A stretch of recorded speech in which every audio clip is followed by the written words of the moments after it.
Hello. Hopefully you can see me and hear me.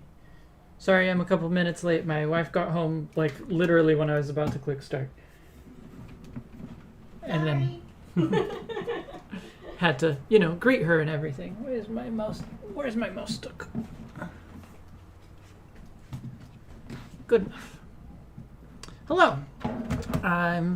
If anyone, I do see I have viewers. If anyone wants to participate in the chat, please do. And make sure that I'm on the voice chat for other members of the other participants in the project if they want to hop in later. All right, so the same aim as yesterday. Try to get 4 designs done. And the starting one for today will be, well, let me actually, I had to like rejig some of the like order that I was doing things in because I realized I made a mistake when I was planning things out. So let me actually double check that this one, the Pokemon on the deck for today haven't changed.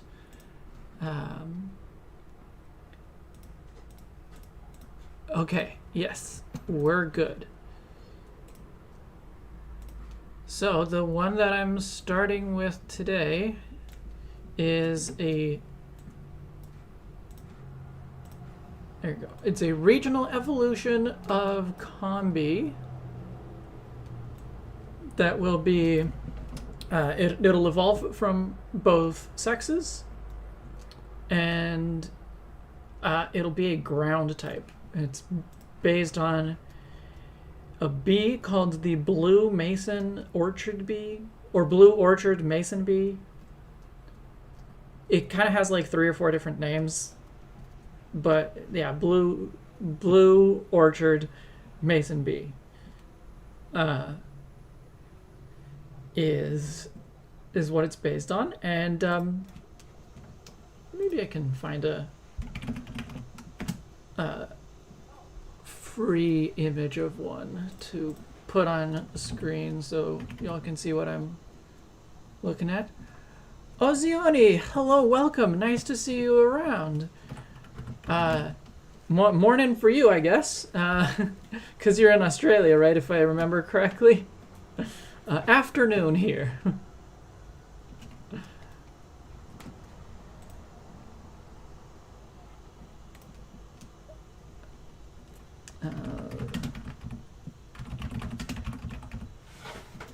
Yes.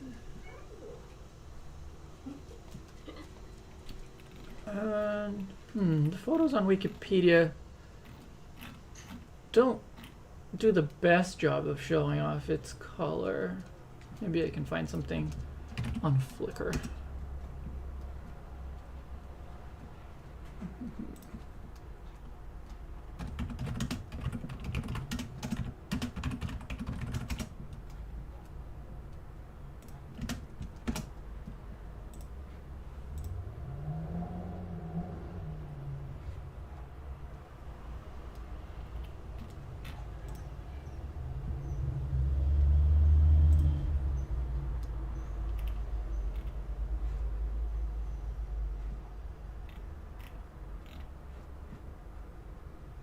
Well, I think this photo is of a dead specimen, but it actually does a pretty good job of showing the coloration. So I'll show you this one.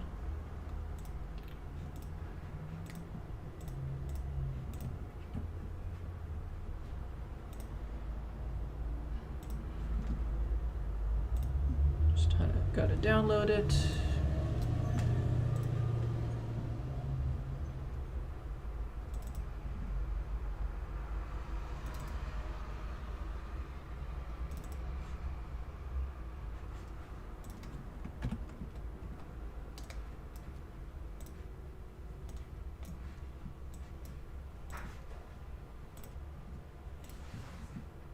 And finally, there it is.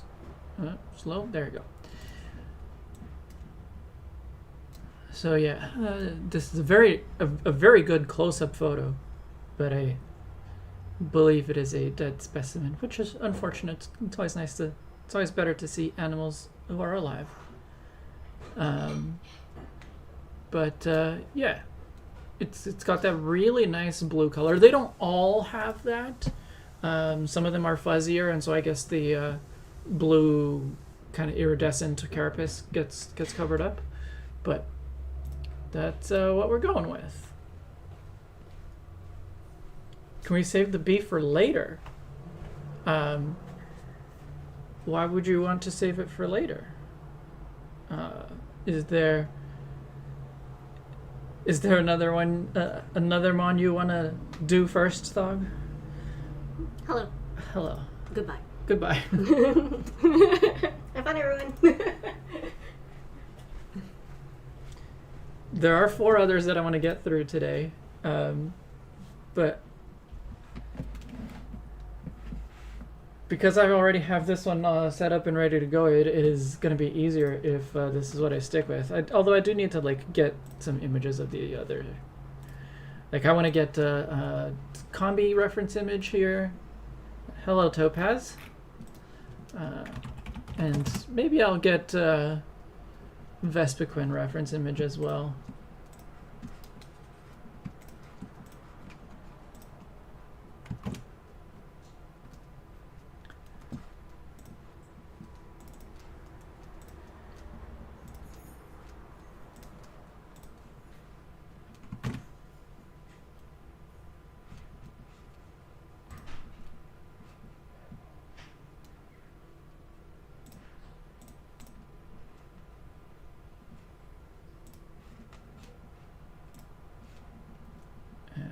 All right.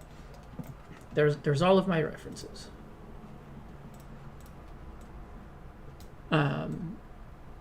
This will. I did say this will be an evolution for both genders of combi,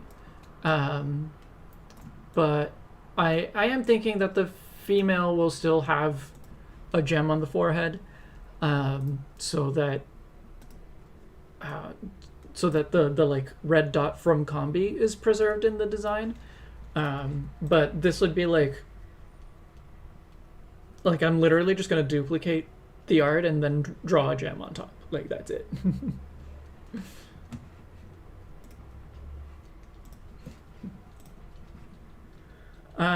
This sketch that I did the other day is actually pretty close to what I have in mind. I might as well just use that as my basis and make things go a little bit faster.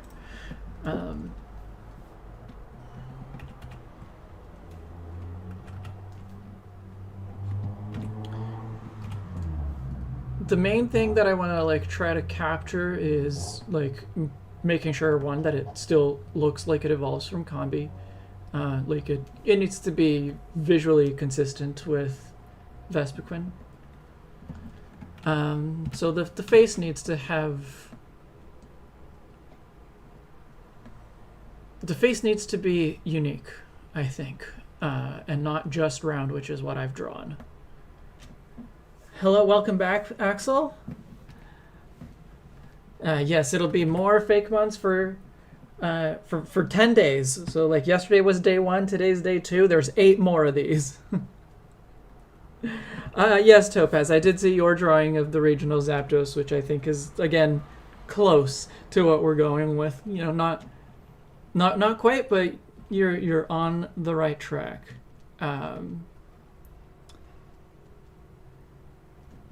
But yeah, the face, I think it needs to have that middle divider, not as like an actual line, but just it'll just come through in the shading or something. I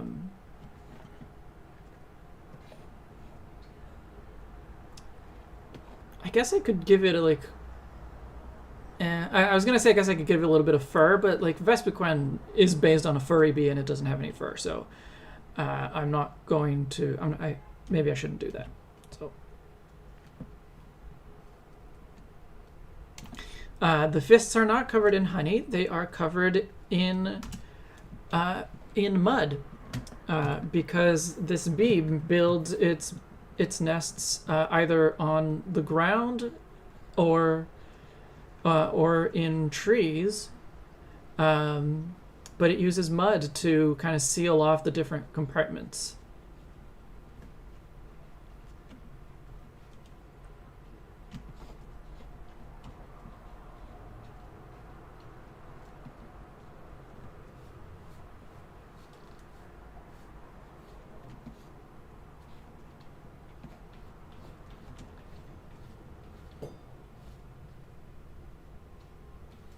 Which I think is really interesting. I guess I should give it some mandibles. Maybe I could give it just like the same mandibles as Vespiquen and do something similar with the head. Although I don't want to block off the little combi cap on the jetpack.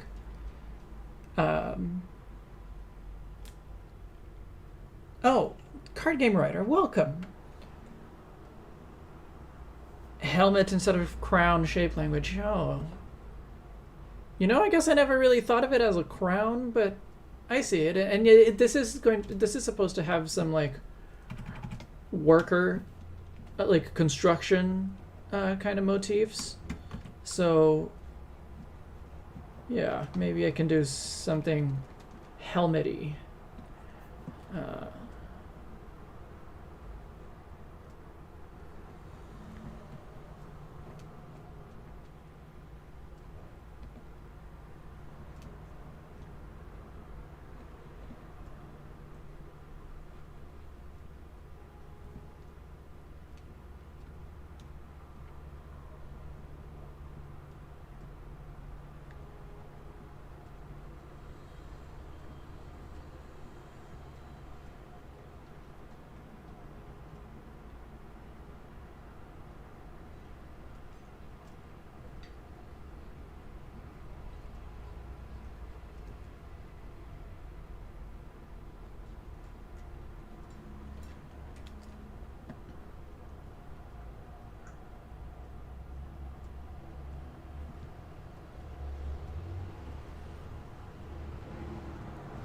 Can the bees be used as missiles, or are they just jetpack?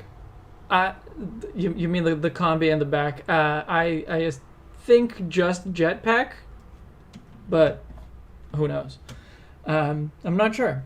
The reason the bees are dying is because of plant technology mutations, and the plants. Oh, I missed. There was a first half to that message. I see. You can make a reference to why the bees are dying by making it a poison type. And the reason that the bees are dying is because of plant technology mutations, and the plant can't detox anymore.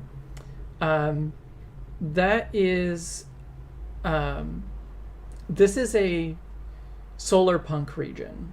Like the concept of it is solar punk, which, in case you're not familiar, is a utopian. What orientation do I want to? It's a utopian approach, and so things are good. Now, of course, that doesn't mean that there aren't challenges like environmental challenges and the like, but this is a region where things are working, basically. And so the bees would be well cared for. They would be well supported, well looked after in this region.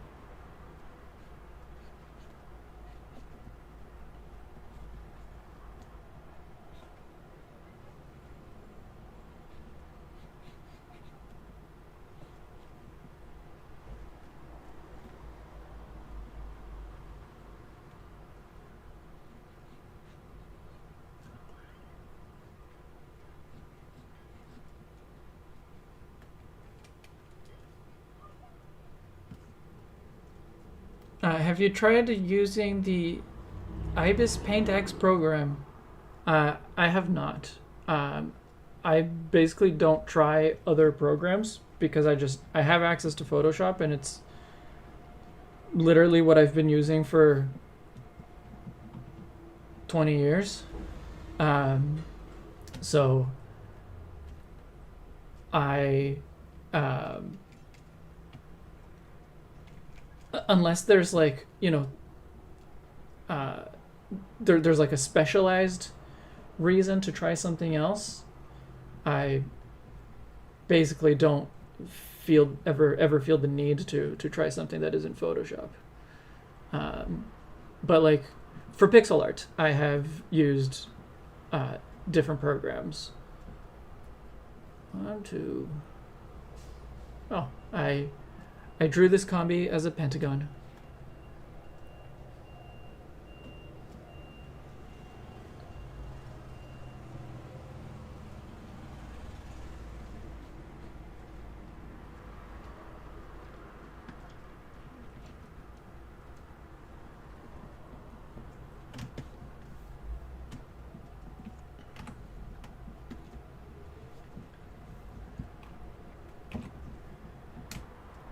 But yeah, I know a lot of people who saw the teaser trailer were kind of skeptical of the way this region works, which I think is understandable.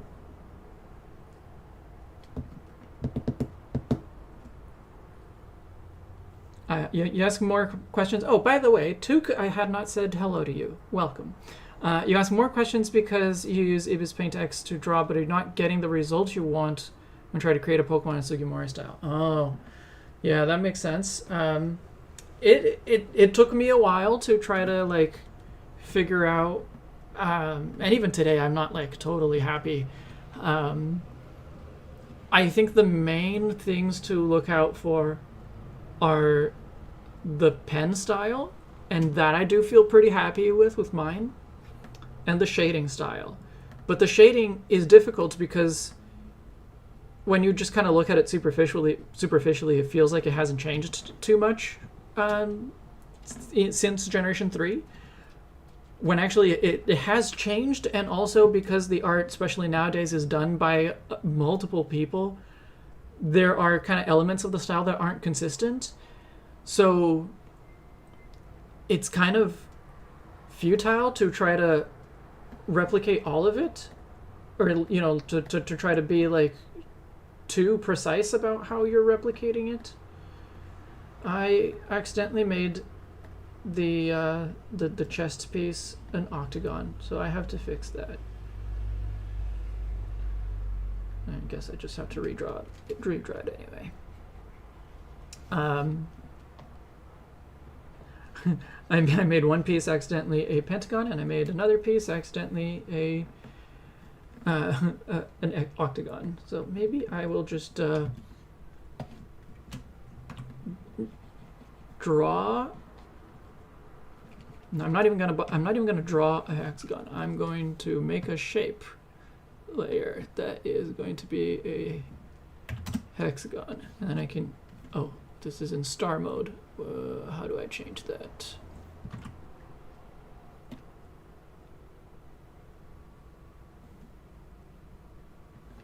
There you go.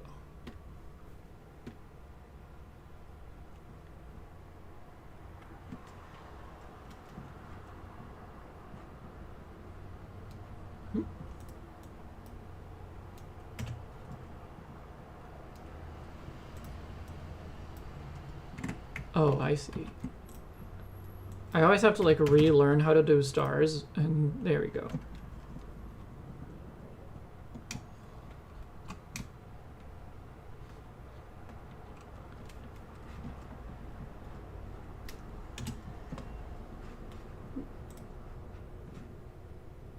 Why did you disappear? Oh, I'm making paths accidentally. There we go. That's what I wanted.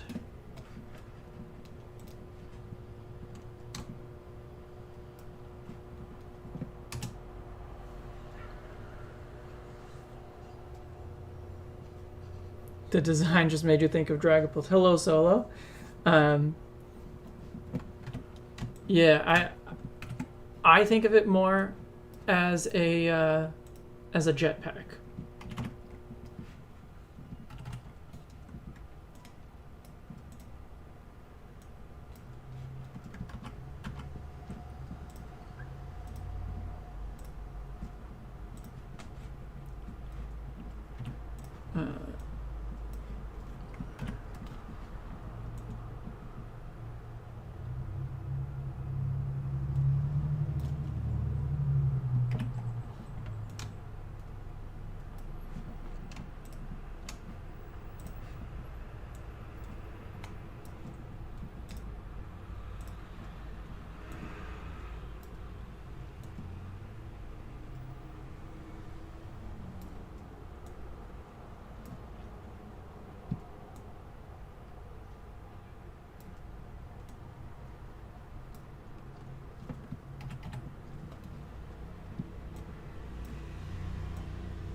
Okay, I think the angle looks good there, and I'll just redraw everything that isn't the head.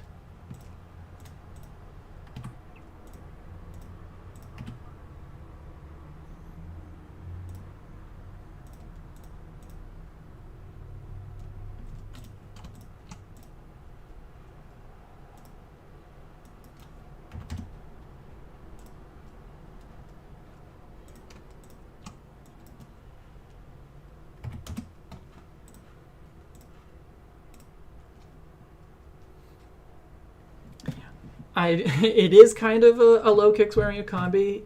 That is intentional in the sense that I literally looked at low kicks to come up with the proportions.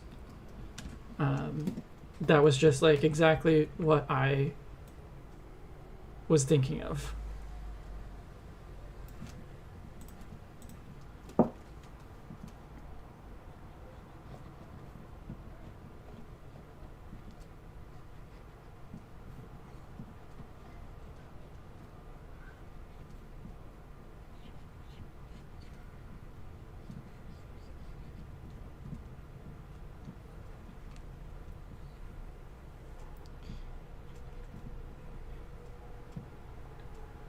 Topaz used to hate Solarpunk, thought the people who liked it were just a bunch of positive polys who only want positive stuff.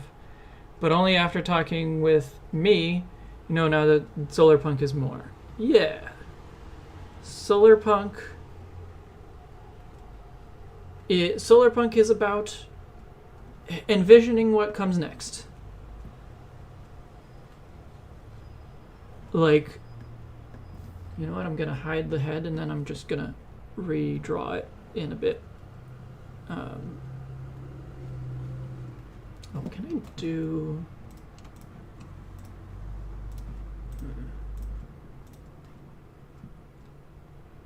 Oh, I guess I can't. Okay. Oh well.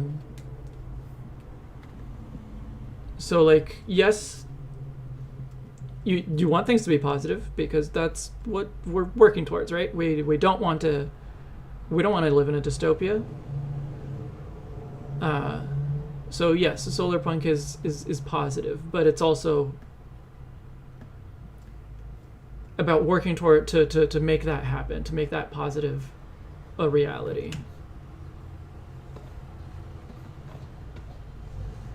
Oh, I hid my combi.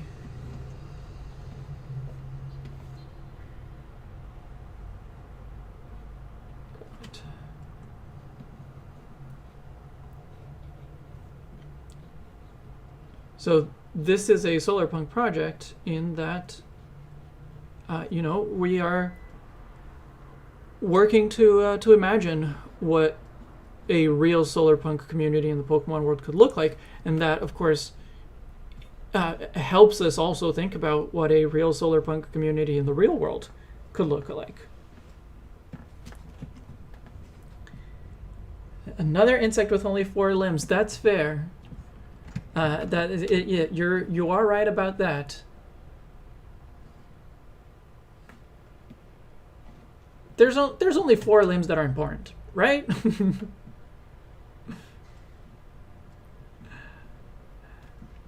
Although, if you were looking at this in mammalian terms,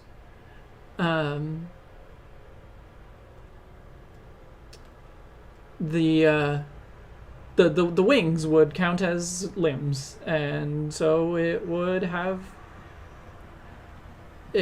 6 of them and be an insect.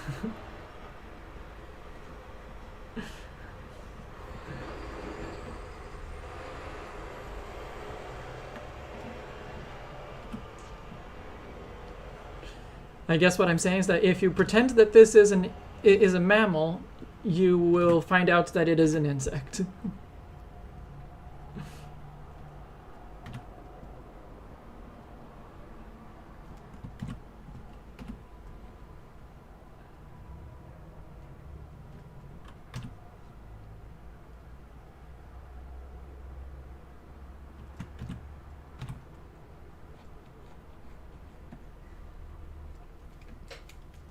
All right, I'm reasonably satisfied with that.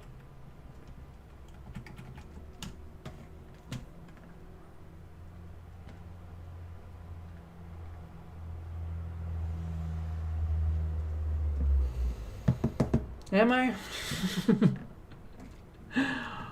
Let me erase this part actually.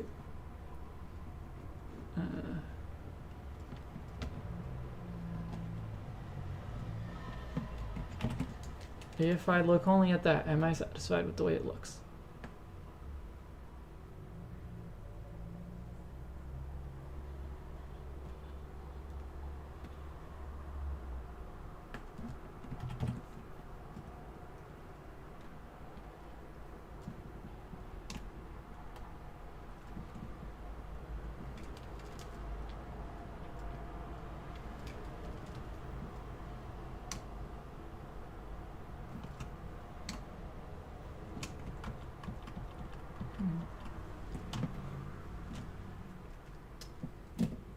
You know what, as long as I'm using the polygons anyway, might as well just make a copy of those and pull them down.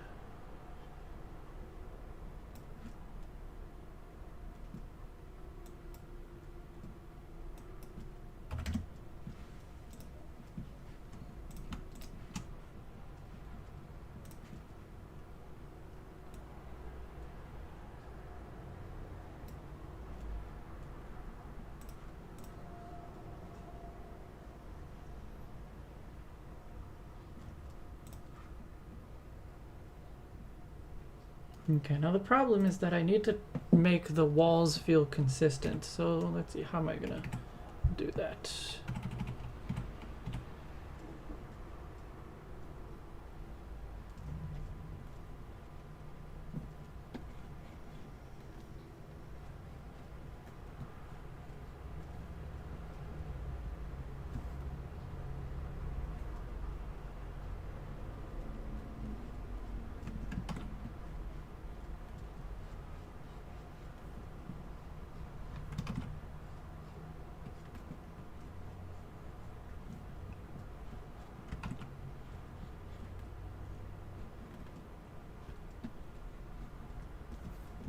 All right, let's see if all of that put together is enough for me to feel satisfied with the way that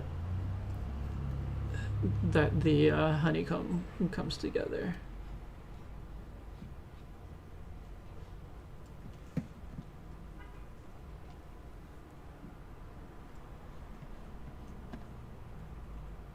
Sorry, Quent, what did your lawyer advise you not to answer?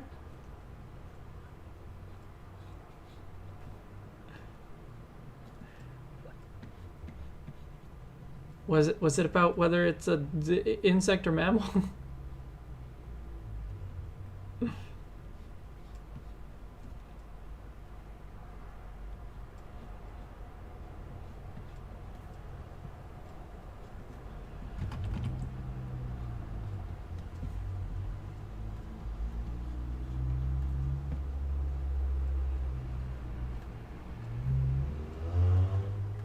How many limbs are important? Ah.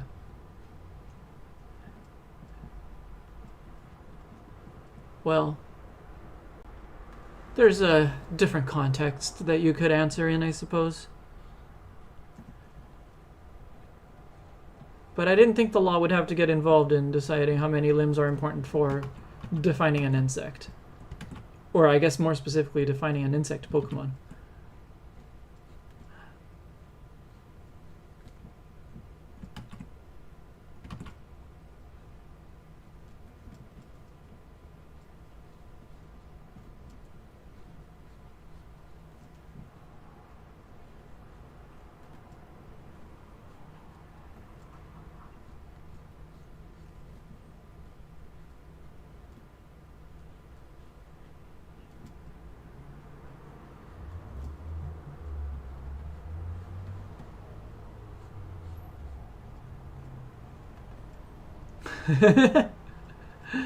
You don't want they in this case, I'm gonna guess you mean like the authorities. You don't want the authorities to know that you're an octopus, and that's fair, because they would probably want to take you back to the ocean or to an aquarium. I don't know which is worse.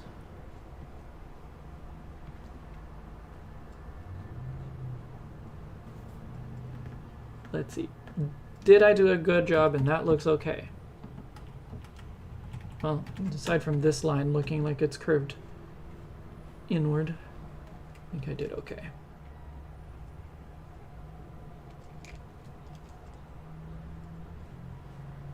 Good enough to move on, I think.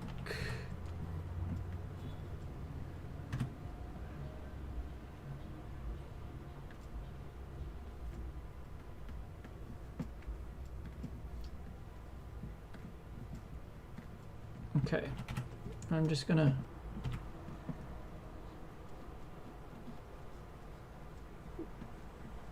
here, and these are peacefully sleeping combis.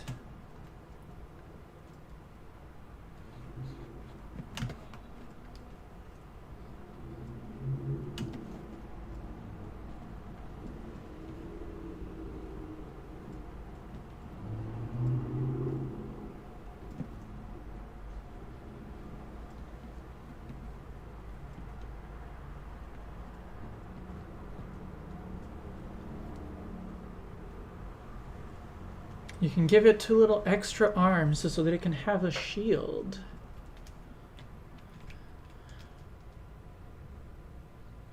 A shield.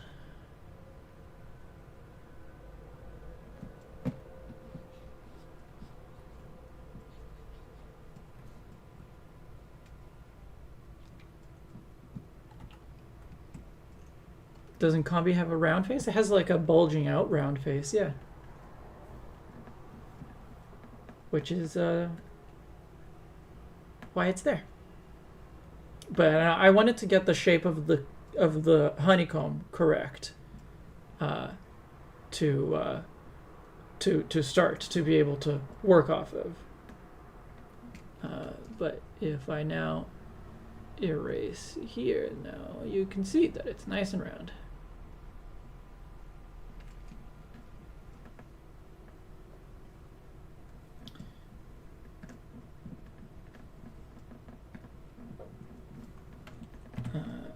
And I guess I can just take this head that I already drew and put it back into place now.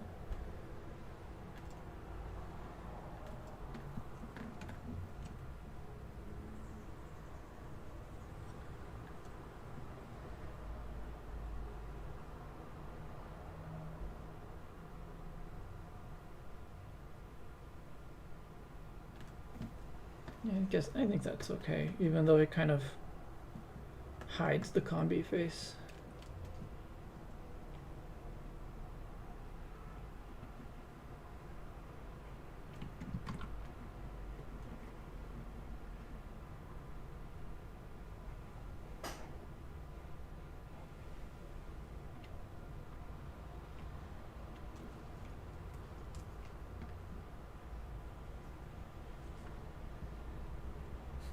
Beefy? A beefy bee, I guess? Imagine using a blender to make a model of it and then you trace it. Honestly, I have thought about doing that. It would certainly help with the more like geometric elements, like this honeycomb, and like maybe it's worth it to learn that kind of thing, like for this like very specific use case. But I don't know. Learning a whole new software, like for such a small use, it feels kind of overwhelming.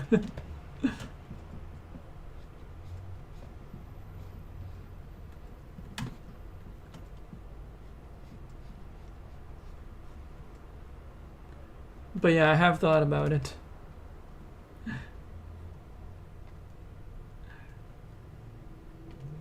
I think I first thought about it when I was doing a...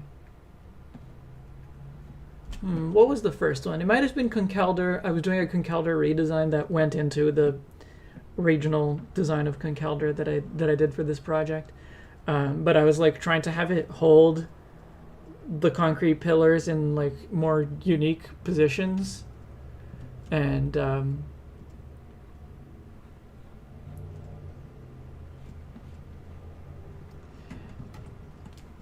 it was like really hard to get the perspective to feel right.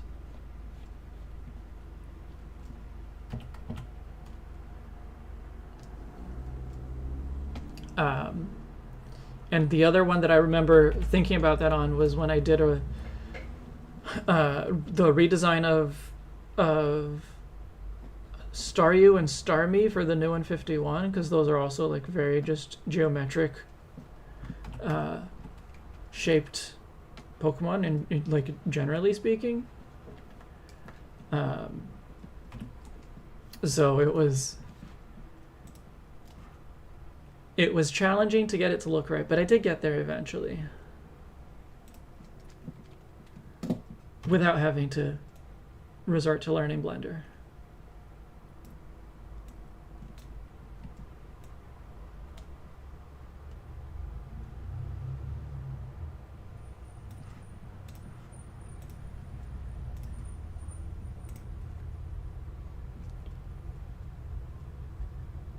Imagine it getting ready to fly and sounding like a lawnmower. I mean, it would probably sound less like a lawnmower than Vespiquen. It has fewer wings.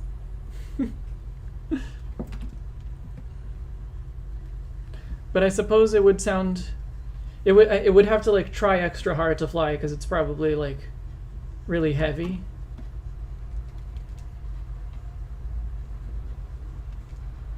So maybe it would sound like a lawnmower just because it's having to buzz extra hard.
Imagine making a convergent Bramblegast variant where he's just barbed wire.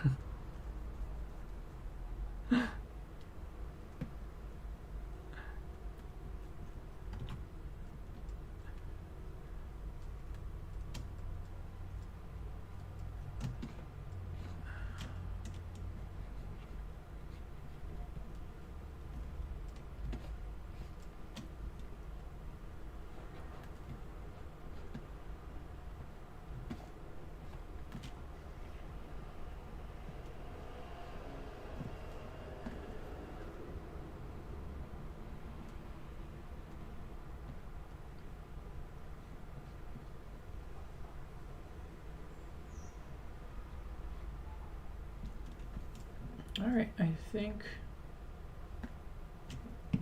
Okay, and now I just need to, like, cake on the mud.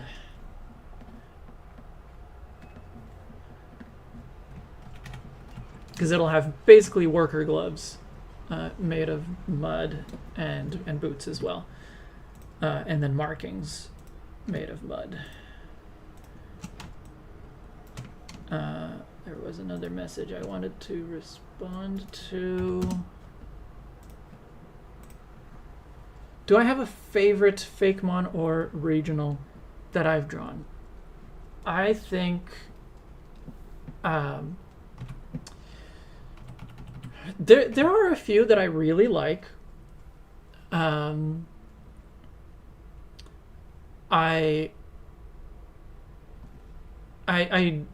think my absolute favorite is probably I called it Radiant Fog, and it was a paradox, a past paradox, naturally, that was a common ancestor. I think I made that too big. But it was a common ancestor of Ampharos and Septile.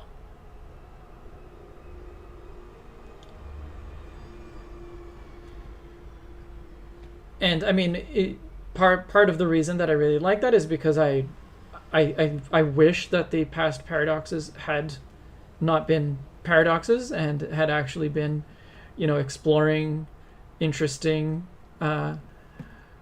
like Pokemon ancestry questions. And so I like just, you know, the concept I like on its own. But it also just looks like a really cool Pokemon. And it also just, like, a lot of cool stuff went into it. And, like, there's, you know, when I was, like, conceptualizing it and figuring out, like, okay, I want to do a paradox that is a common ancestor, like what two Pokemon or more, but what two Pokemon would make sense to be to share ancestry. And, you know, there's just a lot of there was a lot of interesting parallels between Septile and Ampharos that we were able to play into. And so yeah, I ended up really liking the results of that. That wasn't even on my channel.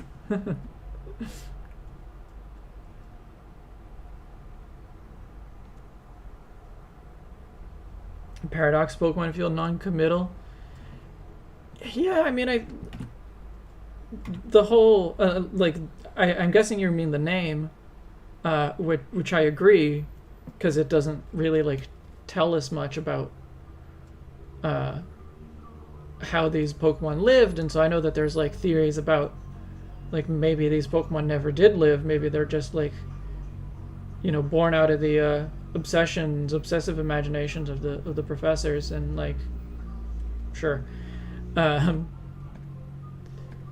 but yeah, it feels like they didn't do anything. They didn't do enough with those ideas,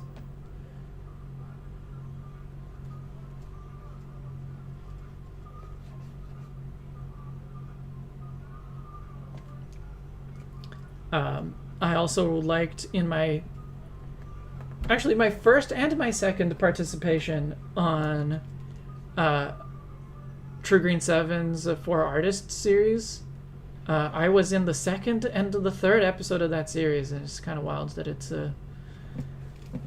I'm one of the like least active Pokemon artists. I think even back then I was, but I was one of the first invitees to that series. But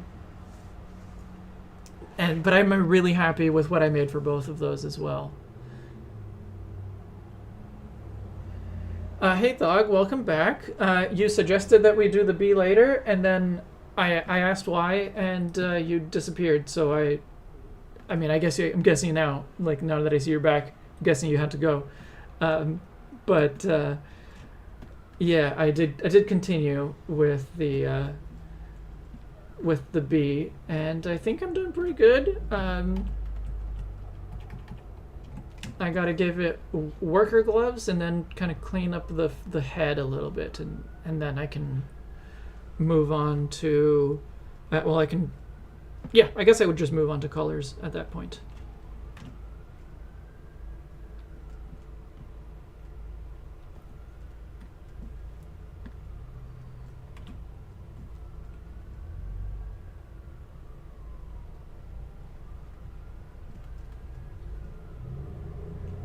You're all good? Okay.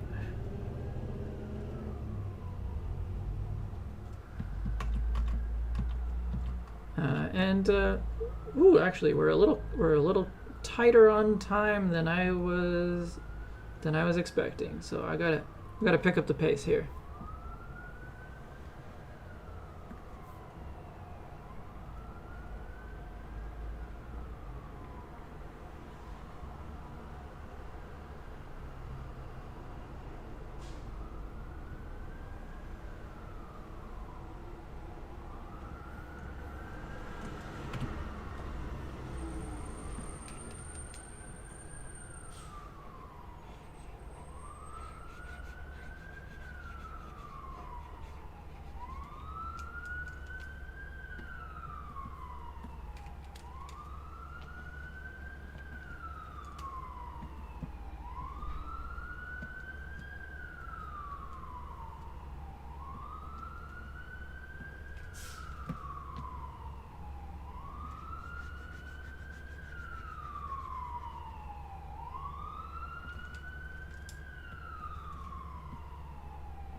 But I gotta clean up that head.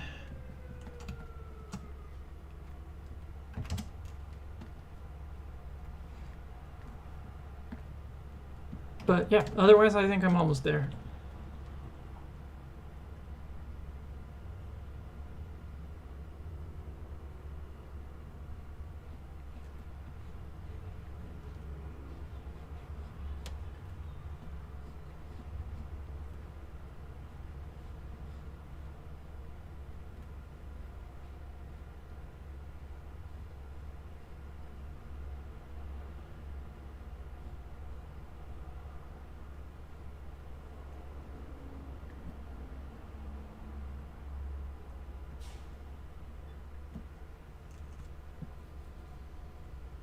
The popo. Oh, and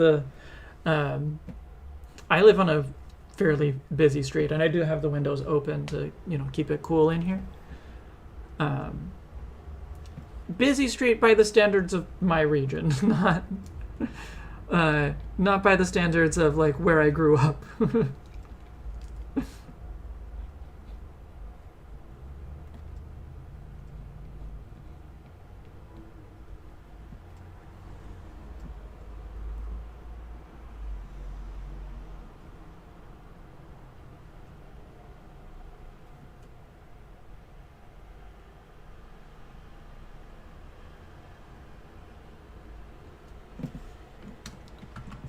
Hello, Go Play. Welcome.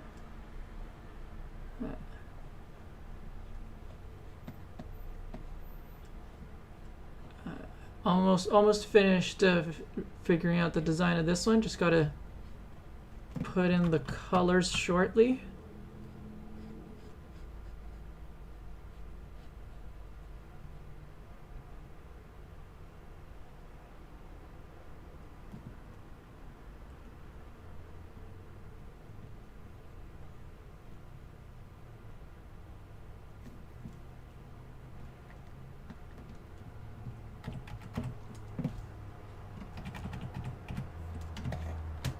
Okay, the one mandible is looking way bigger than the other, so let me fix that.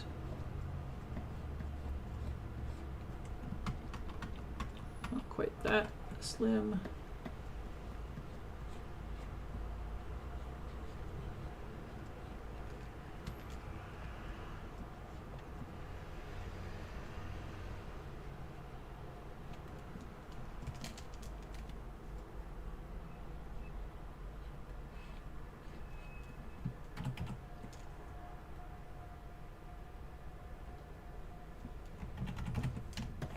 I need to make some adjustments to the top of the head here.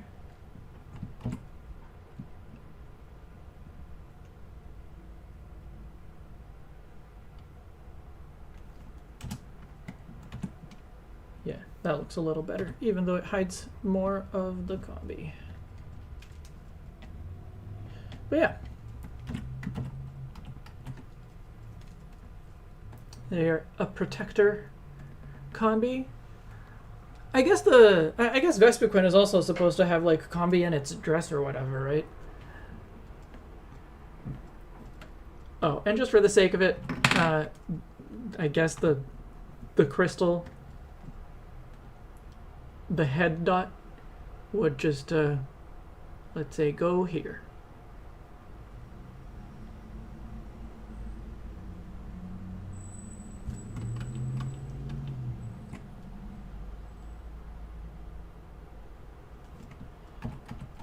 But both sexes can evolve. So colors, I guess.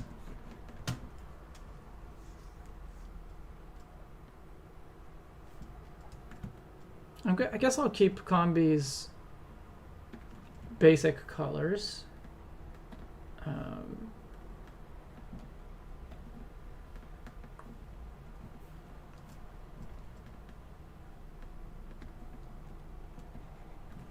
That is not what I was. There you go.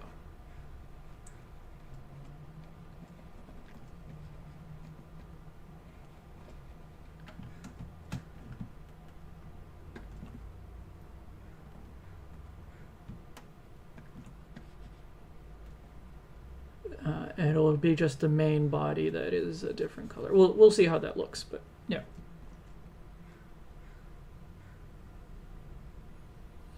The head crystal is only on female, so if you add it, it would only make sense as a gender variant. Yes, correct.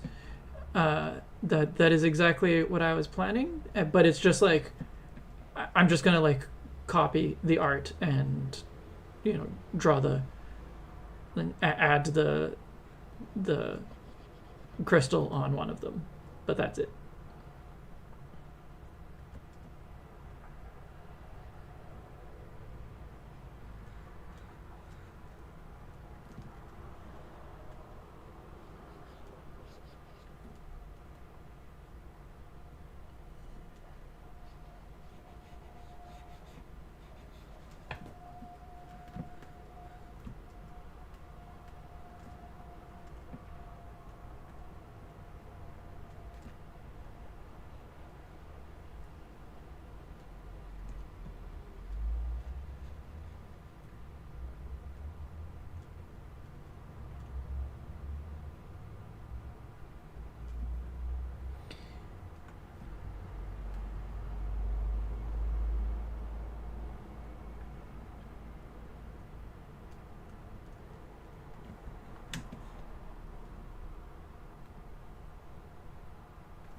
You like this design a lot. That's good.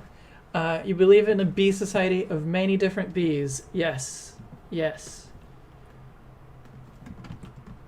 Bee Bee diversity is important because different kinds of bees pollinate different kinds of plants. So you gotta be diverse.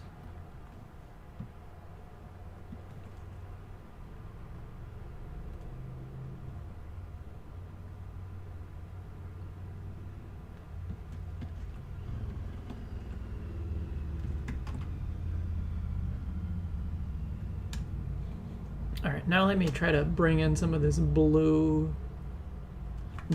here.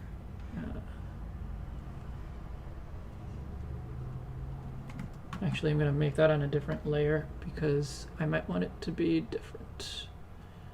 I might want to play around with the colors independently.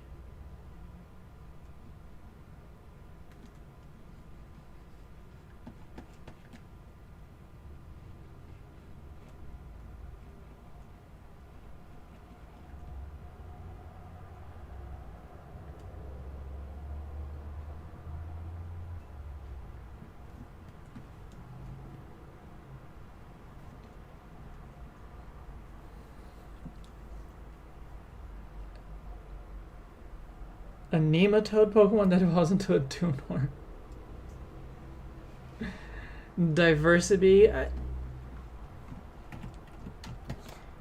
It could be. It could be. The working name, and I know that Thog doesn't like it, but I'm going to tell you anyway. The working name for it is Diggerbee. With 2 E's, of course.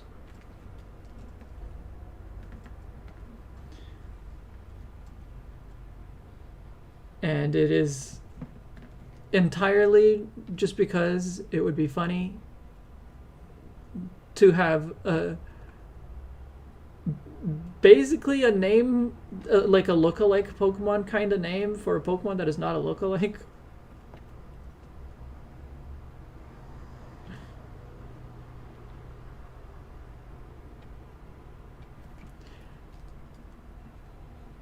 But I don't expect that that's actually what we're gonna go with.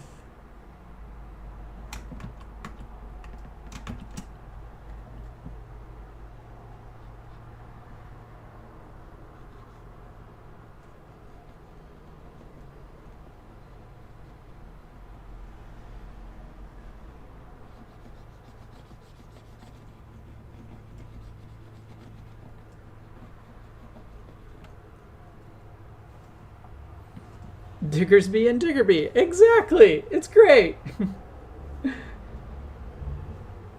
Diggersby and Diggerbee bromance. Yeah. I have a question though. This got me thinking, if they're not equal, are there racist bees that attack other bees, or are you tripping? Not.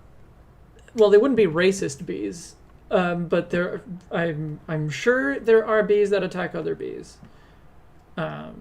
There are like wasps that attack bees. There's all kinds of bees. Oh, Solar Hunk. Yeah, you remembered the name for the individual Soul Elder. Yeah, the Solar Hunk.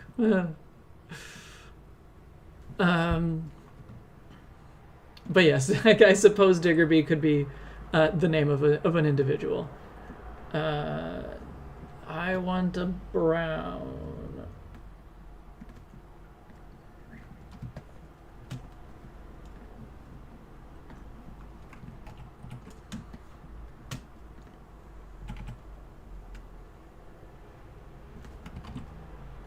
So an idea that I was playing around with before is that it would have these like mud markings on it that'll kind of make it look like it's wearing a high vis vest because it's a worker.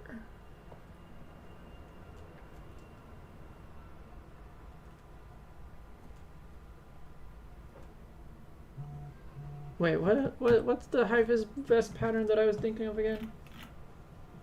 Well, I had something on this sketch.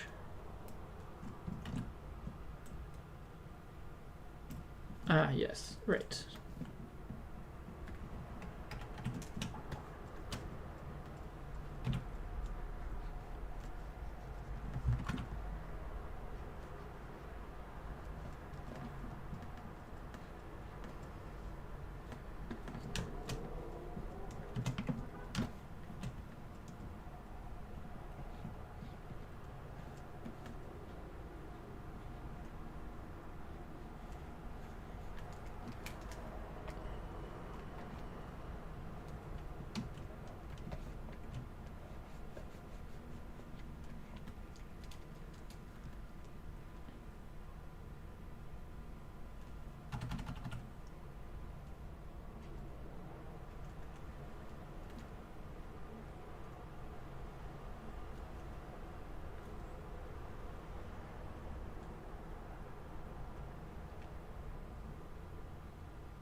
So yeah, it would have a bit of a watch hug thing going. Totally intentional.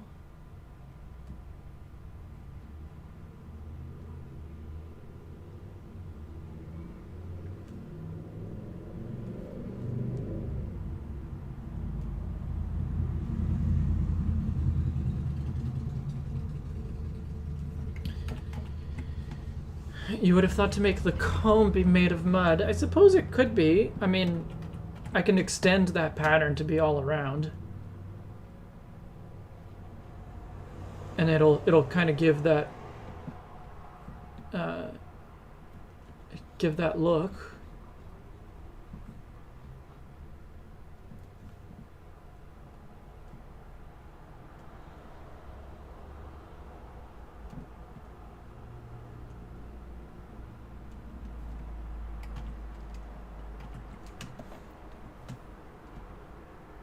Alright, I've only just started and I'm behind schedule already, so I gotta speed through the rest of this and try to make up some time with the other ones.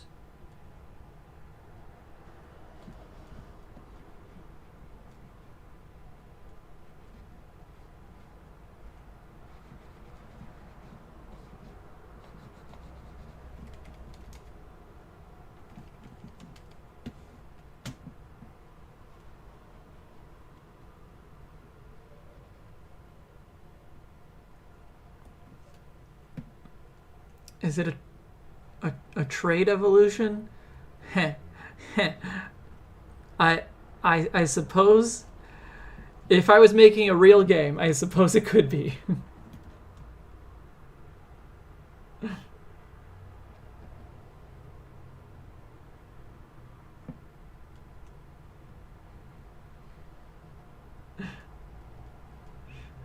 Because I'm not making a real game, I'm not even bothering to figure out like what level things would evolve at and that kind of stuff.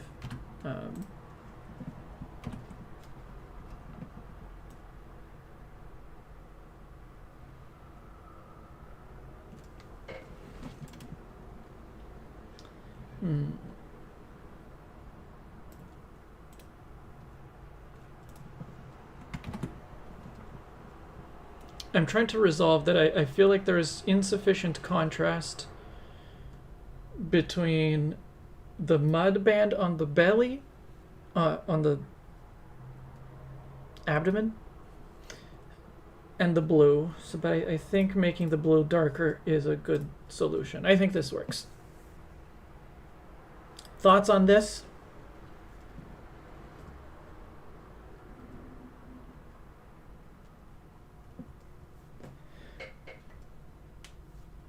I saw someone make a mega evolution to Watchog that turned it into Donald Trump as a Pokemon. Why?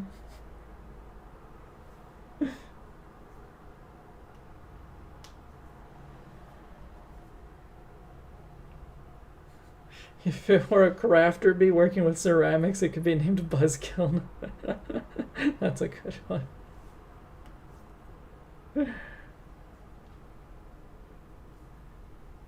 Yeah, Gumshoe's got unlucky. It's a fine Pokemon, but the timing was really bad.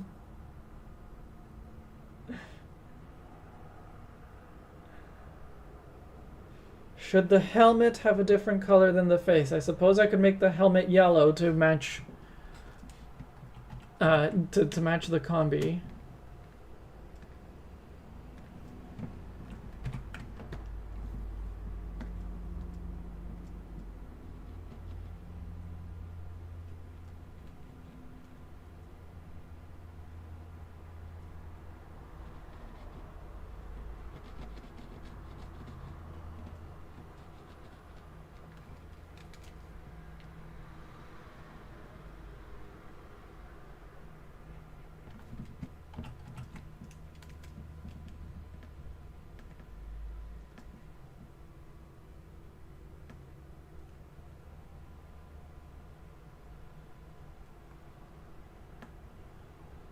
Mud helmet? I wasn't trying to make it actually be a helmet. I was trying to make it be more just like helmet shaped, which is why I originally just did it in blue. So it would just be like, I guess I could even like de-emphasize some of these lines on the helmet. But it was just, I was just thinking that it would be like an eyebrow ridge. Yeah, more like that.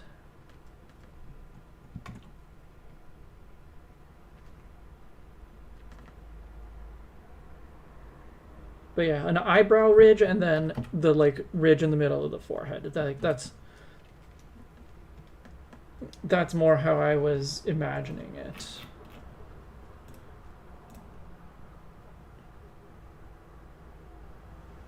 So maybe blue is better. Although Vespiquen has the blue, has the like center of the face a different color. I guess I could do something there.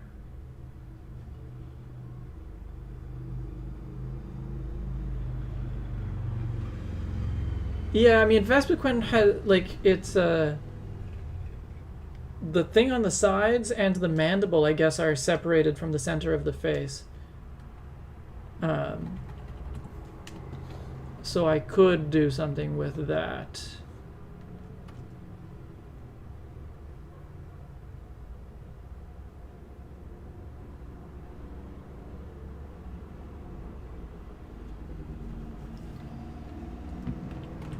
But yeah, I think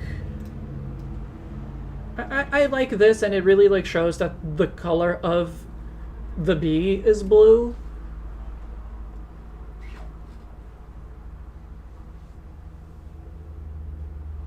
So, yeah, I think I'm gonna go with this because I'm low on time anyway. And there is room for a little bit of like rethinking later before I make the final art, but I don't think that will be necessary. So next up for today, let me pull up my list. We're looking at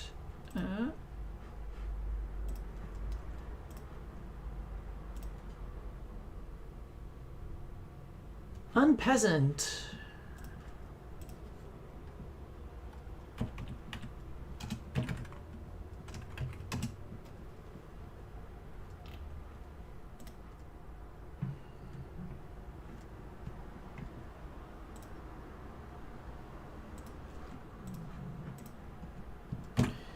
So, I'll tell you this. I'll tell you the backstory here while I'm getting this set up.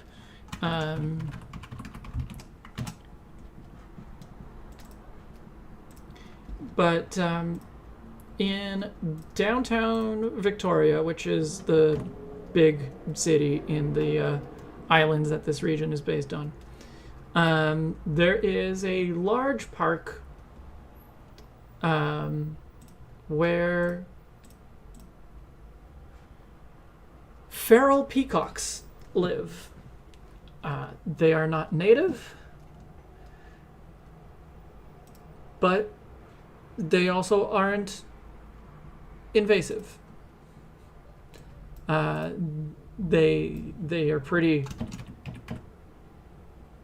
like it's a park and they're birds, so they fly out, but they don't really, they don't thrive like in the wild, right? So um, they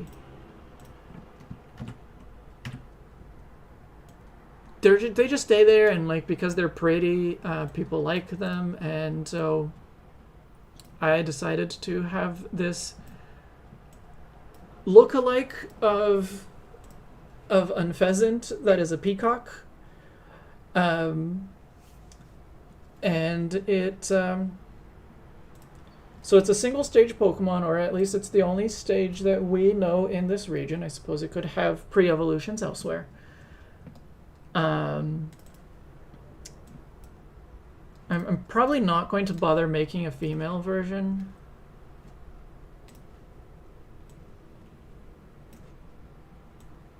But it's called Unpeasant because it thinks that it's better than you, and it thinks that it's better than you, and it's only really tolerated because it's pretty, and so people like keep it around. But yeah, it thinks it's better than you. It wants to be like, it wants to be pampered.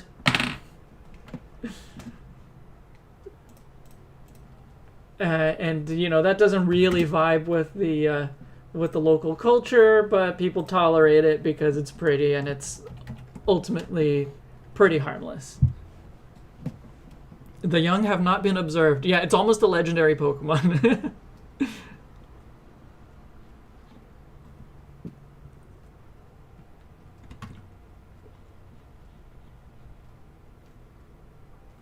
Oh, right. This crest is going to be more in a crown shape.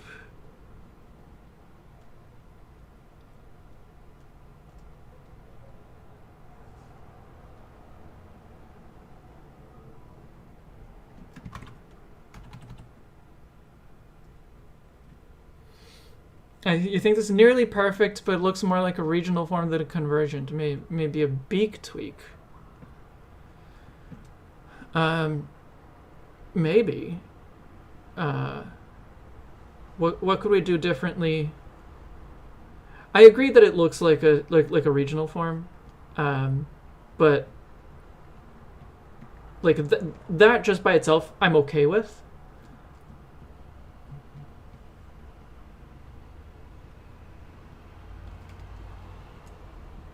In that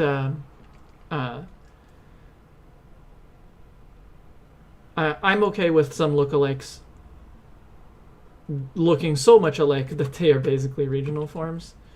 It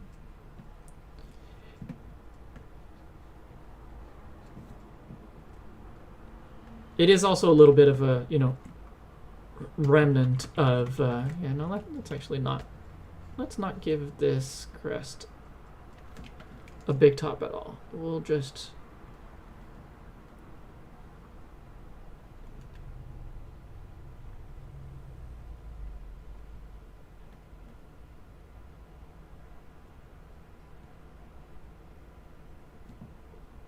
it's meant to look like a crown.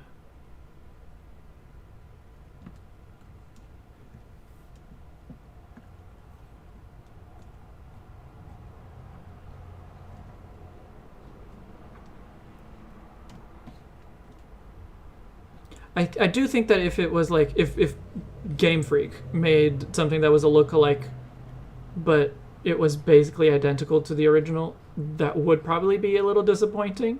I could totally see that. But as far as like, I'm making a fan fakemon region. What am I really like gonna worry about? I'm not gonna worry about that. Honestly, if I was making a full Pokemon region, because I'm trying to keep the number of Pokemon that I make limited just to save my time and my sanity. But if I was making a full Pokemon region, like making a whole Pokedex of new Pokemon, I would probably be making a full line of regional Pidove family that would just ultimately evolve into a peacock. And I would just still call it unpheasant.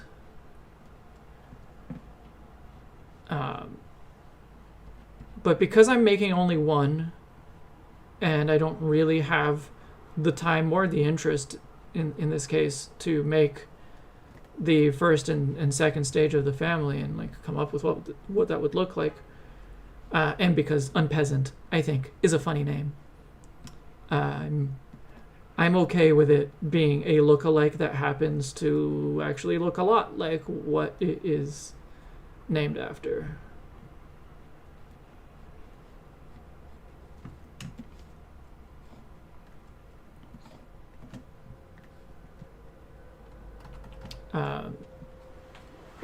Birds are cool. Narrower and longer beak. I can try that.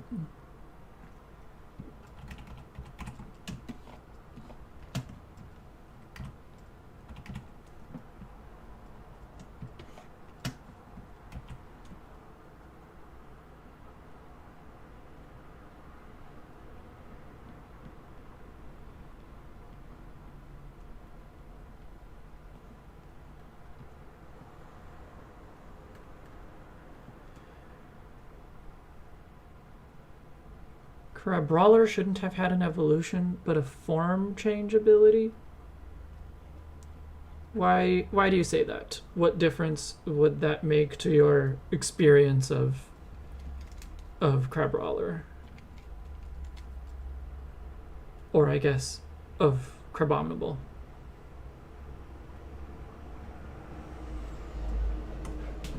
I do like Crabominable for what it's worth.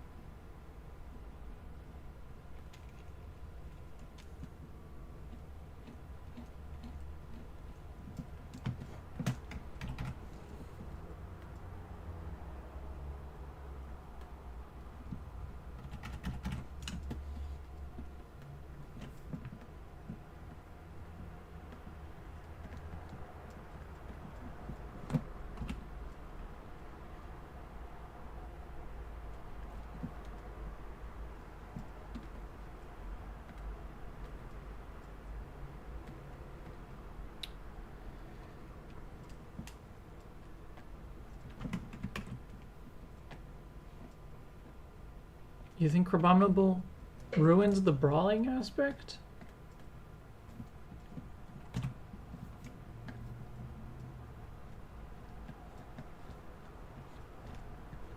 Like it goes from, a Pokemon that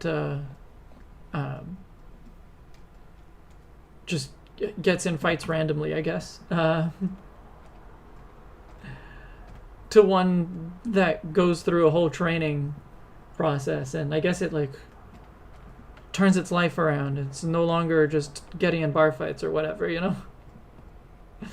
So to me that's not a problem.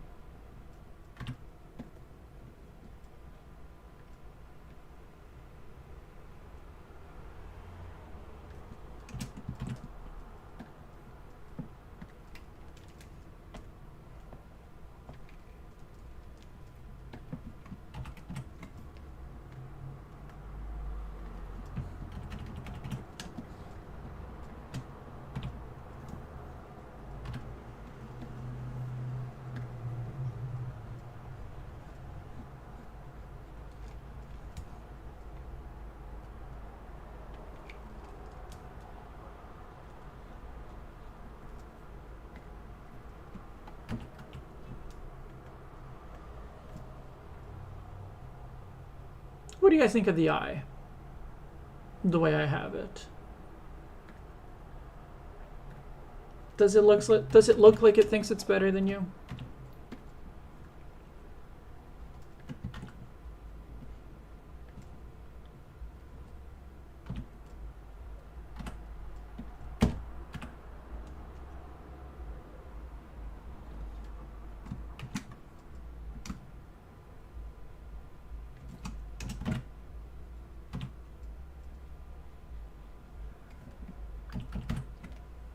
There, that looks more like a proper crown. Probably should be looking at some images of peacocks for the design of the tail and the patterns on the belly.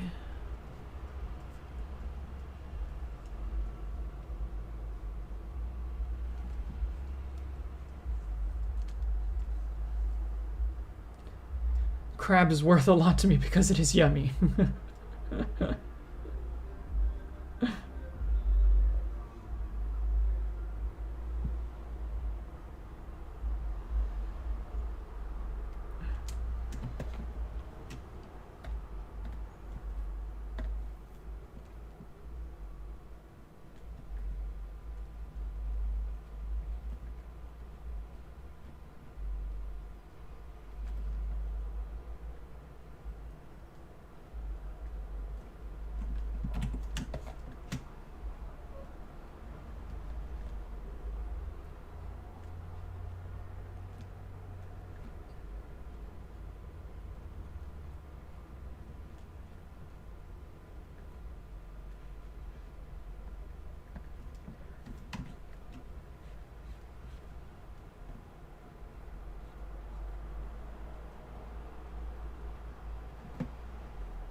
Okay.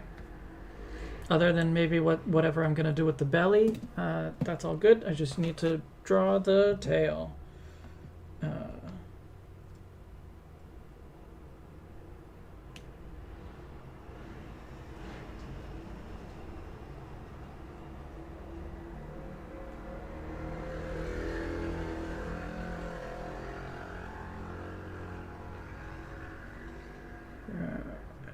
Do you have anything special on your belly, peacock? Not really.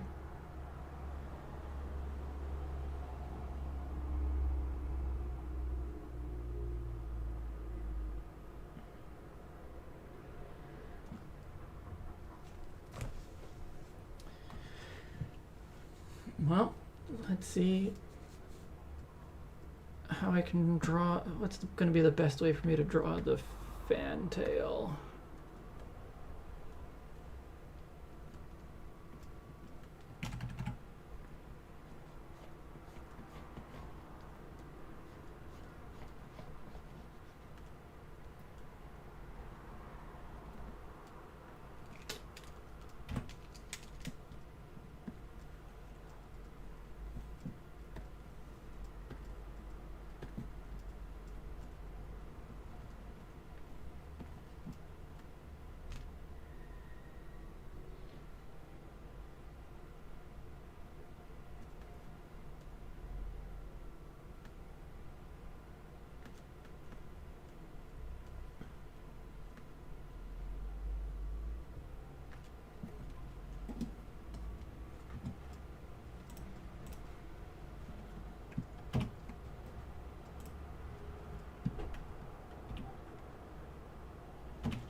think I have to draw it smaller. The whole thing, not just the tail.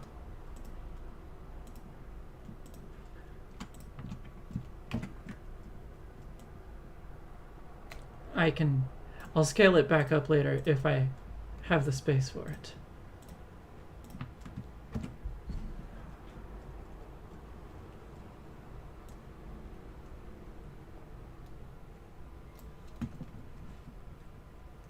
Yes, thank you for that, dog.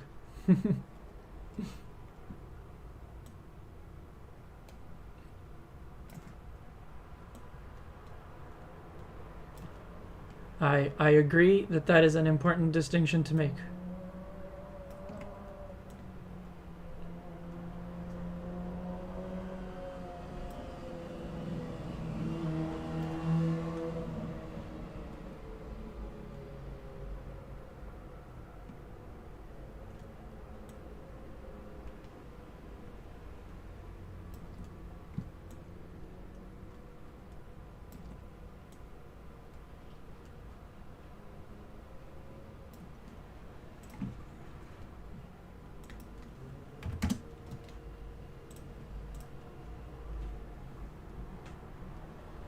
Does that placement and proportion feel right?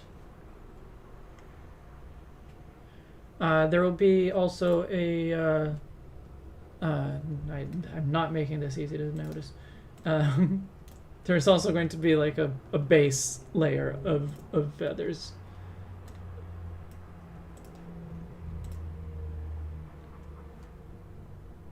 But yeah.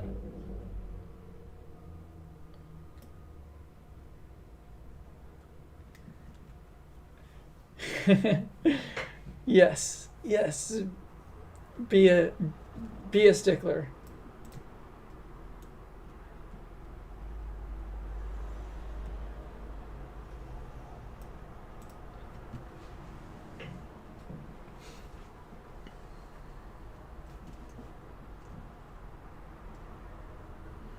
More feathers? I don't think it should have more feathers because it's a Pokemon design after all, and they do typically simplify things. So I just want to make sure the proportions feel right. I can pack them in closer together, I can spread them farther apart, but I think they look good. So, unless there are any objections, I'm gonna go with it.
Make the feathers goose heads.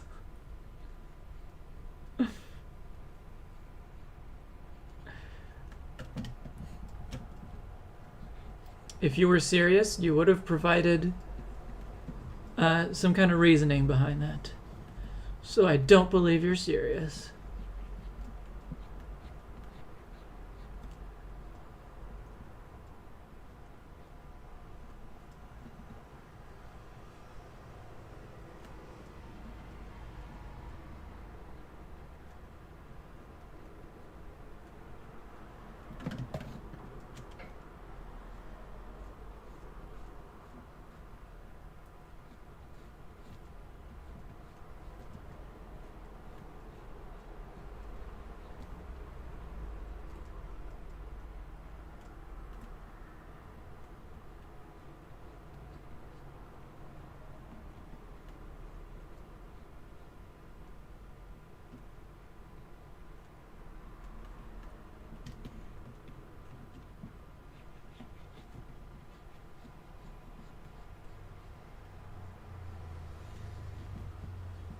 The reason is that there are geese all over the place. More of our Figma need to be rude geese.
Dog might be interested.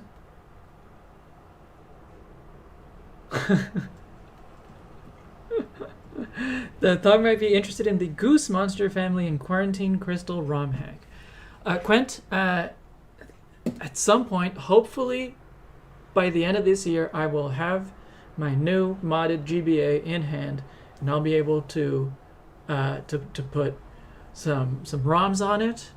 And I mean, I'll definitely want to play like original like Game Boy games, but I also want it to be able to play ROM hacks and fan games as long as they're compatible with the original Game Boy hardware. So I will need your expertise to tell me what games to try.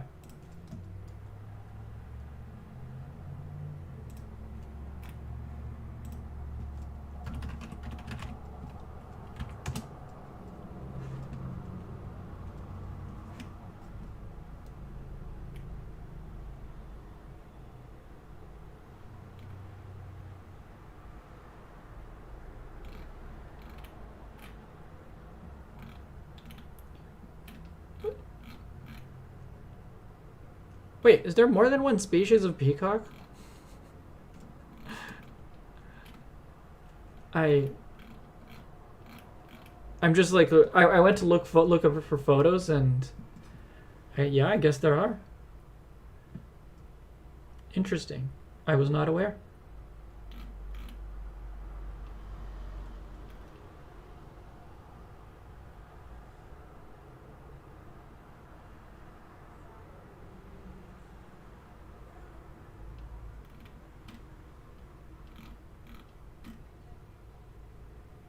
Seeing a peacock flying, like if you haven't seen a peacock flying, it is wild.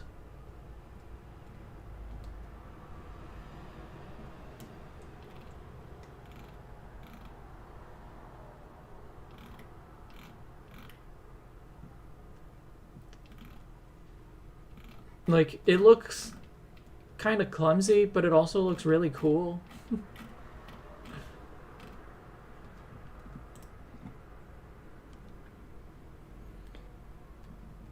That I can help with. I was wondering you helped getting ROMs to work on a handheld, which I can't do. You just use a PC emulator for Game Boy.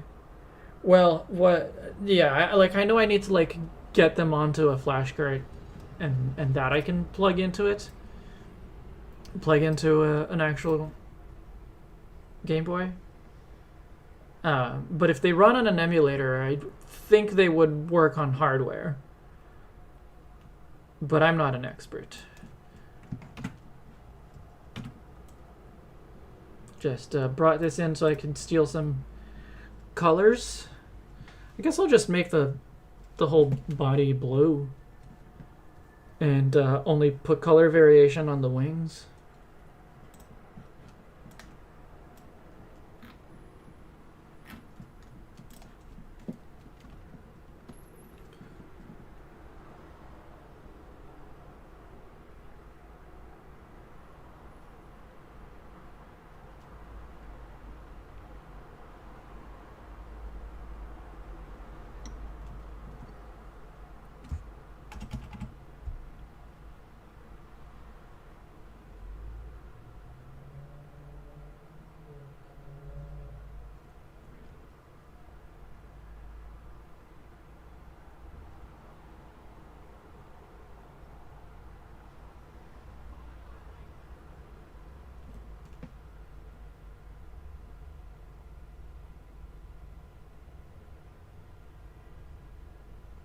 But yeah, help me choose some games that I can play on my modded Game Boy Advance.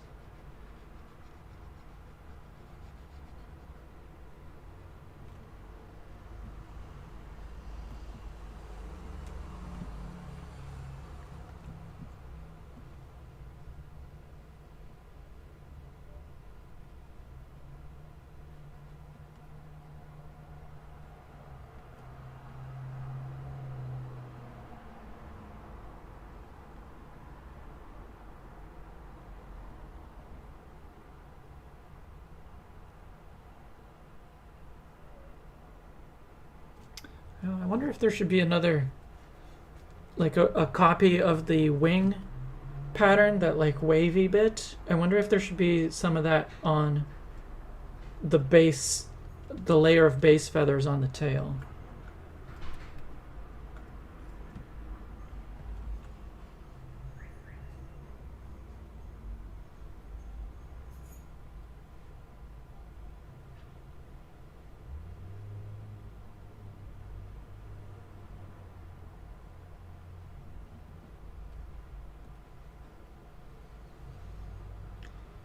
Peacocks also sound like cats meowing loudly.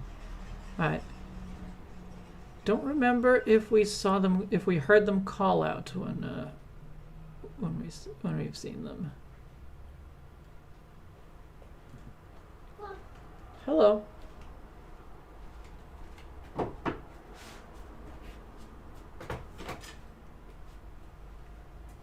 accomplished nothing. You accomplished nothing.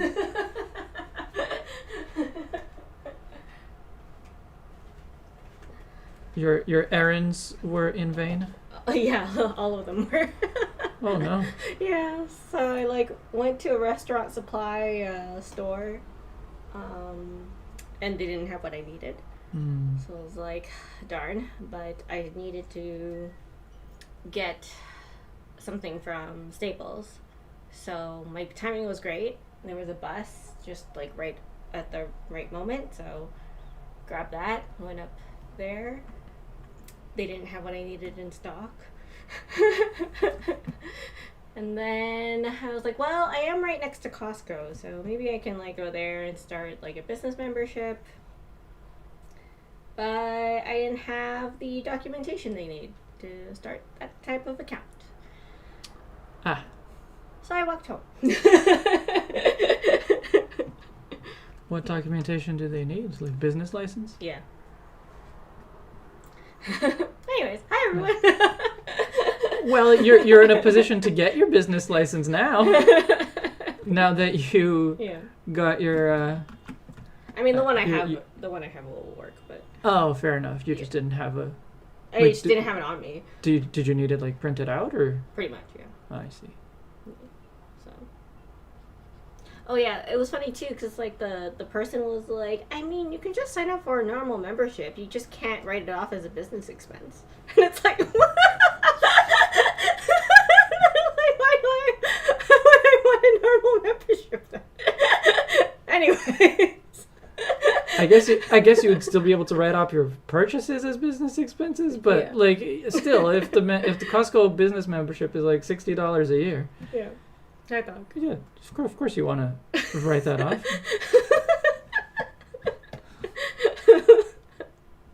was like bizarre. It was a bizarre, like, it doesn't make any difference, except the one that's like crucial to running a business. Anyways, it's like, I'm gonna take every tax write-off I can get, man. Like, Yeah. I'm a party of one for my business. Yeah, I mean, I write off everything for like my channel, because like, okay, if you want me to report the earnings from my channel, which is like, I thought, you know, what I make from my channel, certainly nowadays, is like, including like all the like Patreon kind of stuff, Ko-fi and so on. It's like, I don't know, $40. I think it's less than $50 a month. So like, if you want me to report earnings that are going to be less than $50 a month, I'm going to write off everything I can.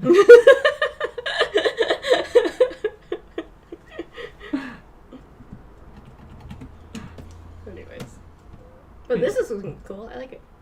Thanks. I'm just kind of going for it with the colors, and I'll see if it actually looks good later. Like, I'll probably have to like adjust individual colors here and there, but. Yeah. Anyways, but yeah.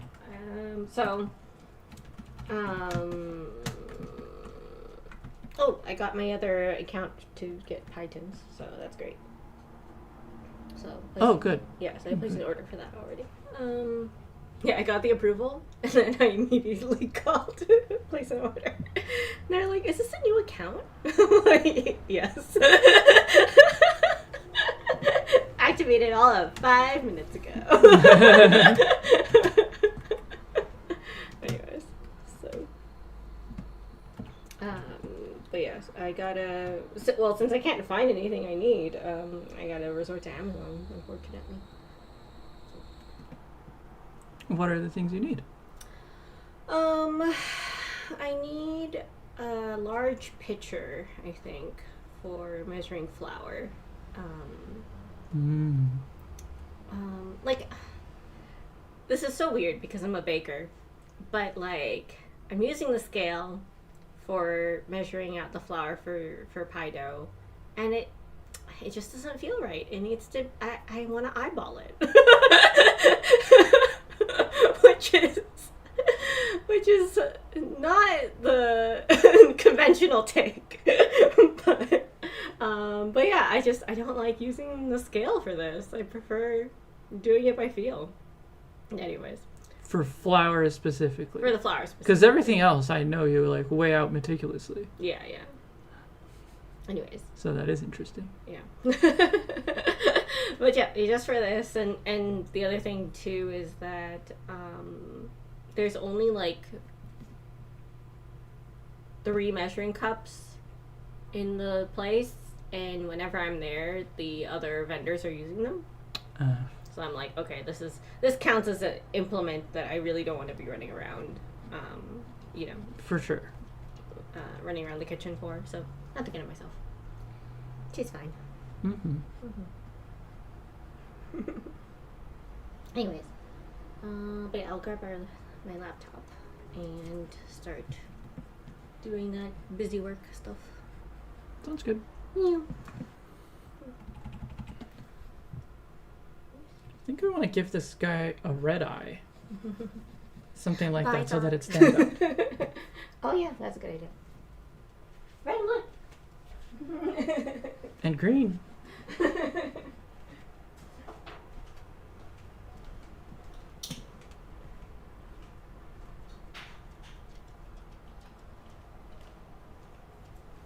Yeah, and I do also feel like I need to like Pokemonify these colors a bit.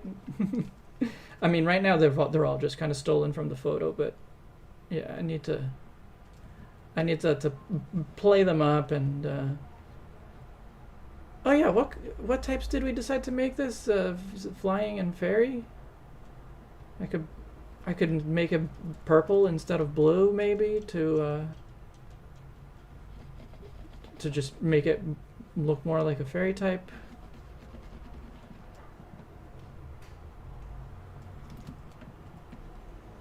I'll double check the type.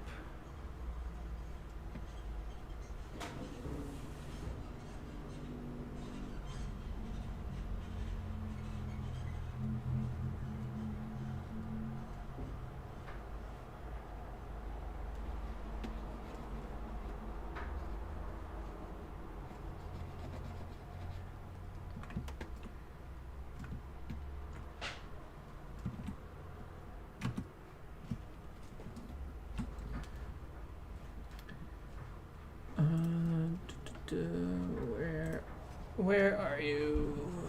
What is your type?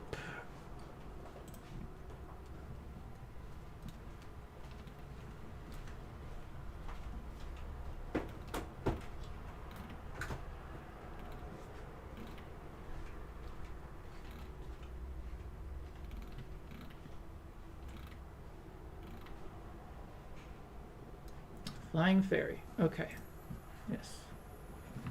So yeah, so maybe instead of the blue, I'll make it purple.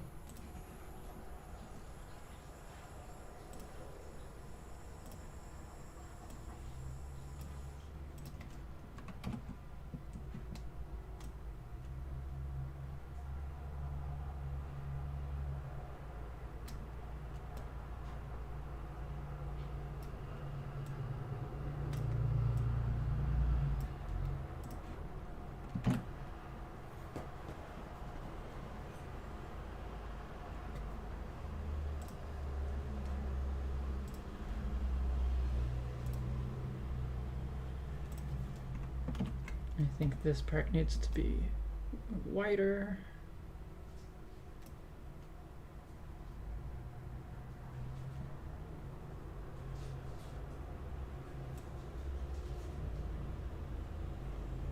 Maybe. Yeah. Actually, yeah, let me figure out the green color first.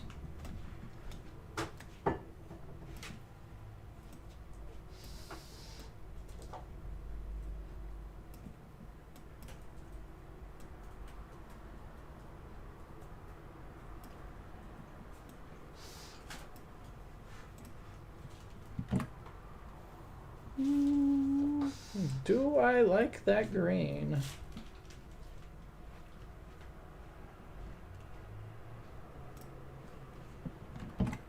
Do you guys like that green?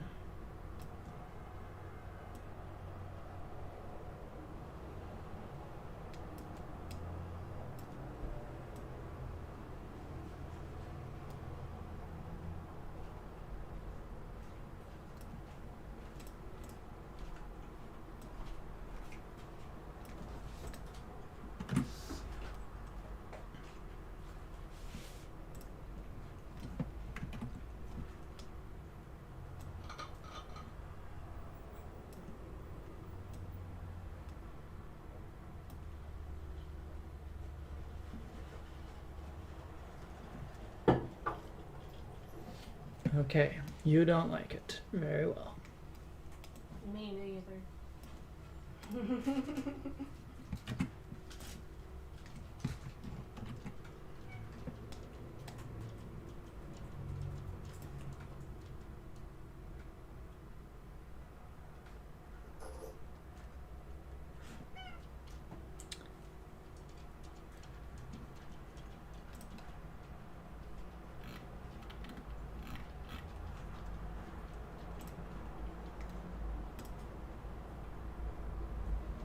It reminds you of the Joker. Oh.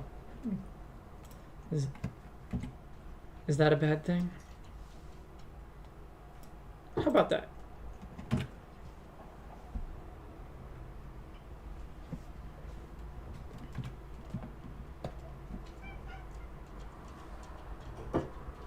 It's Bravely Default type. I can't say I get the reference.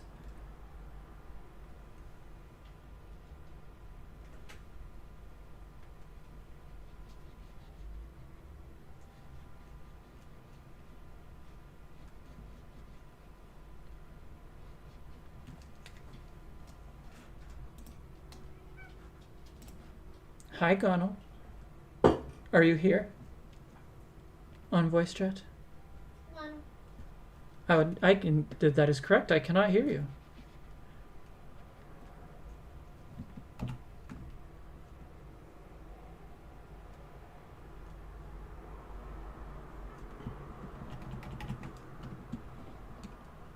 You can hear me. Interesting.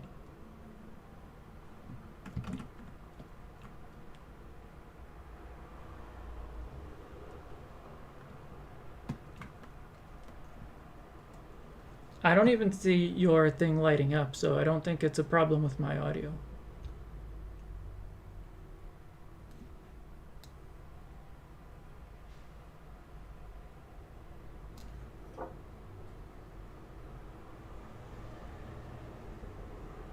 Oh, wow. Okay, so you're having the problem that I was having with my microphone over the weekend, where I was talking to Fable and Fable couldn't hear me. But as far as I could tell, it was working, and I just had to like close Discord, drop out of the call, close Discord. Like I think at some point I had to restart my computer, so it was a whole thing.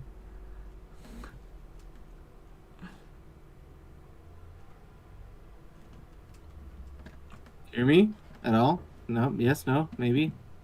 Oh, now you're lighting up. I just saw it light up. Oh, I'm lighting up. I Well, don't. that's I don't something. hear you, but I saw it light up. Hello? I mean, I could hear you yesterday, or the day before. So I don't think the problem is with my speakers. Weird. Hello. Yeah. Hello. Hello. Hello. Hello. Hello. Hello. Oh, Hello. wait, the stream can hear you. Oh, the stream can hear me. That's interesting. I'm gonna turn down the volume because I can't tell. Yeah, I can see that the OBS is picking up the audio, but maybe I need to Well, I'm glad I'm not crazy. maybe monitoring is turned off and that's the problem. So I can talk crap on Libris to the stream, and Libris cannot hear. All right, try now, Gono. Hi. Nope. Can you hear me? Hello. That's so weird. So weird that like the stream is picking up the audio, but it's not being transmitted on my speakers.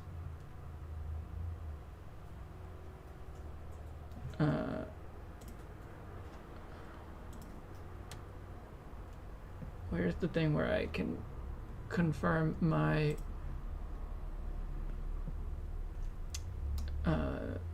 my monitoring device?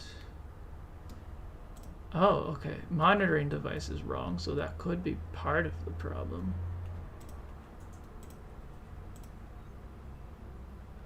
Okay, test. Hello. Testing. Testing. Still nothing. Okay, I'm gonna actually try removing you from, like, removing the stream capture for Discord audio. And we'll see if that makes a difference.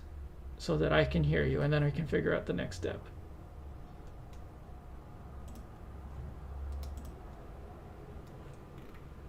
Okay, test.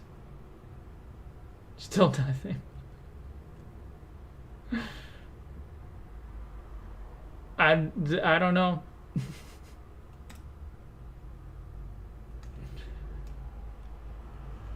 Well, I guess I'll get Discord audio capture back up.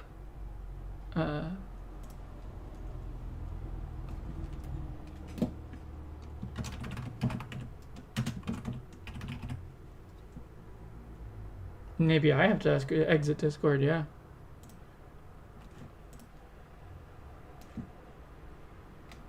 No, that's not what I want.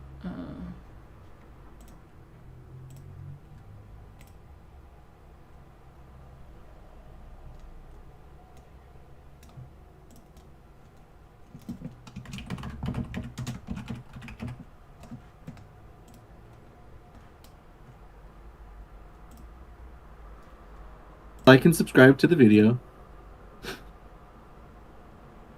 Okay, I think the stream picked up you saying something, so that is working.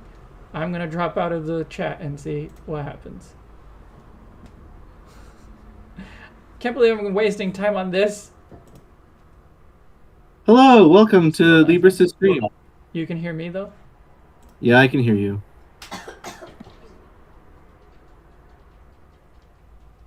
Okay, let me restart.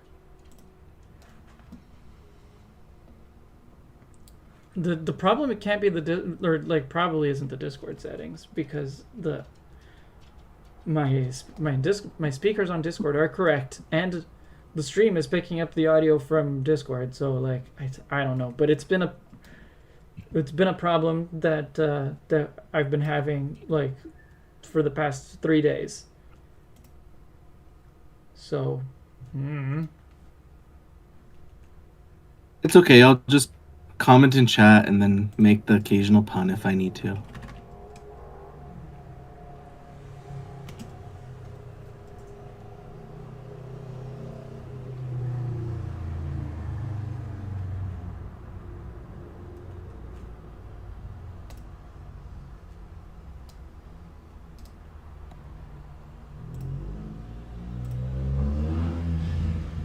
Where is the thing for me to actually quit Discord entirely?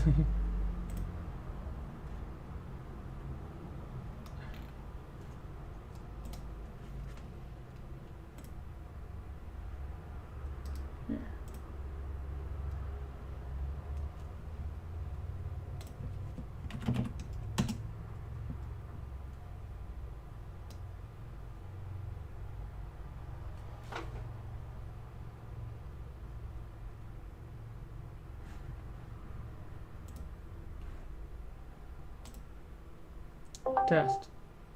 Hello, welcome. Whoa, whoa, whoa! Discord audio is too loud, but I cannot. Like, I can see it in stream. I can see it peaking in stream, but I can't hear it. Hello, welcome. Are your headphones? Very loudly. No.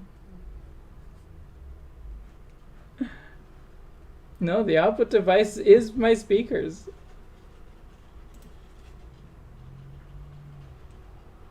Huh. I don't know. Well, I'm gonna leave you in voice chat, and you'll be able to talk to the stream without me hearing you.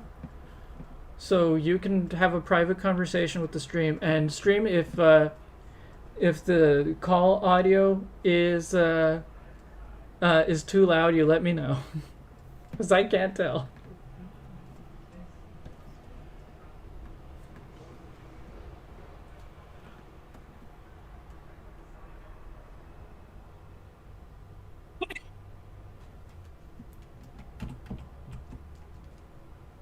Oh. Gano says that is so much power and then leaves. I guess Gano doesn't want power. Good man. Yeah. You'll just be like everyone else. Well, I guess I'll disconnect from voice chat if it's not gonna work. That's so weird.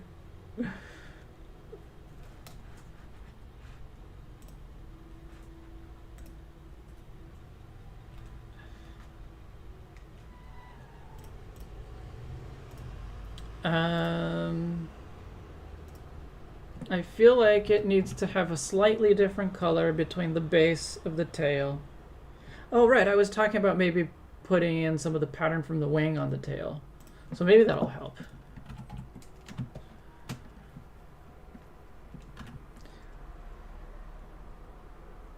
What is the story behind this design for someone who just got here? Well, the main thing is that I'm making a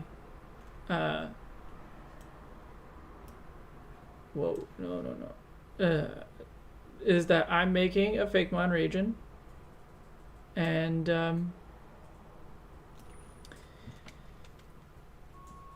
it is based on Vancouver Island, which is where I live.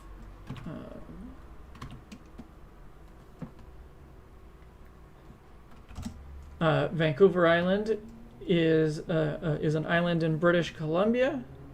It is not where the city of Vancouver is.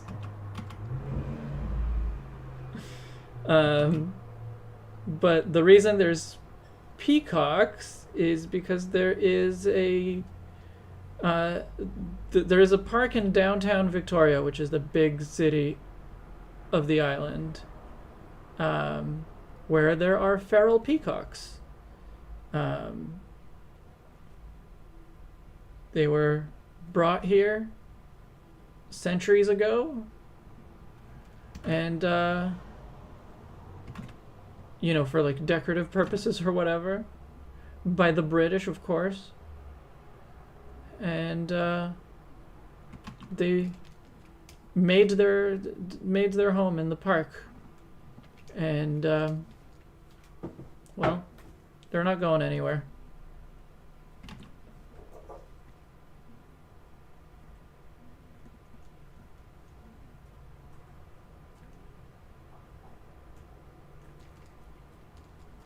but they're also not like, you know, proper invasive or anything. They're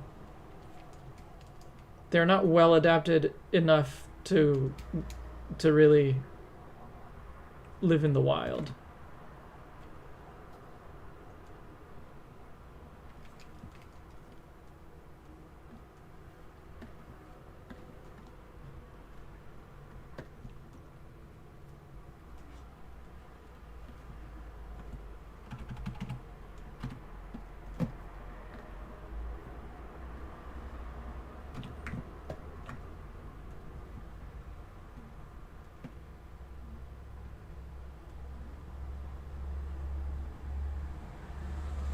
Yes, Victoria does have cherry blossom trees. So, I mean, we have all kinds of blossoms. The kind of main street where we live is lined with a variety of flowering trees. So in the spring we have a pretty long season of there's like cherry blossoms, plum blossoms, apple blossoms, all that kind of stuff. Yes, I think that really helps make the tail work better. I might need to adjust a little bit, just like the positioning of the bumps, but I'm not going to spend time on that right now because I'm already behind schedule again, thanks to the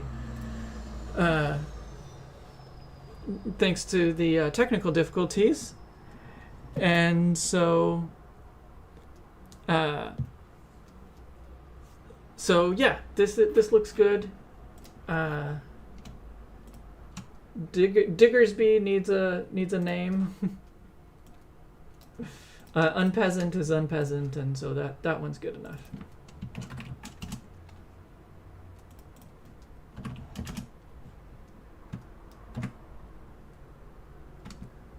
So next up, what's the next creature in line?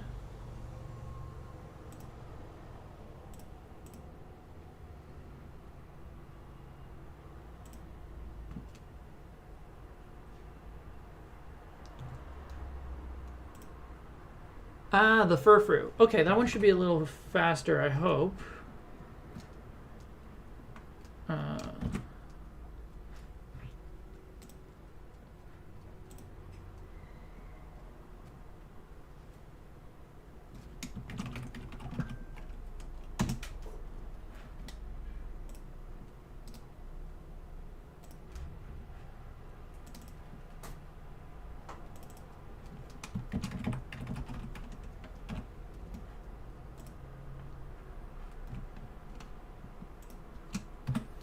So let me get my pre-made sketch for that, and then yeah, because this one the sketch is more or less ready to go. I think there are some things to decide about it, but yeah. So basically, in this area, there used to be a smallish white dog that was raised for its fur, in the same way that Europeans raise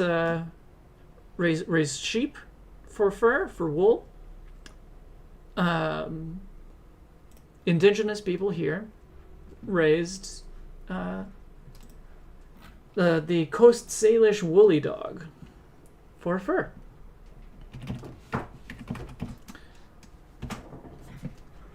So just like thematically, it just really made sense to have a regional variant of furfrou.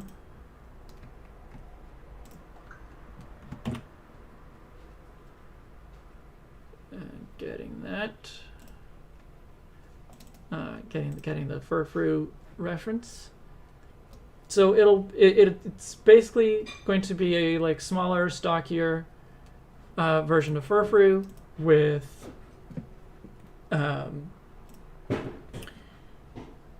more like bushy fur, or I guess woolly fur, but also or I guess that's the part that we need to decide is because the fur was used to make blankets, and so like blankets and clothing, and so I put in this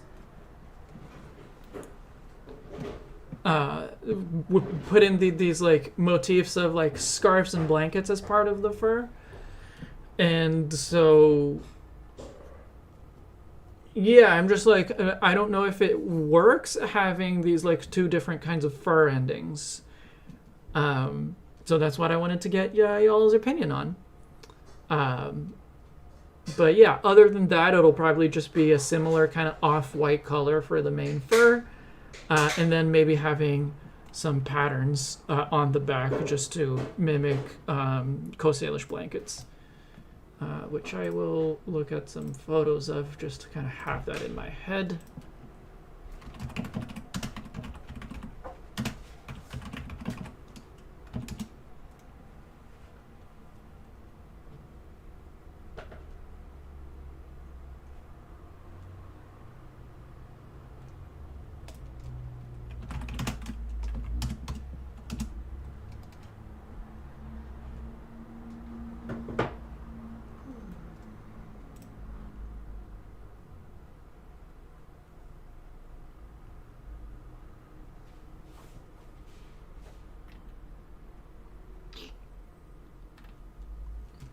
Yeah, I see some pretty complex patterns, but like in general, there's stripes, triangles,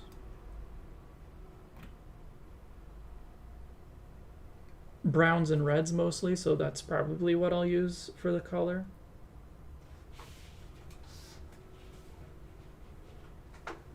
But yeah, maybe just some simple stripes.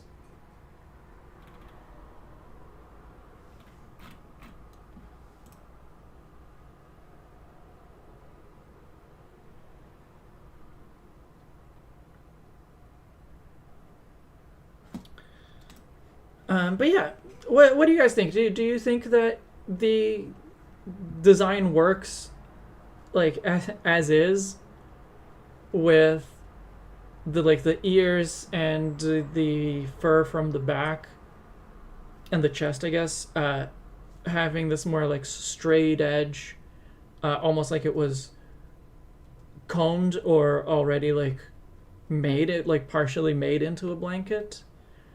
While having the rest be kind of bushy and wild? Or does it not work that way?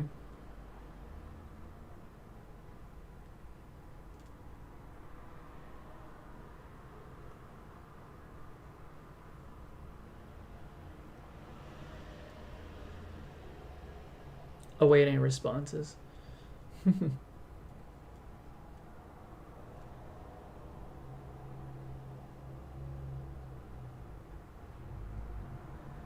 You think the top of the head is not different shaped enough?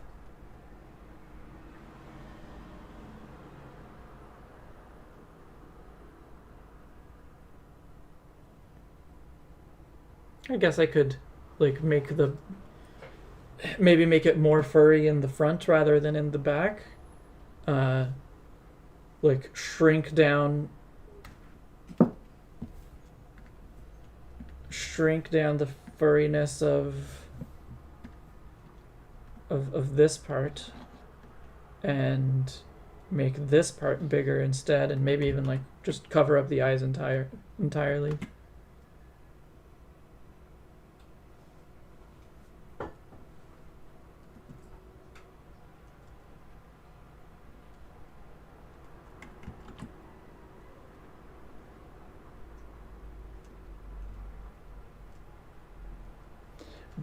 But like okay, like say I do that. The question about the fur endings style remains.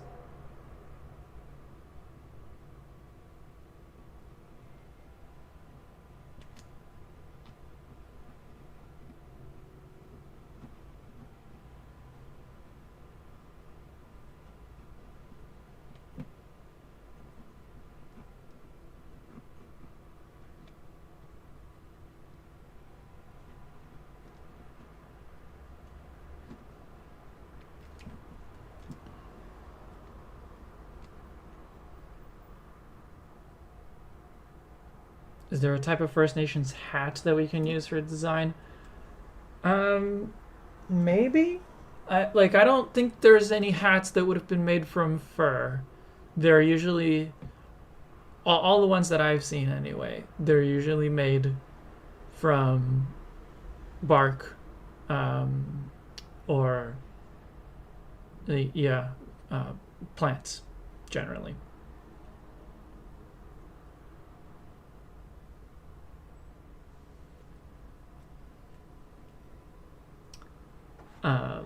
But the one like most common is a kind of a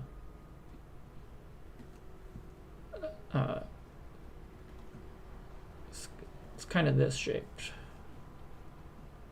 Yeah, it's kind of like a lampshade shape.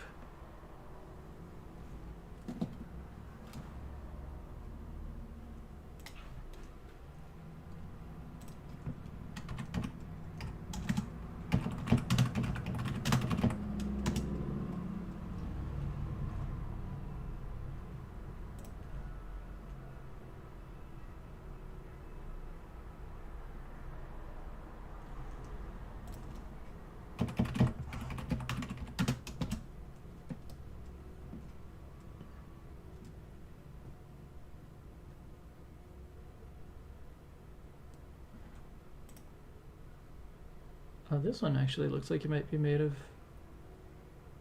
fur. No, actually, maybe not. Hard to tell though.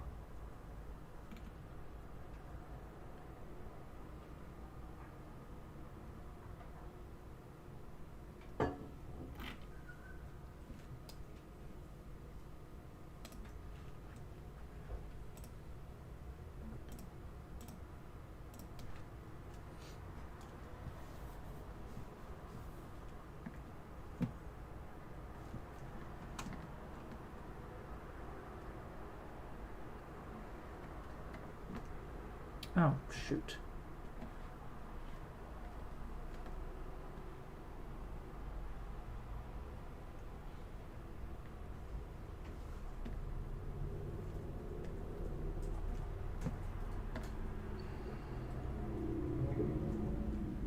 Furry lampshade could still be fun. Well, I'll try it.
Yes, I suppose you're right about fur hats.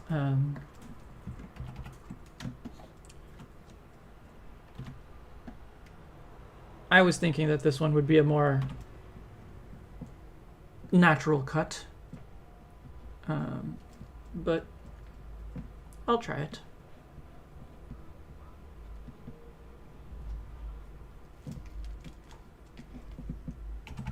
I guess in this case it would make sense for the edge to be more trim, like other parts of it.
Yeah. I guess that looks okay.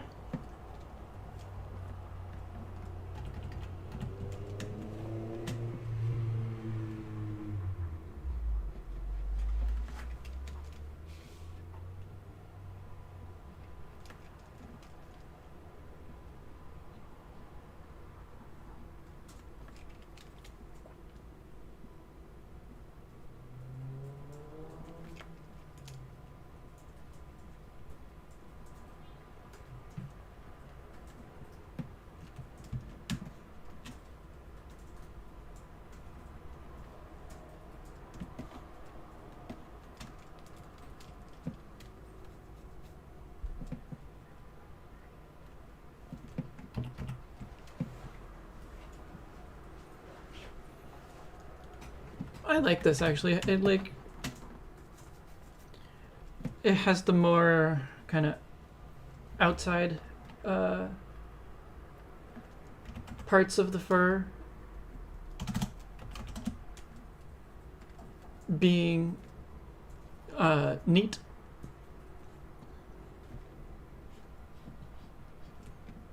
But the kind of undersides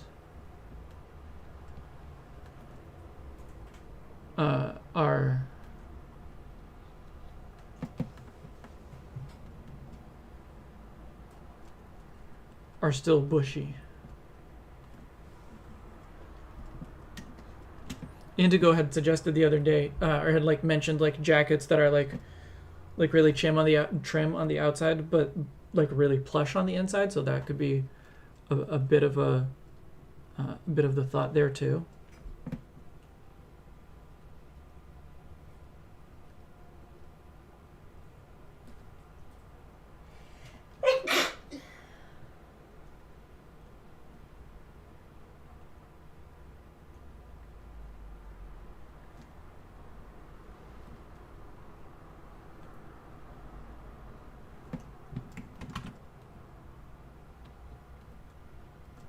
Kano says hi. Hi. Yes, Indigo is, well, not really chilling in the back. She's working.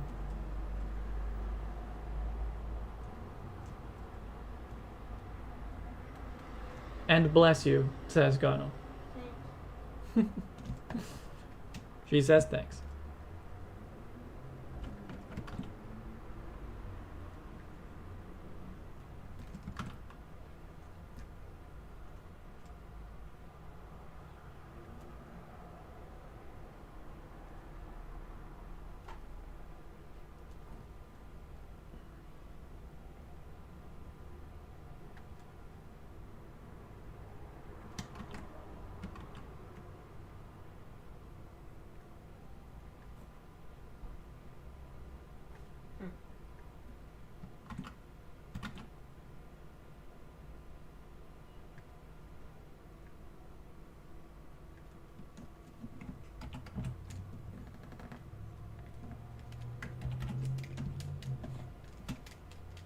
Alright. I'm just gonna go with this. Not even gonna redraw that previous sketch.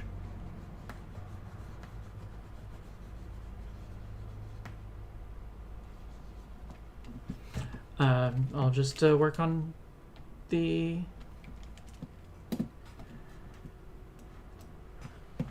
coloring.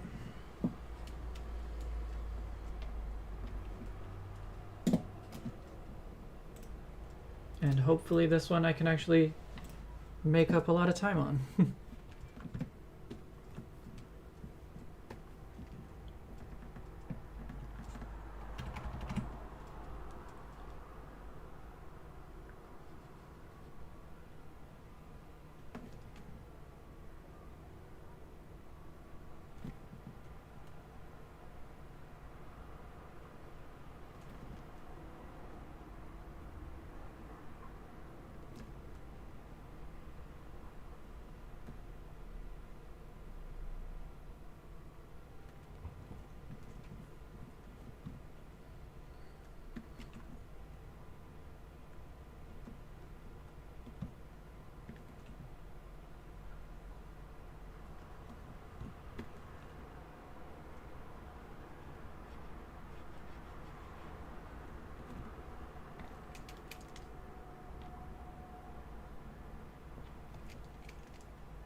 So, Gano, how are you?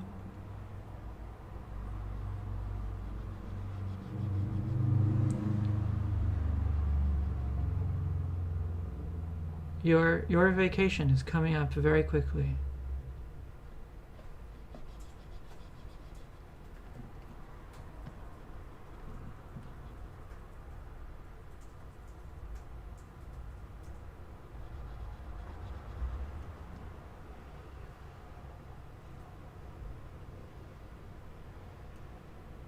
Tired? Yeah.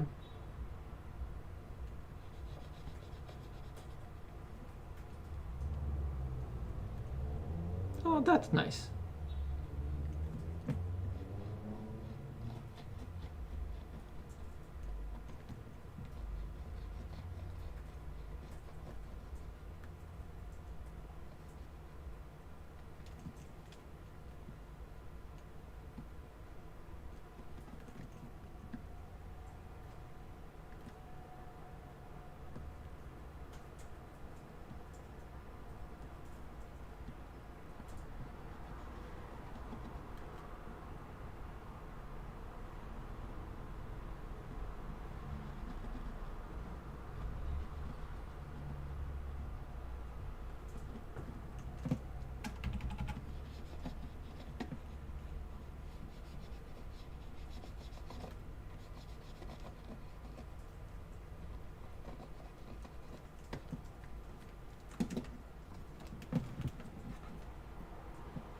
You have to enjoy the rare moments without drama.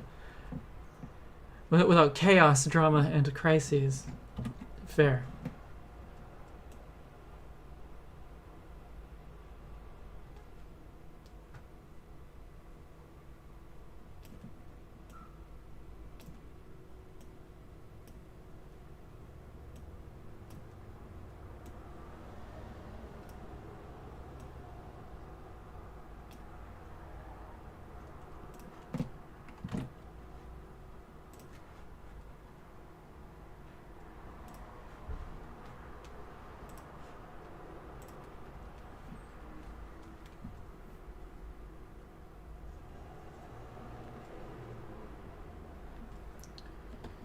Yeah, so let's see. What kinds of patterns would be good to use?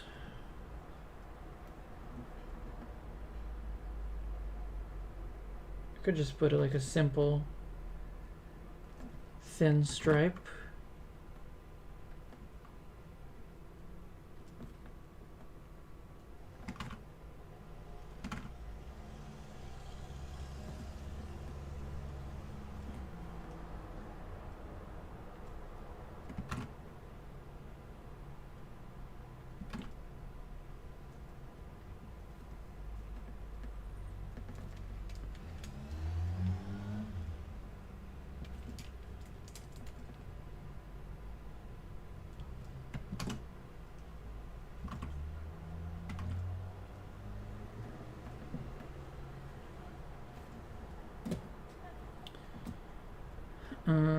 I want a bit of brown as well.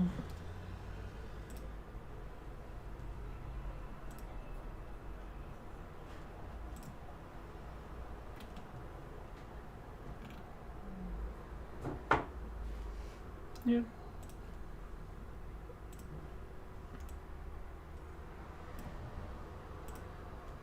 I don't want to do something too complex anyway, so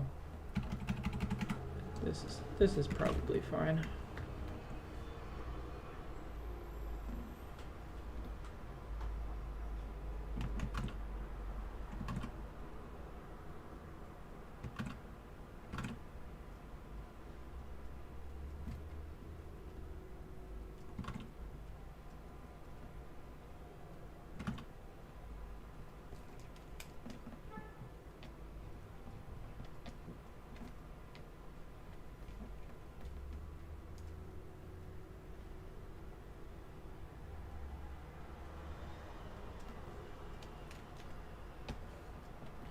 Hello again, Quint. What do you think of the pattern?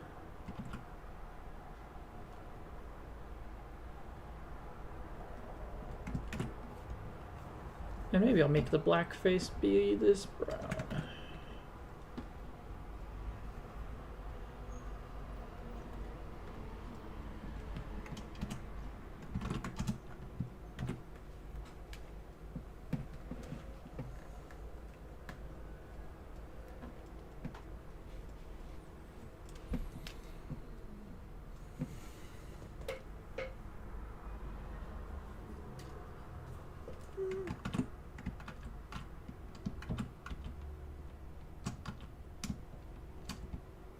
Yeah, I'm gonna keep it black actually.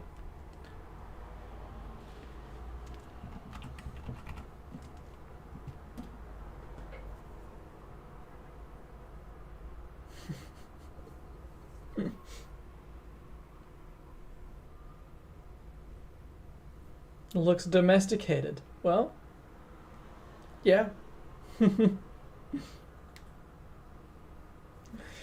Alright, well, I guess that's it.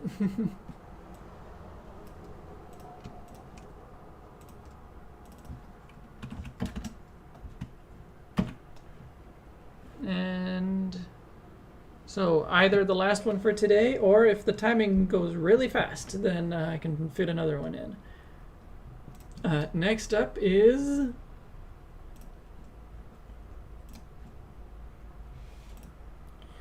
Oila-chan, right.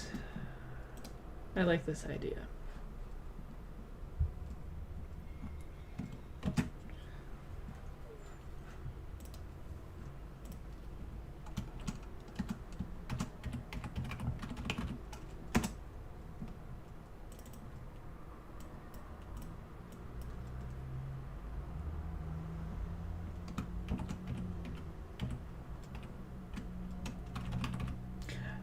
Thank you for the clarification, Quent. I thought that was what you were saying, but I wasn't 100% sure.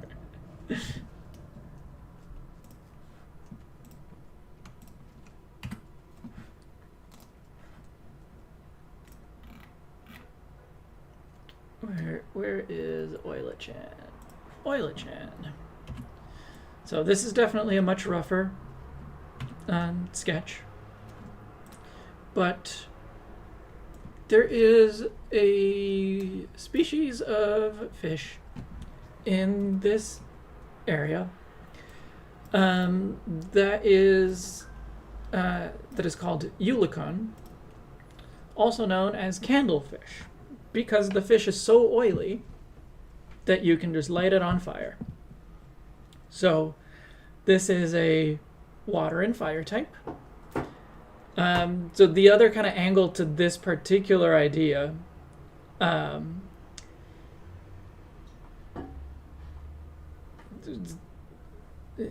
not quite that Quent, but close actually. Because Uloima is like the proper name, but there is an alternate kind of spelling of it that, when I first read it, I didn't know how to pronounce it. I thought was Ulichin. So with the ch instead of the k sound from the ch, and with oo. And so yeah, so I thought why not make it a cute schoolgirl, and play into the chan, and make it Oila-chan, so that it's oil lit chan. So it'll be a fish that is a cute schoolgirl. The fish itself, it doesn't look like much. There's not really much to get from the fish, really. But yeah. So this one is more like freeform. It's just try to draw a cute schoolgirl fish whose pigtails are candle wicks, and so is the back fin, the front, or the tail fin, and the front fins are melting wax kind of thing.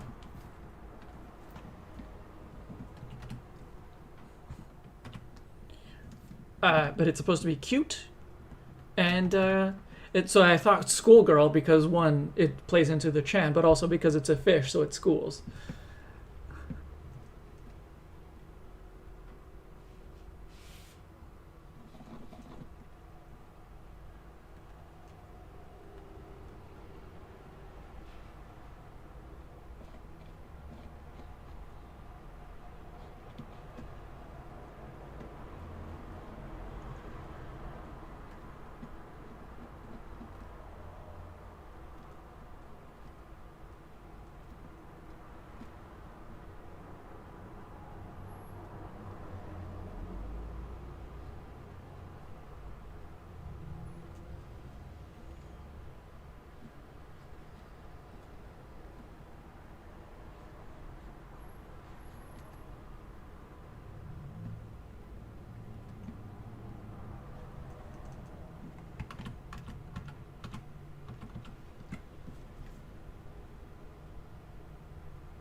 Hot fish.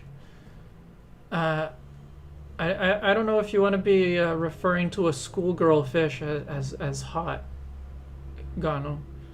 That that tends to be frowned upon. Thinking fish are hot is not cool.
Thoughts on the pose?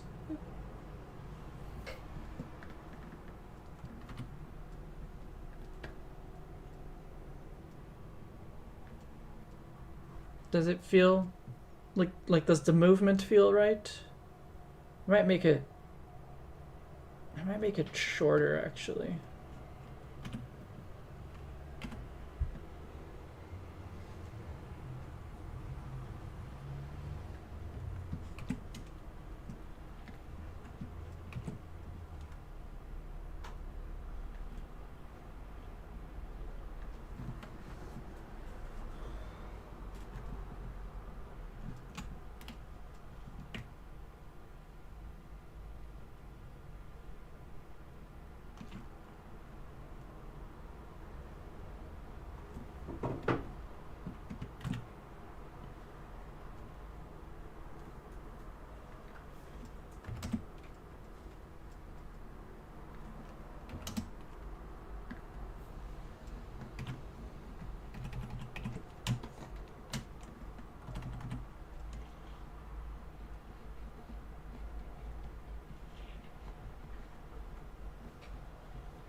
But yeah, even though this is a firefish, I do want it to be pretty distinct from Chiyu.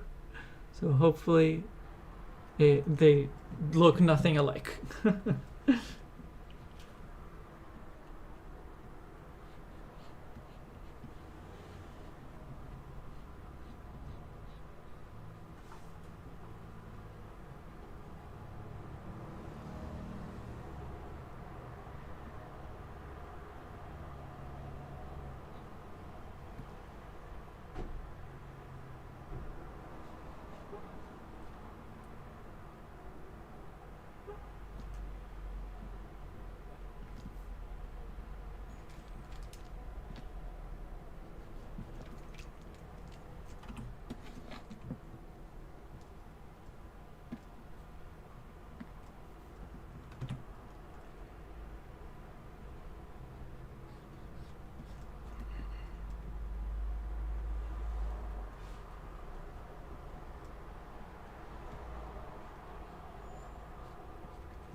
Well, here you go calling a fish hot again, Gano.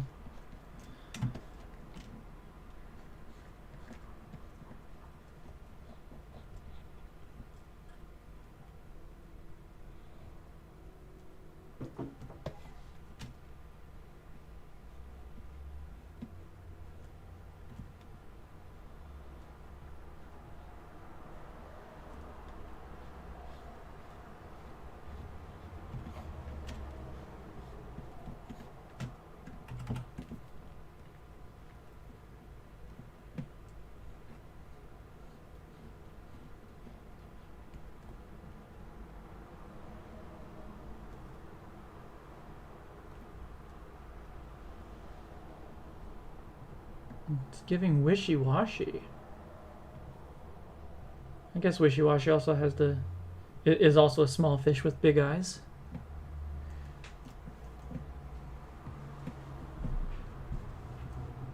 So I think that's okay. I mean, like, I think that's kind of unavoidable.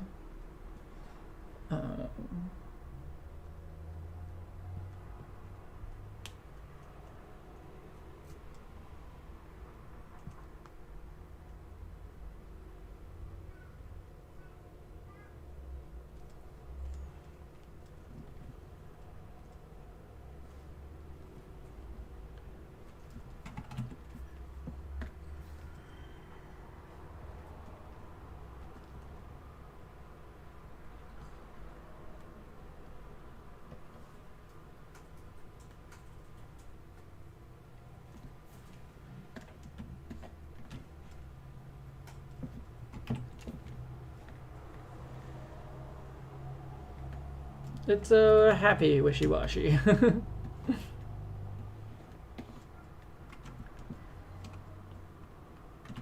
Instead of a scared wishy-washy.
Candoil. It already has a name. It's Oila-chan.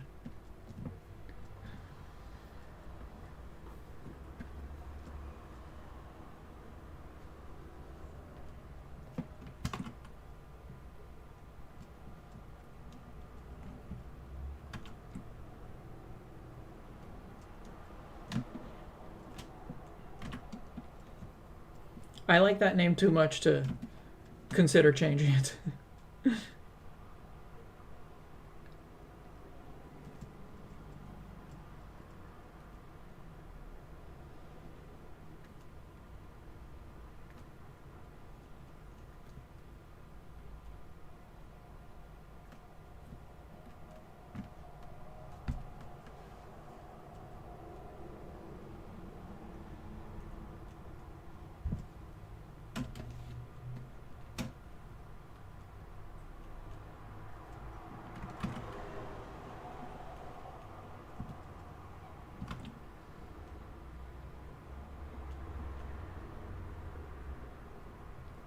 Why do you want the why are you trying so hard to make the candle part work?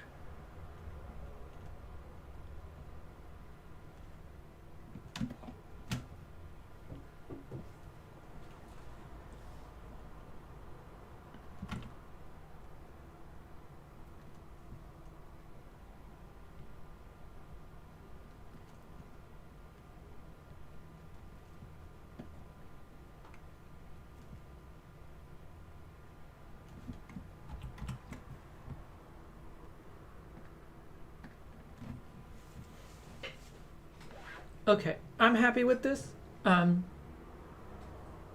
Does the excess of candle wax make it look too unsettling? That is like the one thing that I'm worried about.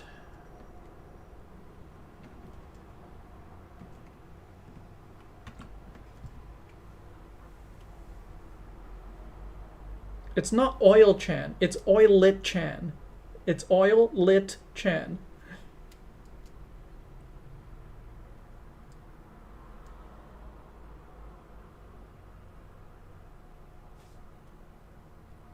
A little in the cheeks. A little unsettling in the cheeks. I was trying to do gills.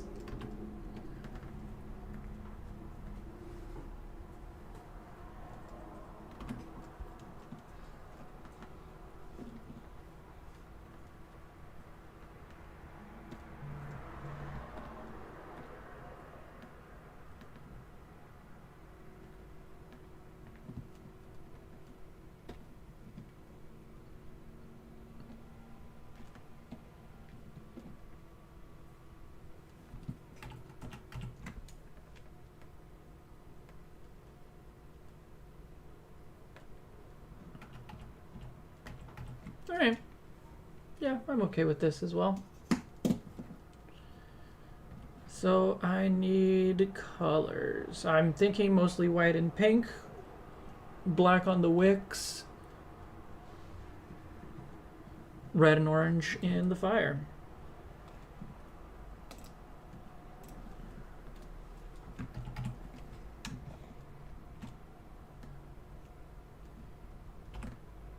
Right, I can...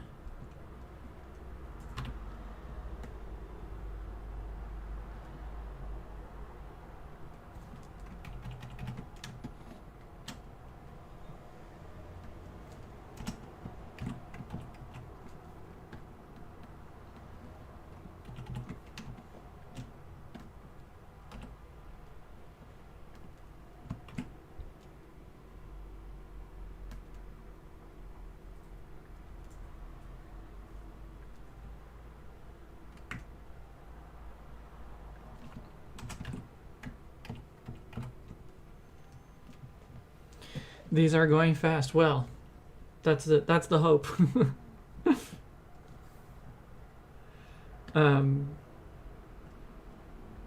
But they're not all gonna go fast.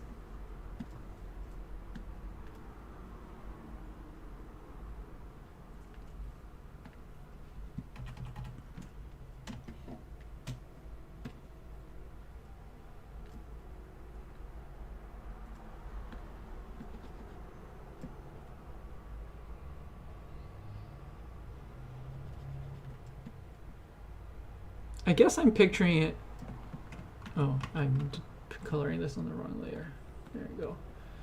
Guess I'm picturing it with Jigglypuff colors, and so in that case, I might as well just grab Jigglypuff and then adjust from there.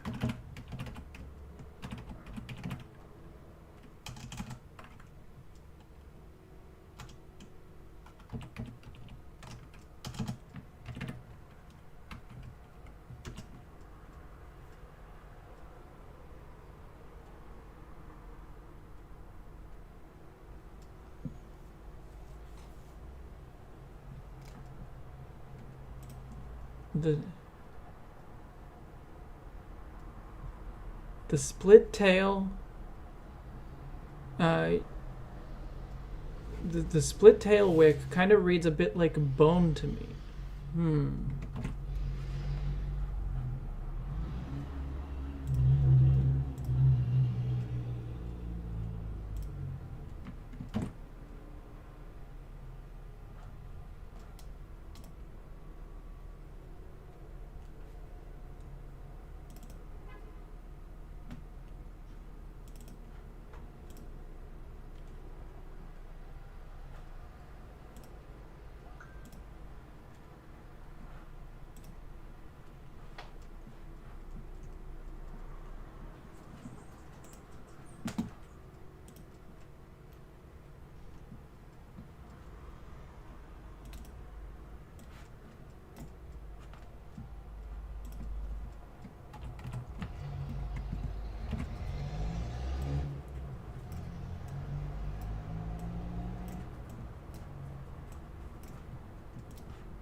Yes, I think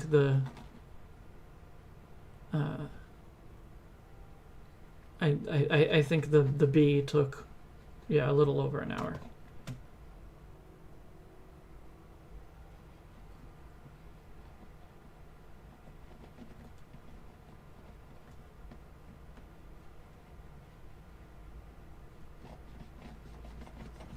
I guess this is the closest thing we've come up with to an object mon.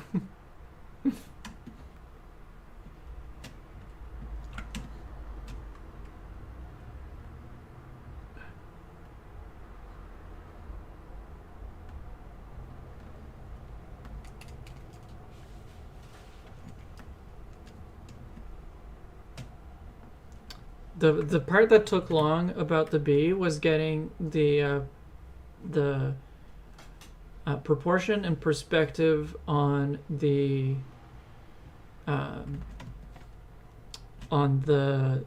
honeycomb to look right. The design didn't take that much work.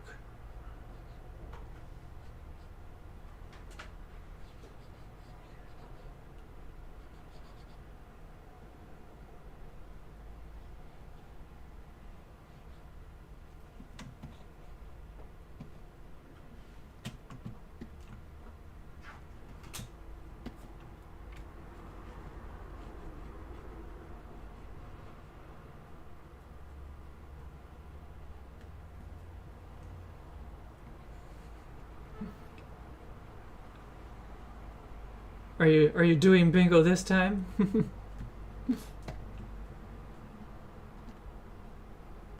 If you're doing bingo, you should let the rest of chat in on it.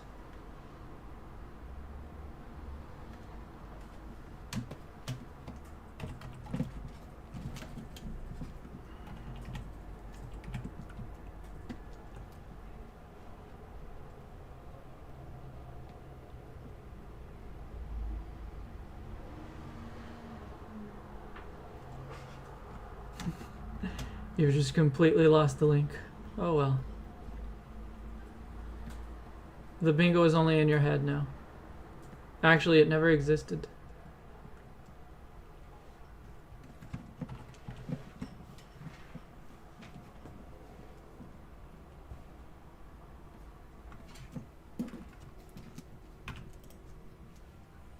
Okay, so obviously this is a little too Jigglypuff. So I'm going to make it a little lighter.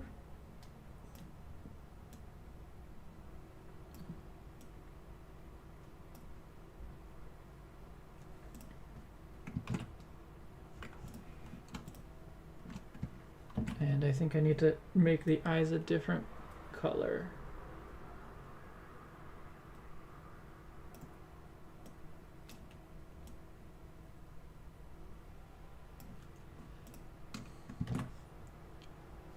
Actually, what if the eyes are redder to make it fire colored?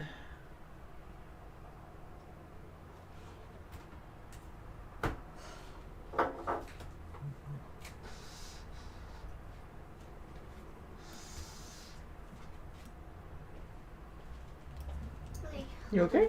Yep. I just signed up for Costco, so I feel like I sold myself.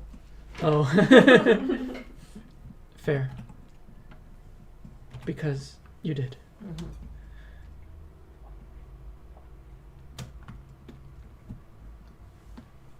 Anyways, hello everyone. Hello. How does Oila-chan look? Cute.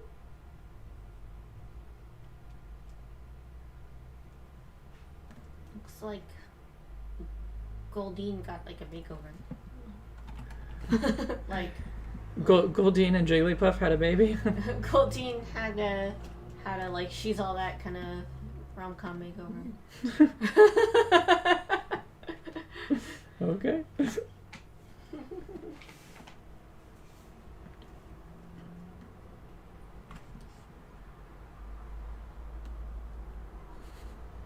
Quen says Costco claims another soul.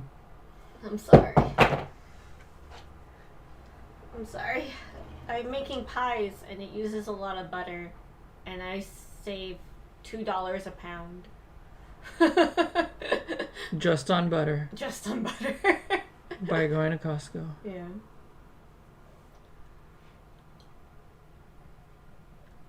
So the membership pays for itself in like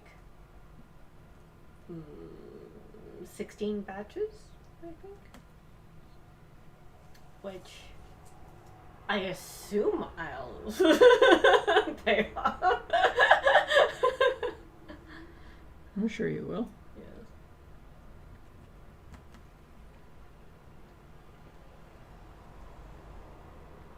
If butter be worth the Costco of your soul. Guess who said that? I'm sorry.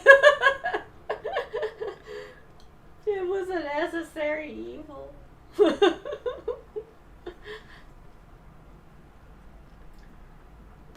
It's either $7 a pound or $5 a pound. It needed to be done. Anyways. Is this a Tatsugiri regional? No, this is a unique Pokemon.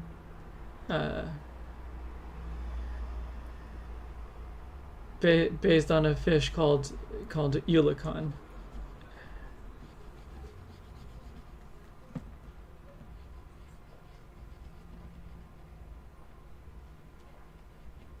But yes, it shares some similarities, I suppose, with Tatsugiri and Wishiwashi, which was brought up earlier, since they are all small fish single stage Pokemon. But very different mechanically and all that. Certainly lore.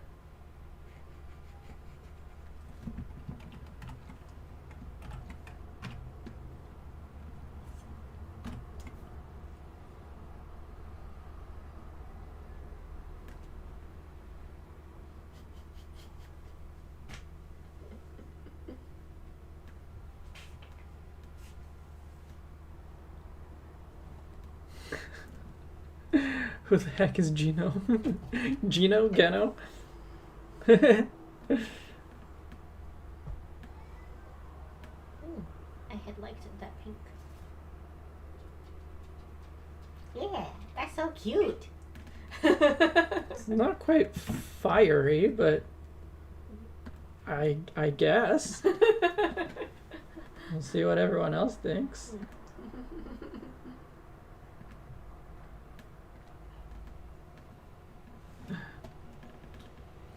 But Topaz said that they were thinking of, that they were thinking of white body with blue flames. Oh. That's fun. Which could look good, yeah. How very Azula. Yeah, like I definitely want the body to be whitish, Mm-hmm. but I don't know about white.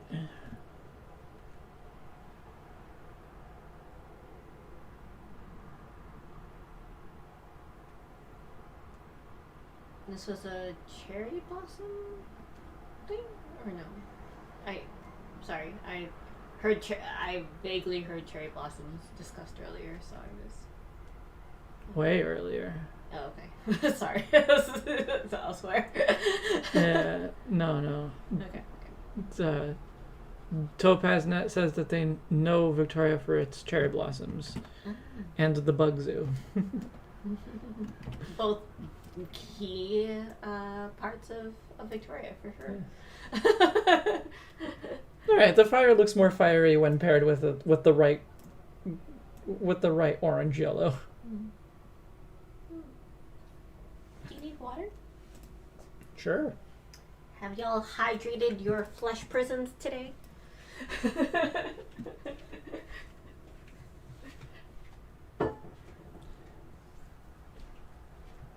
I like this a lot, actually.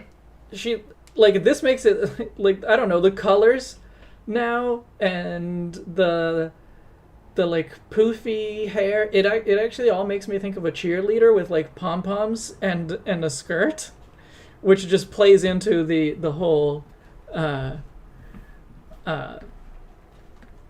whole schoolgirl thing. What do you think?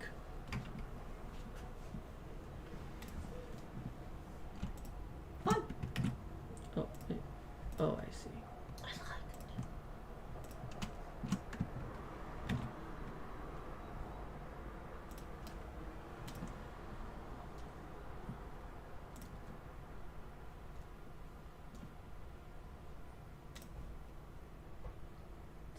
very give me an A.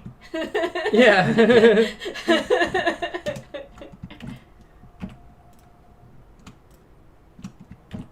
It's a little weird, or like at least it feels weird to me that to this day, I still have, like, I still know some of the like cheerleading calls that were used in my school, like in high school. Well, because I guess it wasn't just in high school, right? Because I went to the same school for my entire life, from kindergarten to high school graduation. I attended the same school, and so like, you know, it's like the same cheerleading calls that get like reused every year. Mostly, I think there were some original ones every once in a while, but in general, yeah. So like, I can still hear certain chants in my head.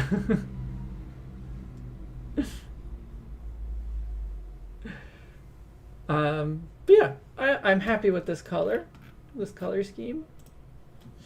Yeah, impound. So it's based on a fish called Ulicon that is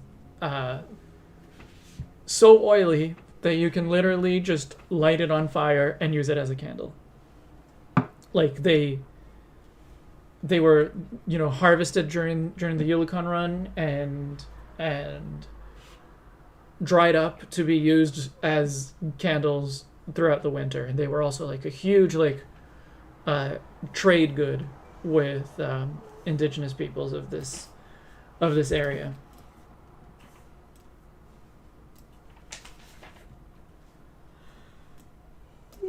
For that same reason.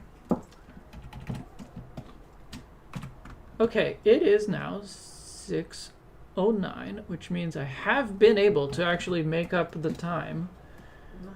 that I was falling behind on. Okay. So I might be able to fit in an extra one. So let's see, who's next on the list?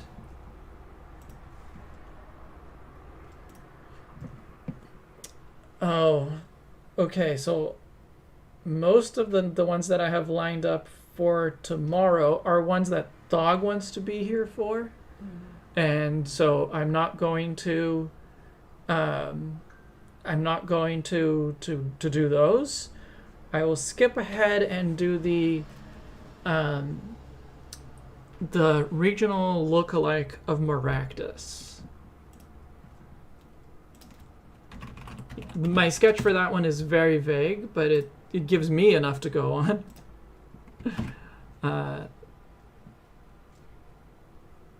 That one, though, does actually still need a better name. We're currently calling it Blaractus, but it needs more.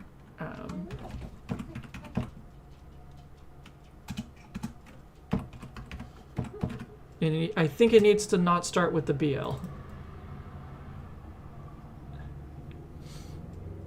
Is this pink going to be its final color? Yes, because it's meant to be a schoolgirl. And certainly another color would be cooler, because this is a warm color.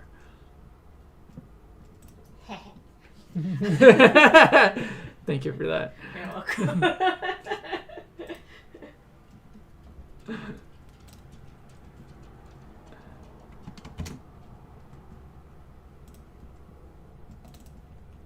Yay!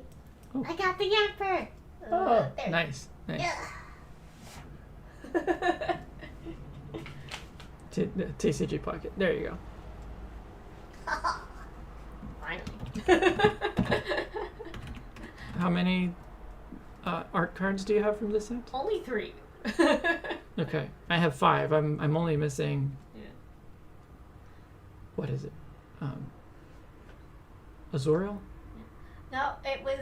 This is such a silly thing to be bothered by, but I only had 2 of the 1-star cards, but I had 3 higher rarity cards, and I was just like, this is I love the higher rarity cards, but what I'm really vying for are the full art cards, which should be easier comparatively. So I was just kind of irked that the probability was out of whack.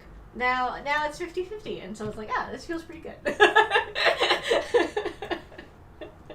Okay, so obviously this is a very rough sketch, but the idea is that this is based on bull kelp.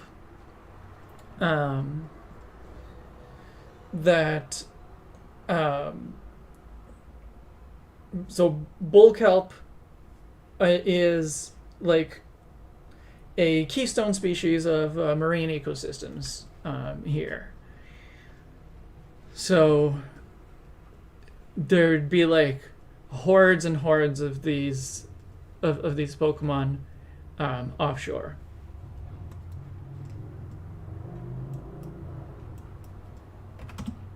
Oh. Maractus, you're not the one I need to. But yeah, a tall and lanky version of Maractus.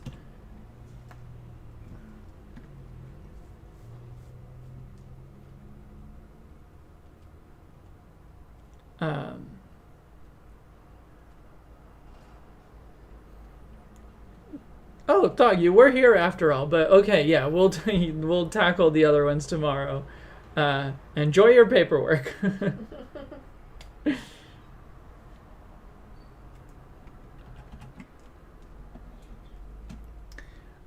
Could you maybe type Blaractus to some sort of string instrument in name? Oh. Some kind of instrument. Yeah. I don't know.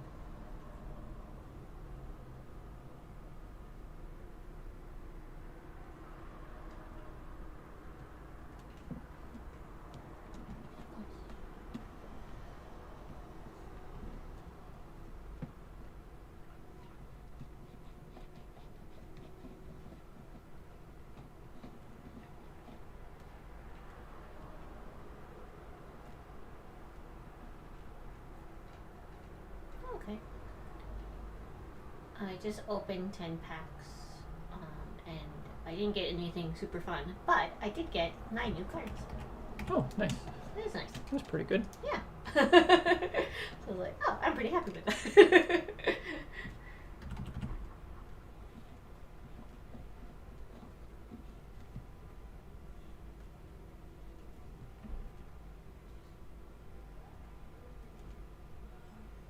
All the better to help your collection with. Yes. Yes, you work for me. Open card packs. Yes, master. For those that don't get the context, Indigo has gifted me her TCG Pocket collection. So basically, she's still playing the game. She's still doing opening the packs. But if she pulls anything that I need for my collection, I can just have it. And like I can trade her whatever, even if it's not something that she needs for her collection. Correct. Happy birthday. This gift keeps on giving. It's true.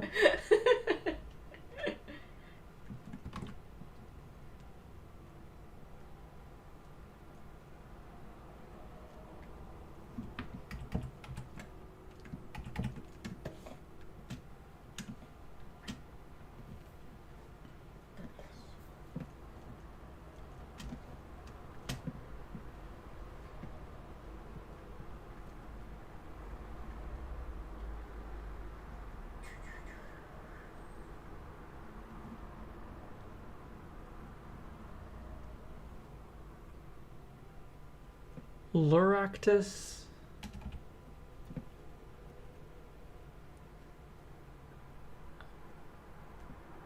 I don't know. Like I know that Maractus isn't the best name. Like Maractus is like it's just the original name, just spelled differently.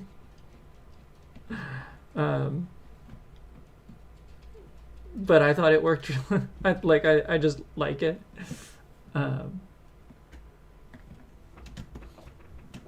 So Bullkelp has another name, which is bladder rack. Rack spelled WRACK. And so I thought just like I'll just call it Maractus with a rack with a W and a CK in there. But I know that isn't the best name.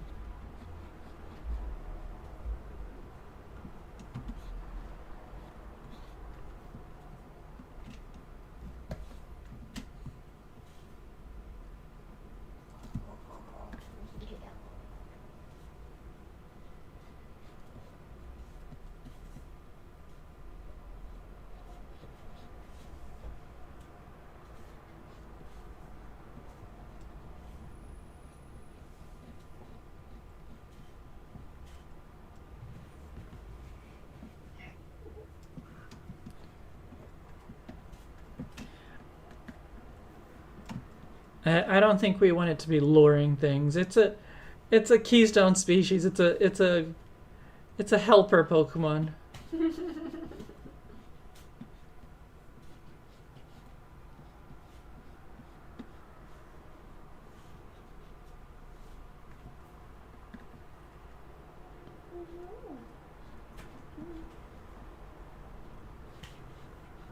It is really large and creates environments for other marine Pokemon to live healthily in. The silhouette made you think this was a cowboy going crazy with whips.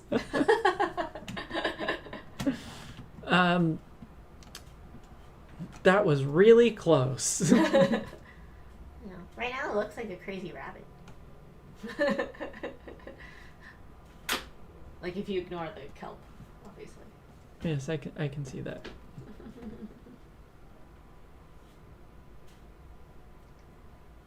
Like a floppy bunny plush.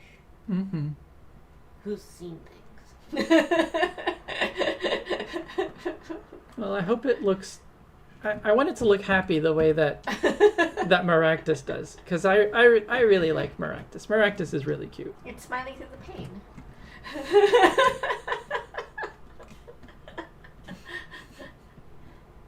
Poor thing.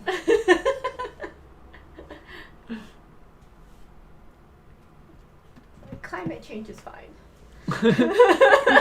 This is fine. You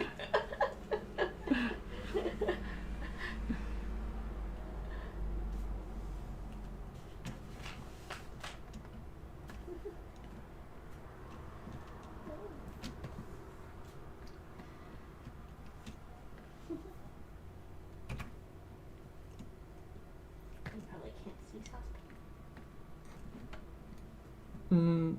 Saucepan is in camera, but I mean, Saucepan is a shadow. They can see you petting a shadow.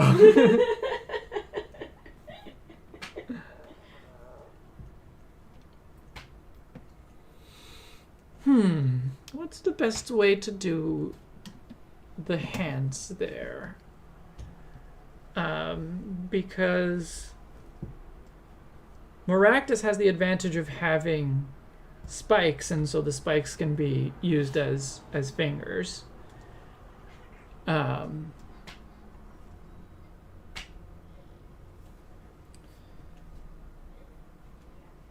My fish Pokemon want some rack. I'm worried they are addicted. They're rack fiends. Gano says, this isn't me giving up, but Maractus may just be bad enough to be good.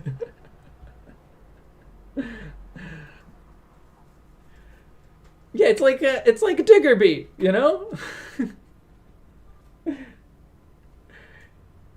You just don't realize that you're not talking about the same thing.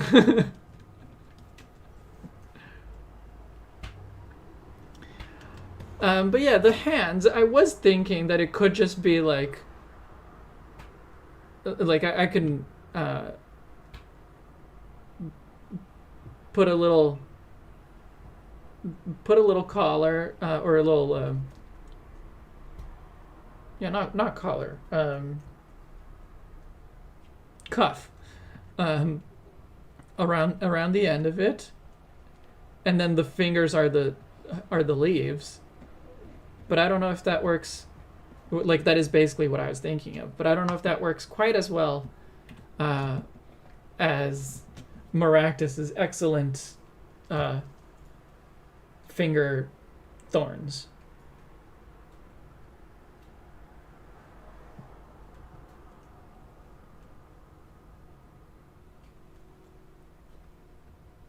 Oh, I guess I could have, like, I can make it a like bulby fingers. And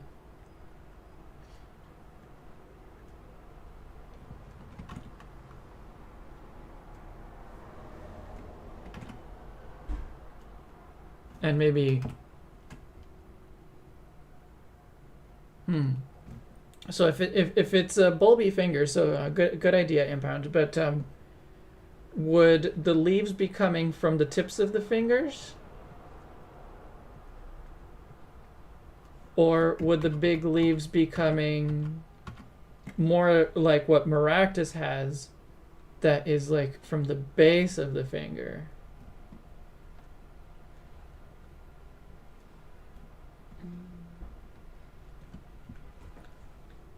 I think base, but...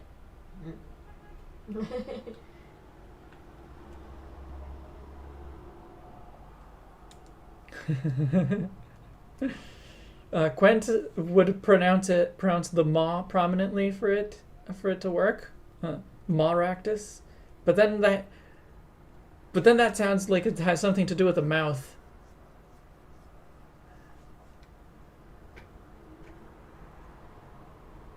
It's more like Maractus.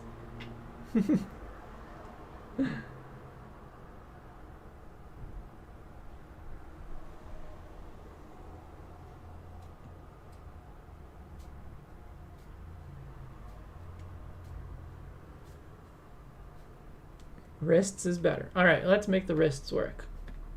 Oh, I accidentally put that on the wrong layer. There's your wrong layer bingo.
Have the bracelet.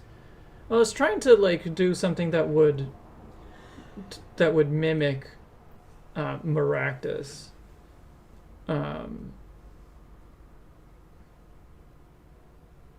But yes, I suppose I could make it so that the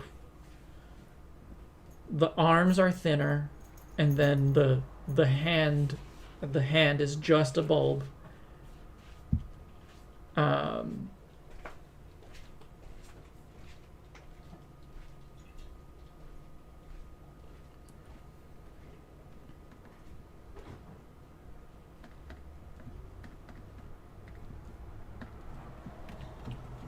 And so there wouldn't be any fingers, and yeah, it would just manipulate anything with the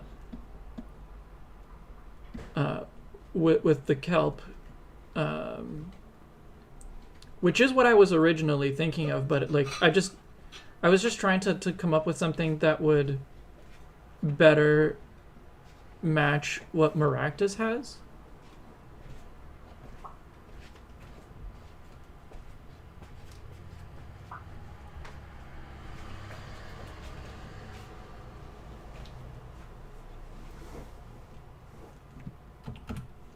But yeah, it could be something like that. And then I would do the same shape for the ears. And I think in that case I would have the kelp just coming from the tip here.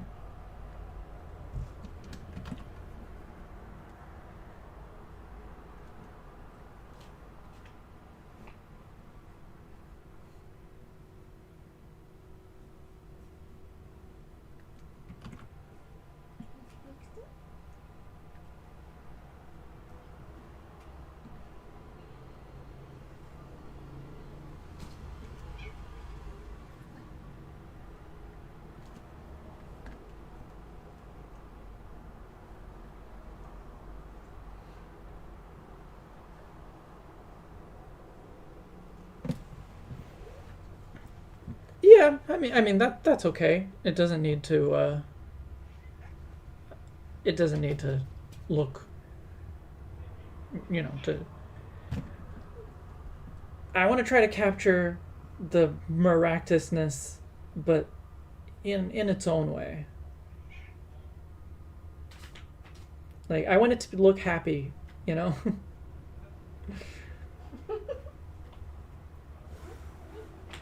I want it to look like it's having a good time.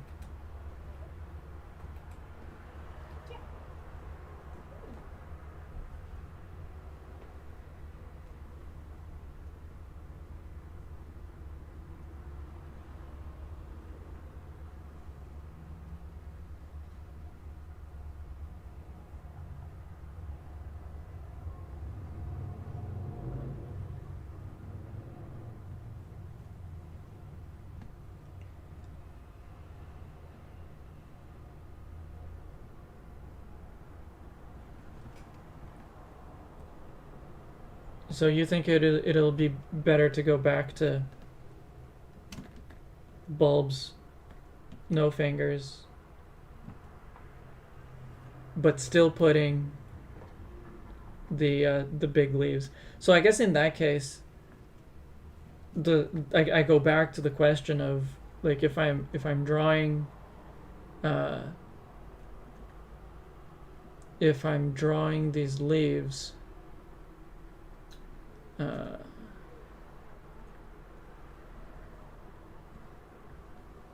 do I also give it a cuff?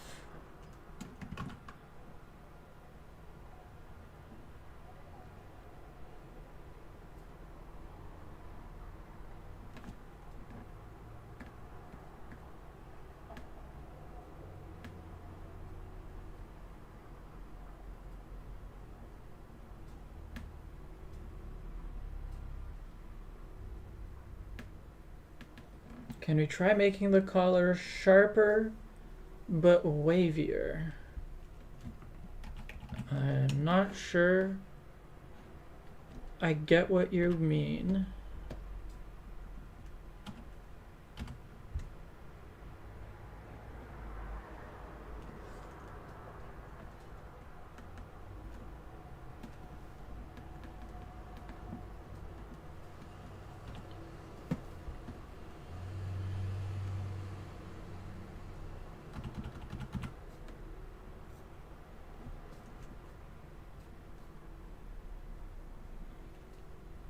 Like, is this what you mean?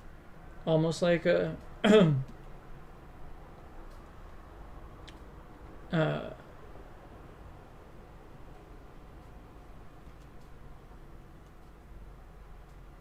almost like a jester collar kind of thing.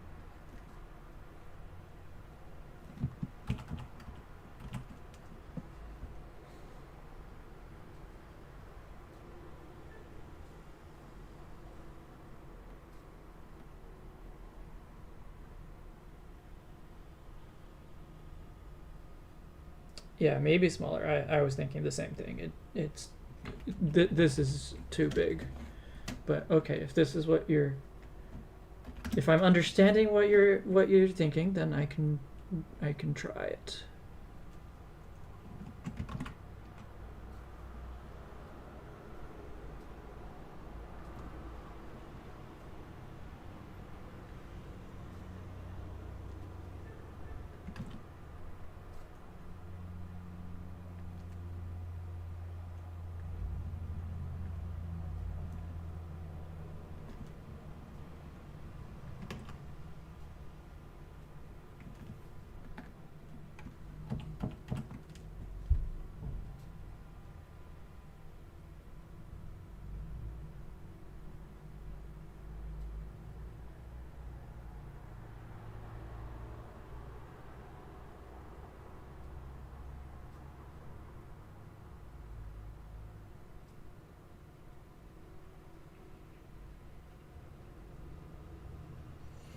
I honestly don't mind too much if it ends up looking like a clown. It's got a bit of a,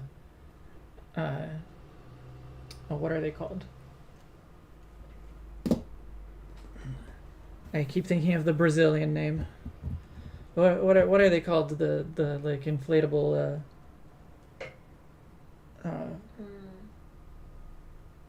Not even inflatable. The things that are just like powered by fans. lucky, believable, whatever.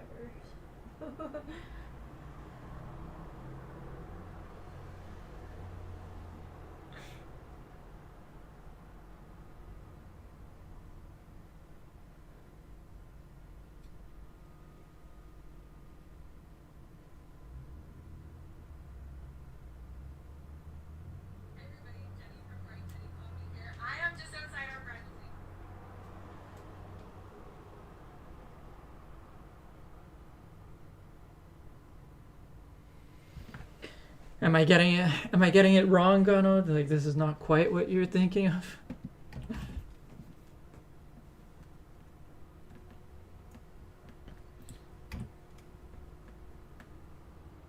Okay, but we're gonna go with the cuff, right?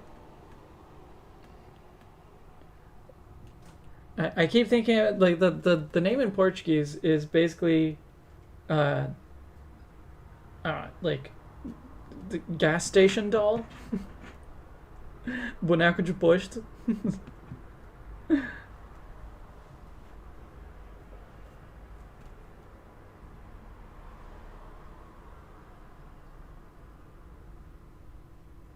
Maractus does have a horn, but Maractus has thorns all over, so I don't see a reason to justify putting horns at all on this.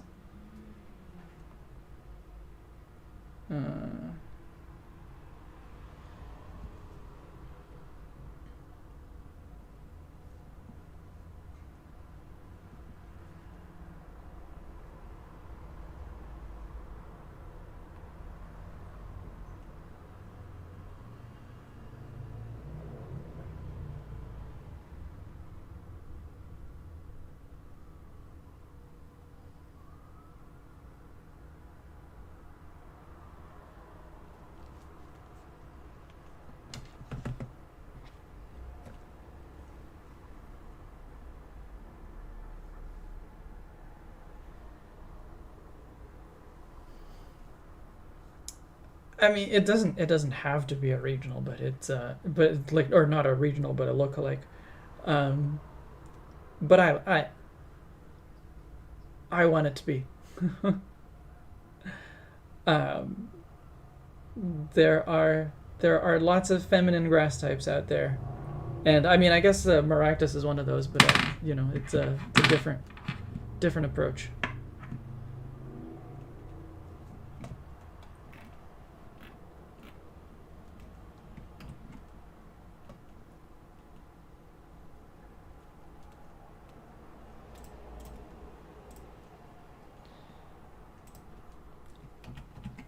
But yeah, like I just like the idea. I like Maractus, as I've said, and I just like the idea of Maractus as a bull kelp.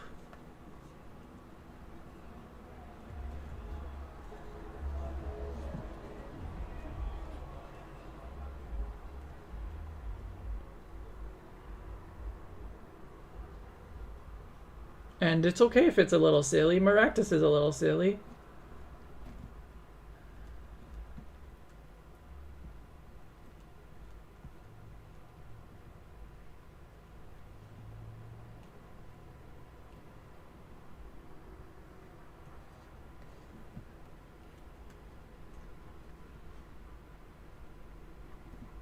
As much as my teenage self would disagree, Pokemon needs silly designs.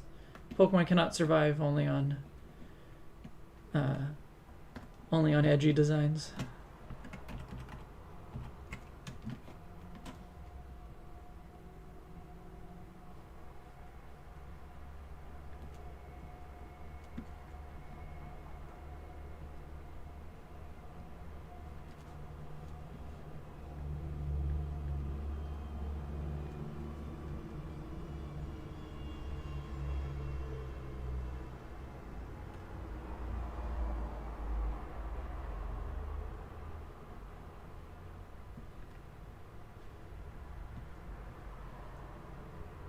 If we went with a completely different name, I would call it Help-a-Kelp. Help-a-Kelp is a pretty good name.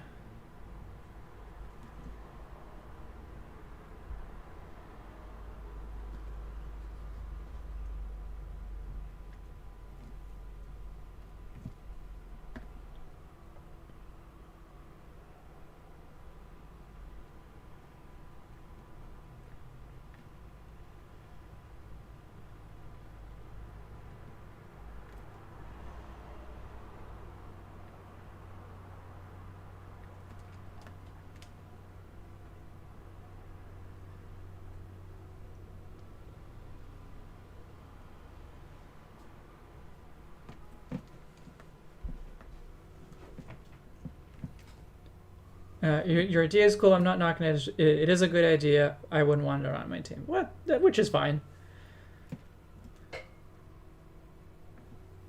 I probably wouldn't have it on my team. I mean, I would probably have it on my team for some amount of time, but you know, it wouldn't stay on my team. Mostly because it's a single stage Pokemon.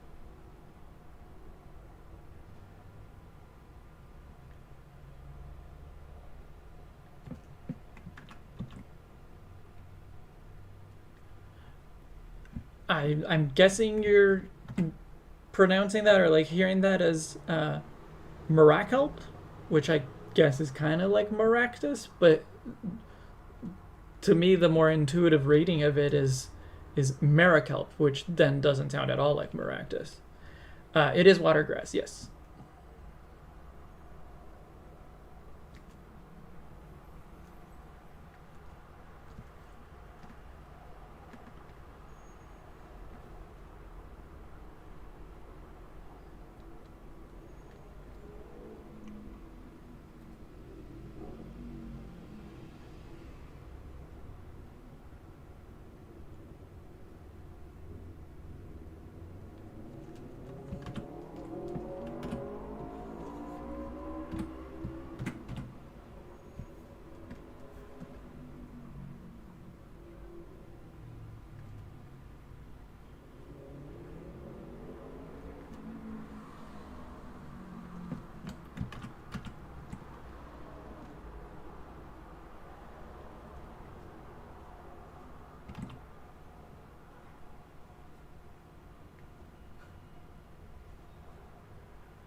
I still like Maractus. The name.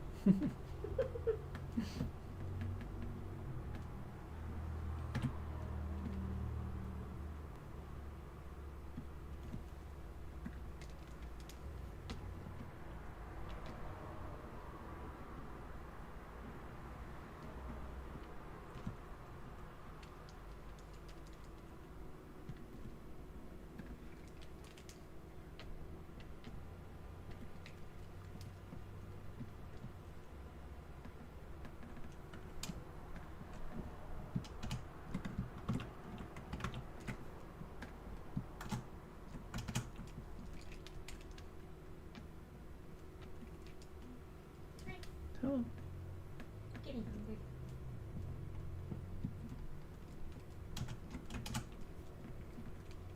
Unfortunately, I am trapped.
See?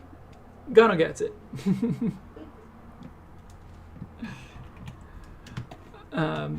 Gano, you have not communicated to me, I guess, better than your original thought, what you were thinking the collar should look like. So for now, I'm gonna stick with the collar that I drew. I have to decide whether I'm going to put cuffs on, though.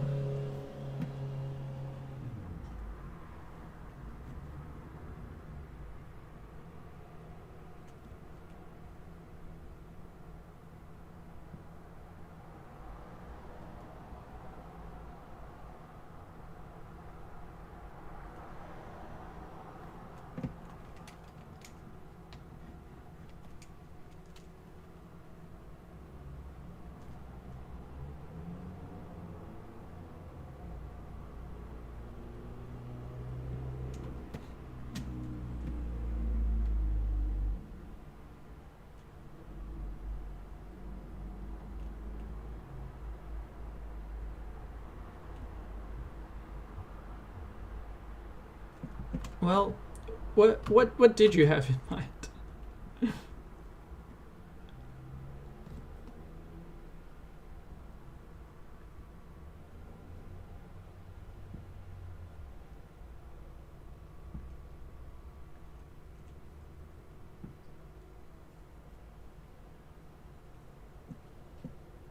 A zigzag bracelet, as in something like spiky, like Maractus, or as in just like a pattern? Actually, I was going for the wavy pattern because I think it just feels more like a plant that, you know, just kind of goes with the waves. But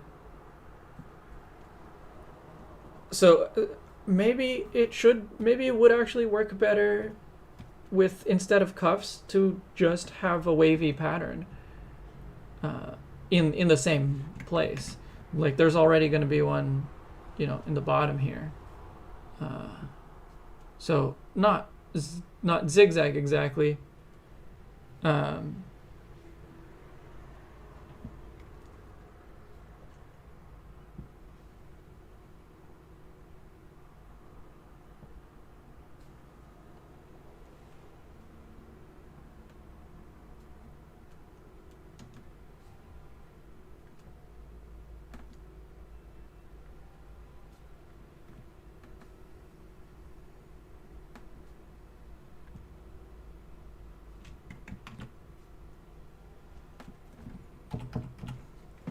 Yeah, I think a pattern looks okay.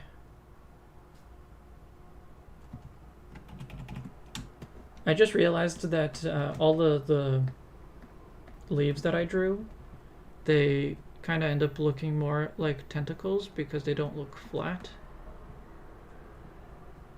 So that's something I gotta fix.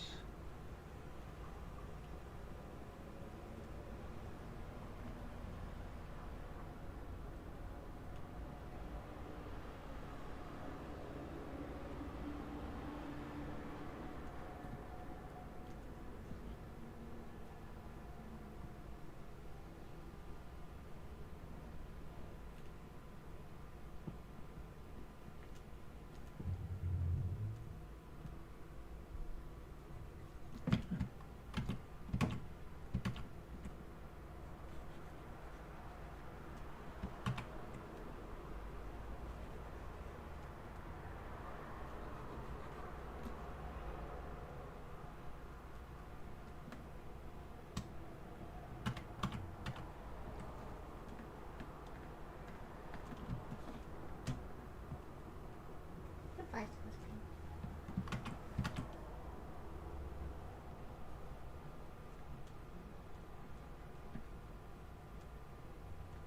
No. Oh, you're back. She's just stretching. I guess so. Oh, and now her butt's in my face.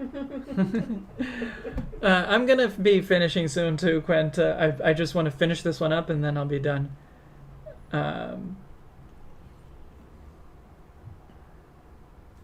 You put what you had in mind in region voice chat. Okay. I don't have... Like, I quit Discord entirely after it wasn't letting me talk to you. Were you here for that? Discord not working? And Discord not transmitting Gano's voice to me, but the stream picking it up? Yeah. Okay.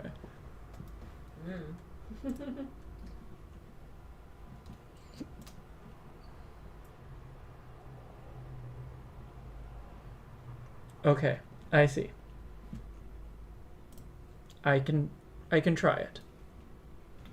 But let me finish giving some proper three-dimensionality to these leaves.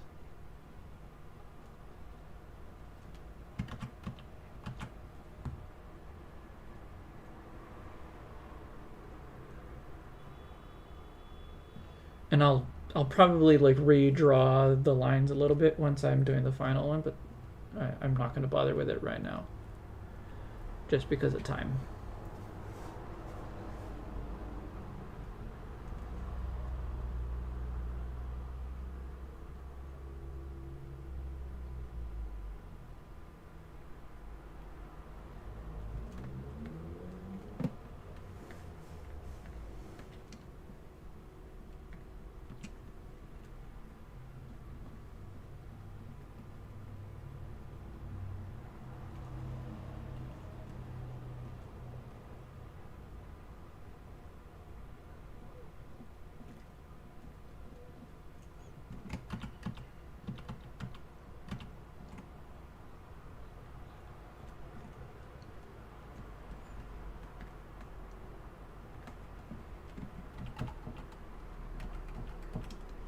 Okay, I think that looks a little better. A little bit more ribbony. Alright, one more try to this collar.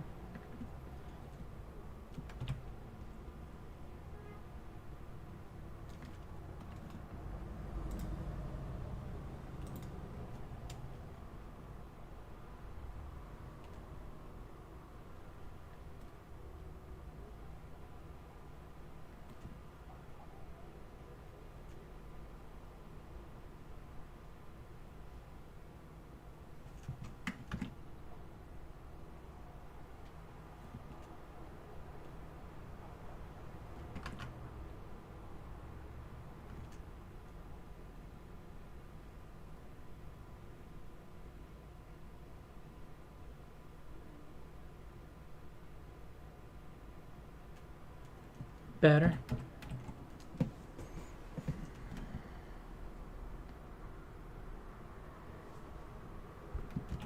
I think that looks okay, I suppose.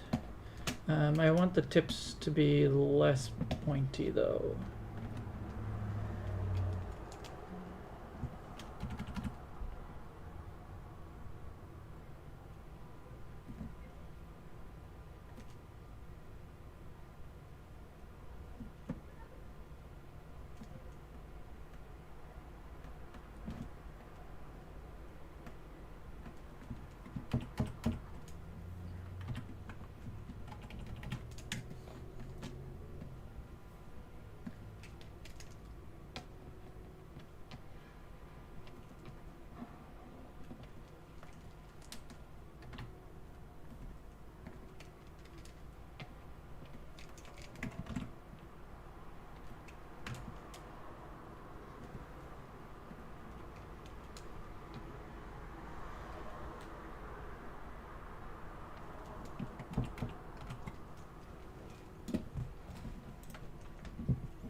Yeah, I like it.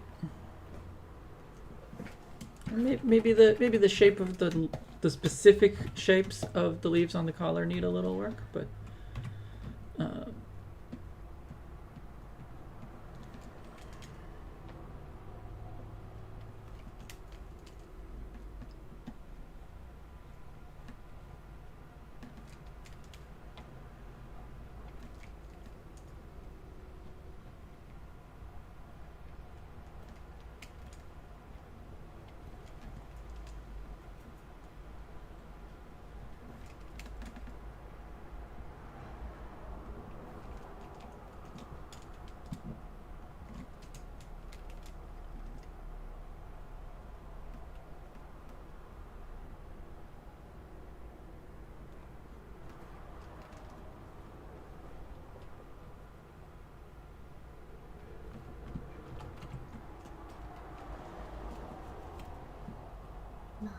Okay, let me do a little bit of coloring. It's coloring book time. I'm gonna start with Maractus colors, but I will definitely be editing them. Is each branch on a different layer? Yes. Because I think the middle one could be like a little lower. Like I think there's a little bit too much crowding at the top. So if you bring down that one a bit. I think the size feels right, so I could maybe move this one. Move it out more. Sure. Yeah. I just think that it's a little crowded up there, so to just separate them out a little.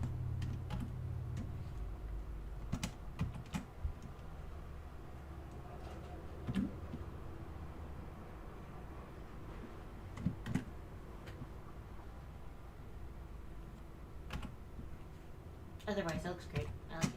I think it's a good mon.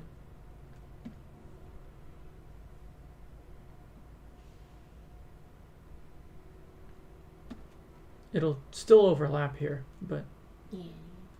mm, I think you think that'll be okay? I think that's better just spatially. Okay. It felt a little concentrated really on that one spot. Mm-hmm.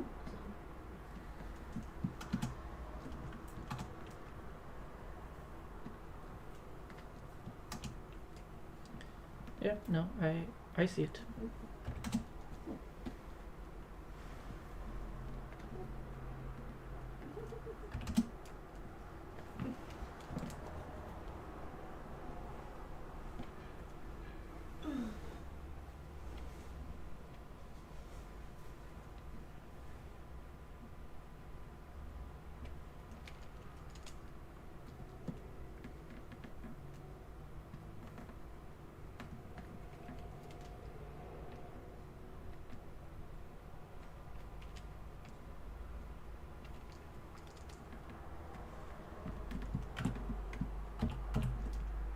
Okay. Well, I won't quite be finishing at 7, but considering that I'm ahead by 1, it's not too bad at all.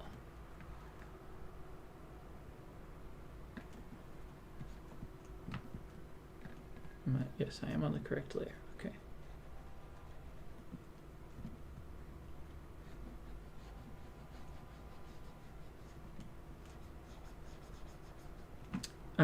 One thing to think about. Yes, I'm gonna definitely make it like green and blue,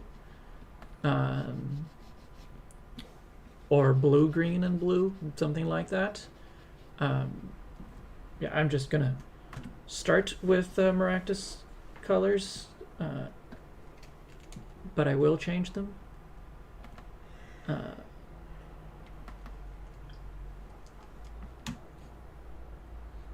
But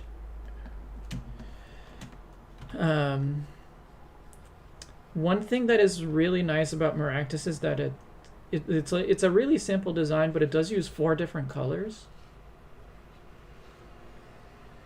And so I would like to think of a way to, and like the pink gives that like really good contrast to the like yellow and green. So I would like to think of a good way to incorporate an additional color. Because like I can think of places to use 2 colors in this design.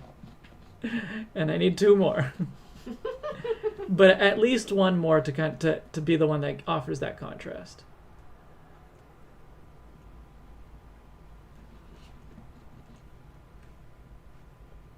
But I'll start with my basics and go from there.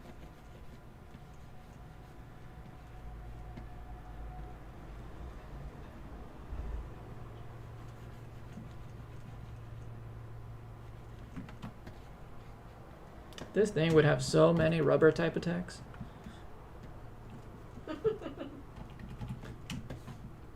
I say for the benefit of those who know what the hell I'm talking about.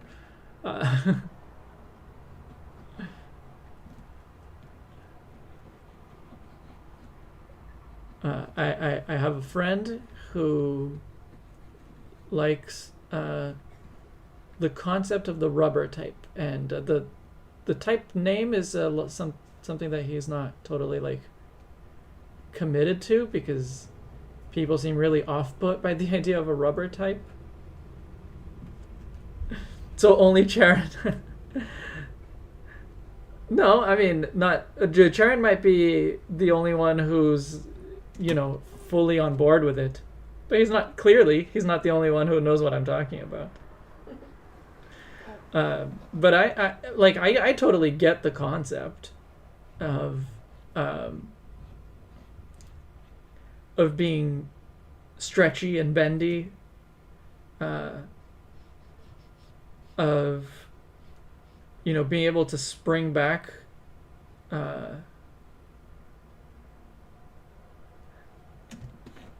elastic deformation.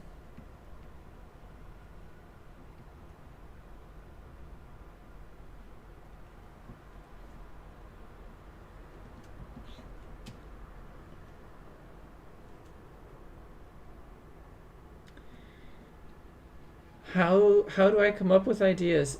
It is hard to come up with an idea that's not just like, I'm going to make a cat and it's going to be a cat and it's going to be a fire type, so it's going to be on fire. So I think the way to do it is to just try to come up with connections. Like in this case, it kind of just is the thing, right? There's not much more to it. Besides, it is bulk help. It's like it is bulk help and it is Maractus, but it is Maractus just because like I thought of Maractus the name, and then I was like, okay, bulk help Maractus works really well. Like I could see the vision, and so I stuck with it.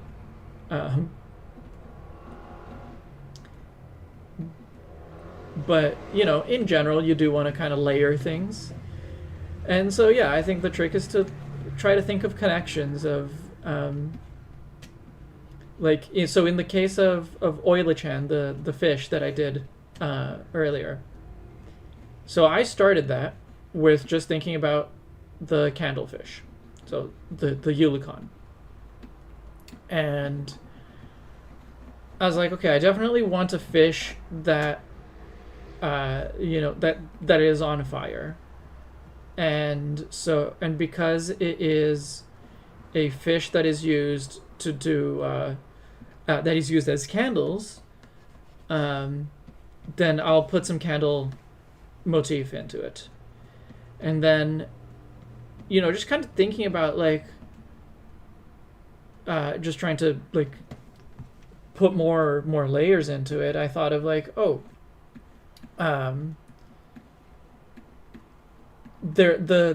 other name for Ulicon, or I guess the other spelling of Ulicon is a little different. And when I first saw that other spelling, that was actually the first one that I encountered, and not knowing how to pronounce it, I thought it was called Ulichan. And so Ulichan made me think of Chan, the Japanese honorific that is typically used for girls, and so I was like, let's make it a girl, like a feminine fish. And so thinking, working through that, and okay, what if the fins are candle wicks? So, but not only candle wicks, maybe they are also pigtails. So it ties all three levels of that together. And then I also just kind of realized this was more coincidental. But I realized that I'm talking about making it into a schoolgirl, and it's a fish. So it's a school of fish. So I just like this didn't actually like go into the design, but it kind of went into the concept of just like these fish, um, they get excited and they like gather for, you know, like a convention basically. Right? They gather in big groups and they get excited together and then they're all on fire. So that's kind of how that whole concept came together. And so it's just like making connections. Um,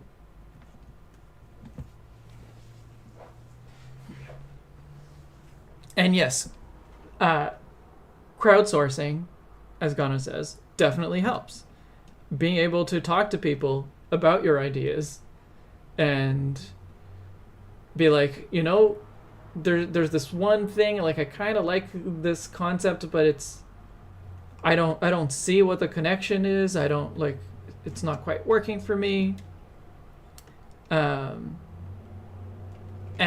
so being able to talk to people and get other ideas, like that's why I do my so much of my design on stream. Like often it's public streams, but sometimes it's just with my friends in a private Discord group.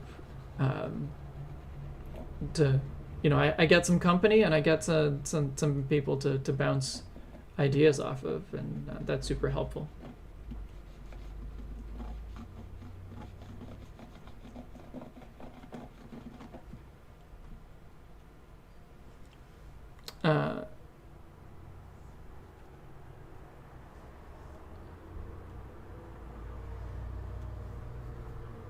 We really needed to get the help of some autism support programs after I got fired from my job after 2 weeks of training.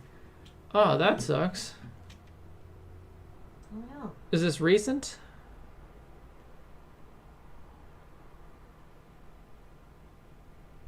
Who was it? That was Dog. Oh, well, that really sucks. Yeah.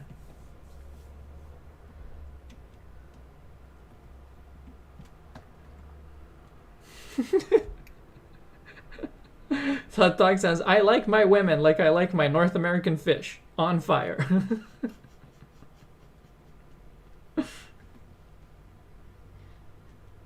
What?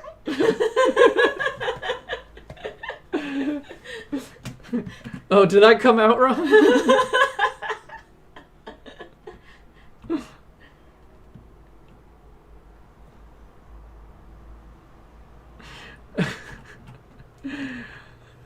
Gano and Thog can share their love of hot fish.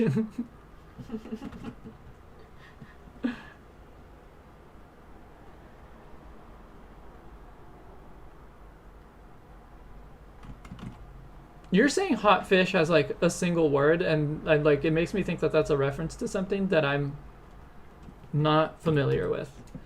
Okay, like I actually think that this color, like just as is, works. But I also think it can be blue.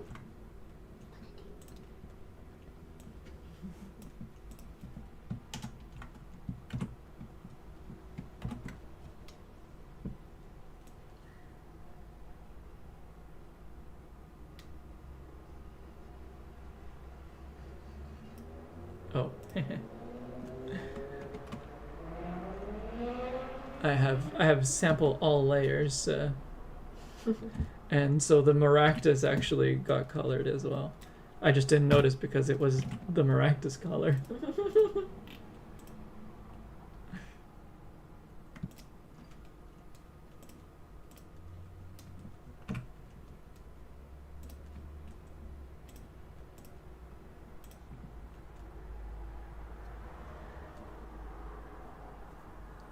This whole employment thing happened in mid-June. I was supposed to be working to the end of August, but that didn't happen. Oh, man. That sucks.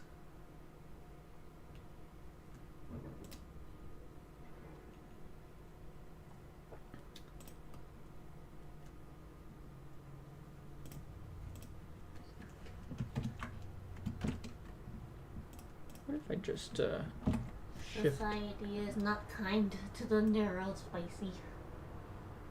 No.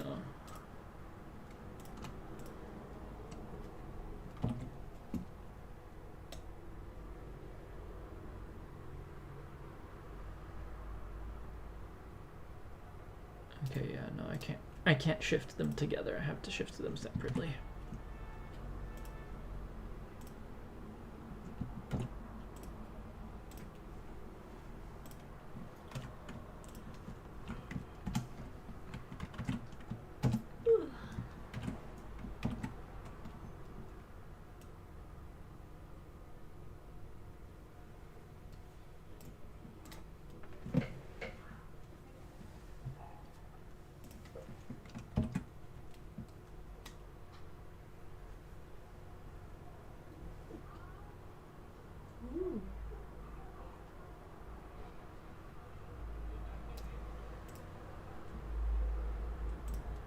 Ooh. There was a particular color you landed on that I liked, but Oh, but I didn't actually land on it. no. That's okay though.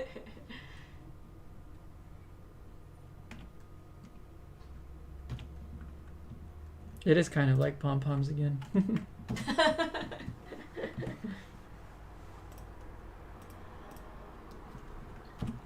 Does the other fish swim amongst the miraculous? Oh, probably.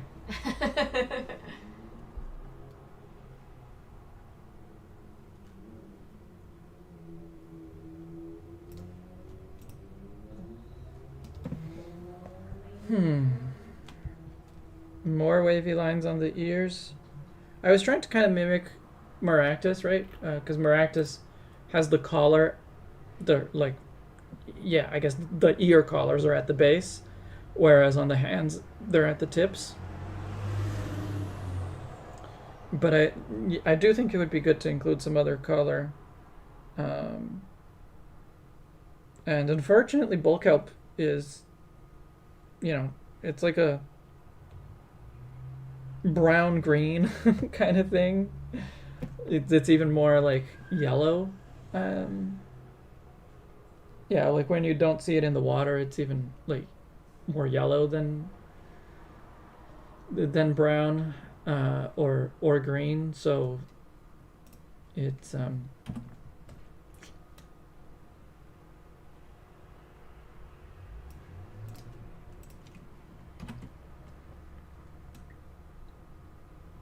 yeah, it's like if I was doing actual bull kelp color, it would basically be like this.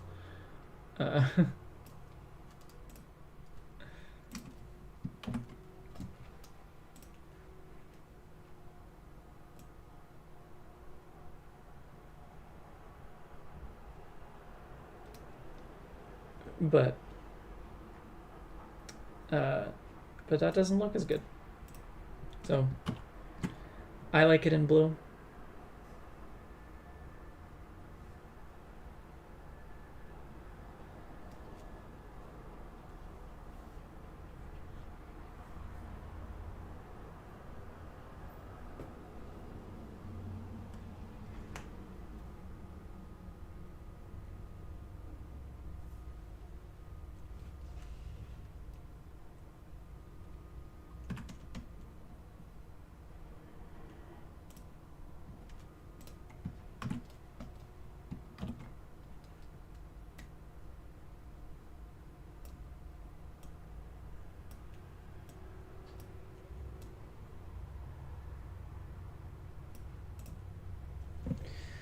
Like, I do think this looks pretty okay.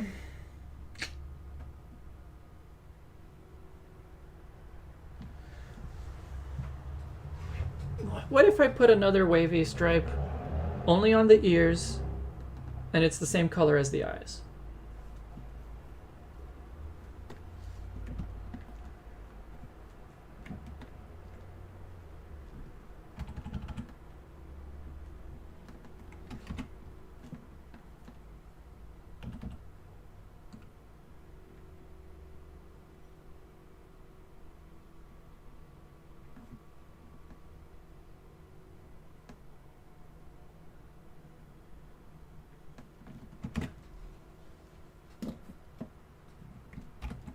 without the lines separating it, it doesn't quite look as good, but I can just draw lines.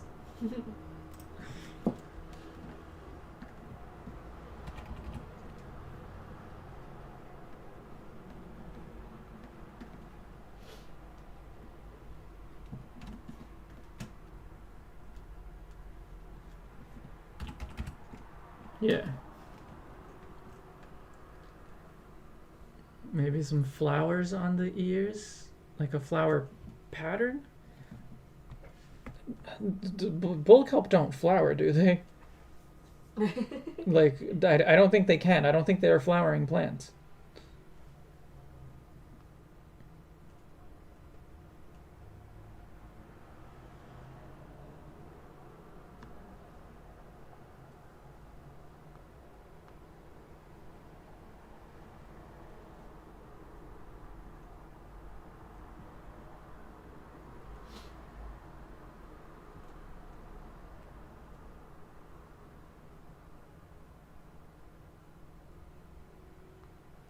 Yeah, and I don't see, like, yes, they definitely do not flower, and I also do not see anything that could, like, that would look like flowers. So,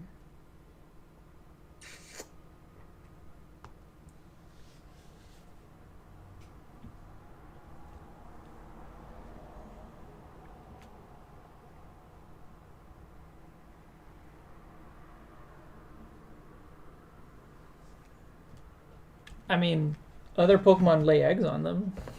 I could draw some circles. Like, lots of fish lay their eggs on bull kelp leaves, herring in particular. Uh, so, like, wishy-washy eggs. Uh,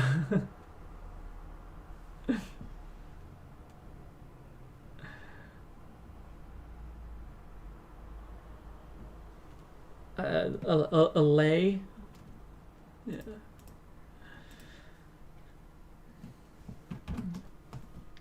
I mean, I can probably make this pink, or even just maybe I'll just steal the pink from Maractus.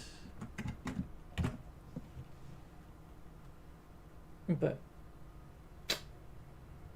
I mean, the color is fine, but I think it looks better yellow actually.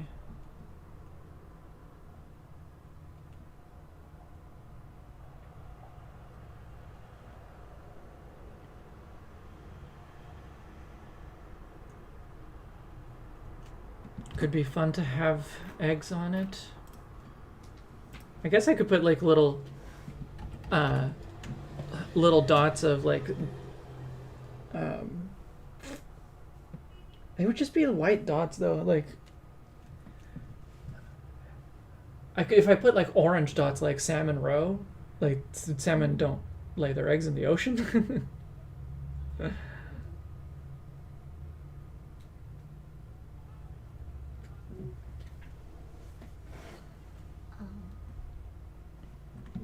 They're krill. They're krill. Yeah. Just a little, add a bunch of little pink dots, and they're just krill. Or maybe a krill Pokemon. Just adding another Pokemon to your decks.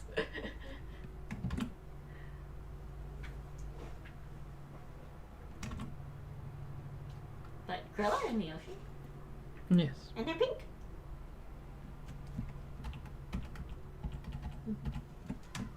I do like that.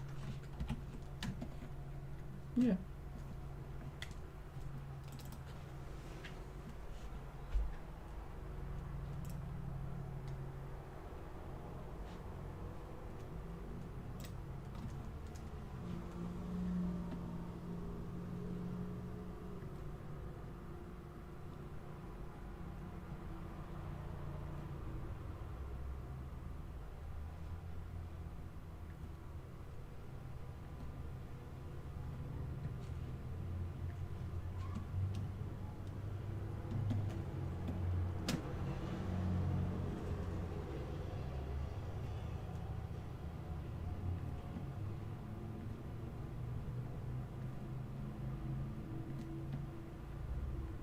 1, 2, 3, 4. So there's 6 here, there's 6 here, but here and here I put 4, so I'll stick an extra 2.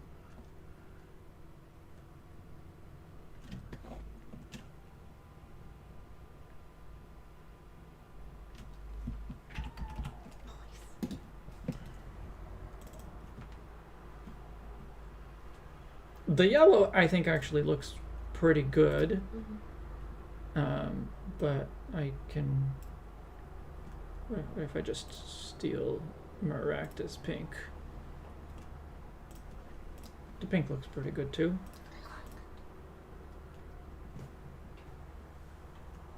Pink eggs? Yellow eggs? Pink.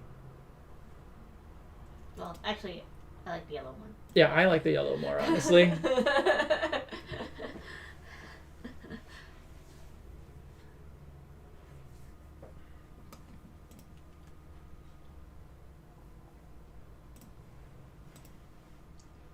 Yellow. And I'll just put in the description in the dex entry that fish Pokemon lay their eggs on it. Mel and Rigel are on their way for cake. Oh, okay. We haven't even had dinner. Dessert for dinner! Alright, everyone seems to prefer the yellow. Everyone who's spoken so far prefers the yellow, so that'll be it. Excellent. Alright, so I'm ahead of schedule by 1, which is a great start. Wow. Unheard of. Because I prepared. I spent the whole weekend making sure.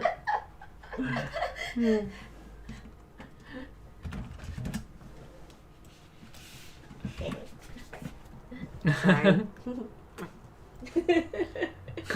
Gunna says dessert for dinner every night when I'm there. We'll have some vegetables. Sometimes. Yes, carrot cake. Yeah, see? I mean that is the cake that we have. It's carrot cake. Yeah. So oh, Impound prefers the pink. Like I do think the pink looks good, but I think the contrast you were talking about is better with the yellow. Yeah. I mean, I guess I could try a brighter pink. Yeah.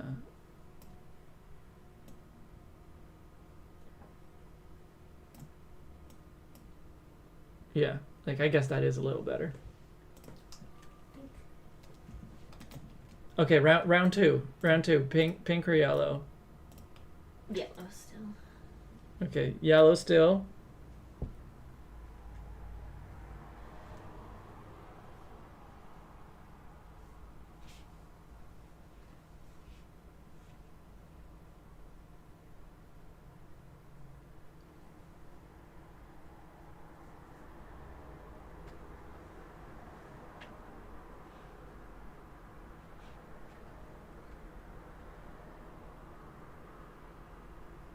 Still yellow. All right. The consensus is still yellow. So maybe the shiny has the pink eggs and that's the only difference.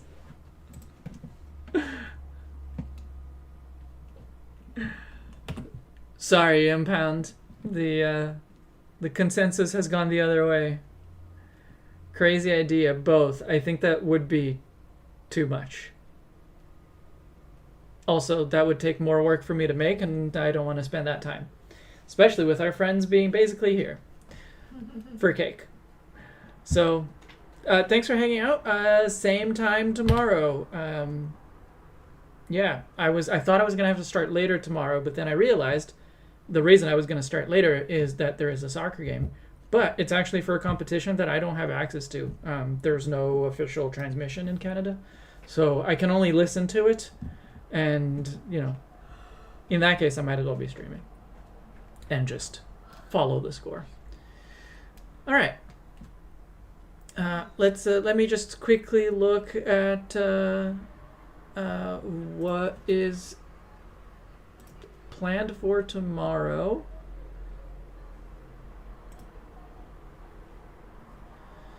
So tomorrow we will do a lookalike for Gastrodon and a lookalike for Shelgon. Or, sorry, Shellos.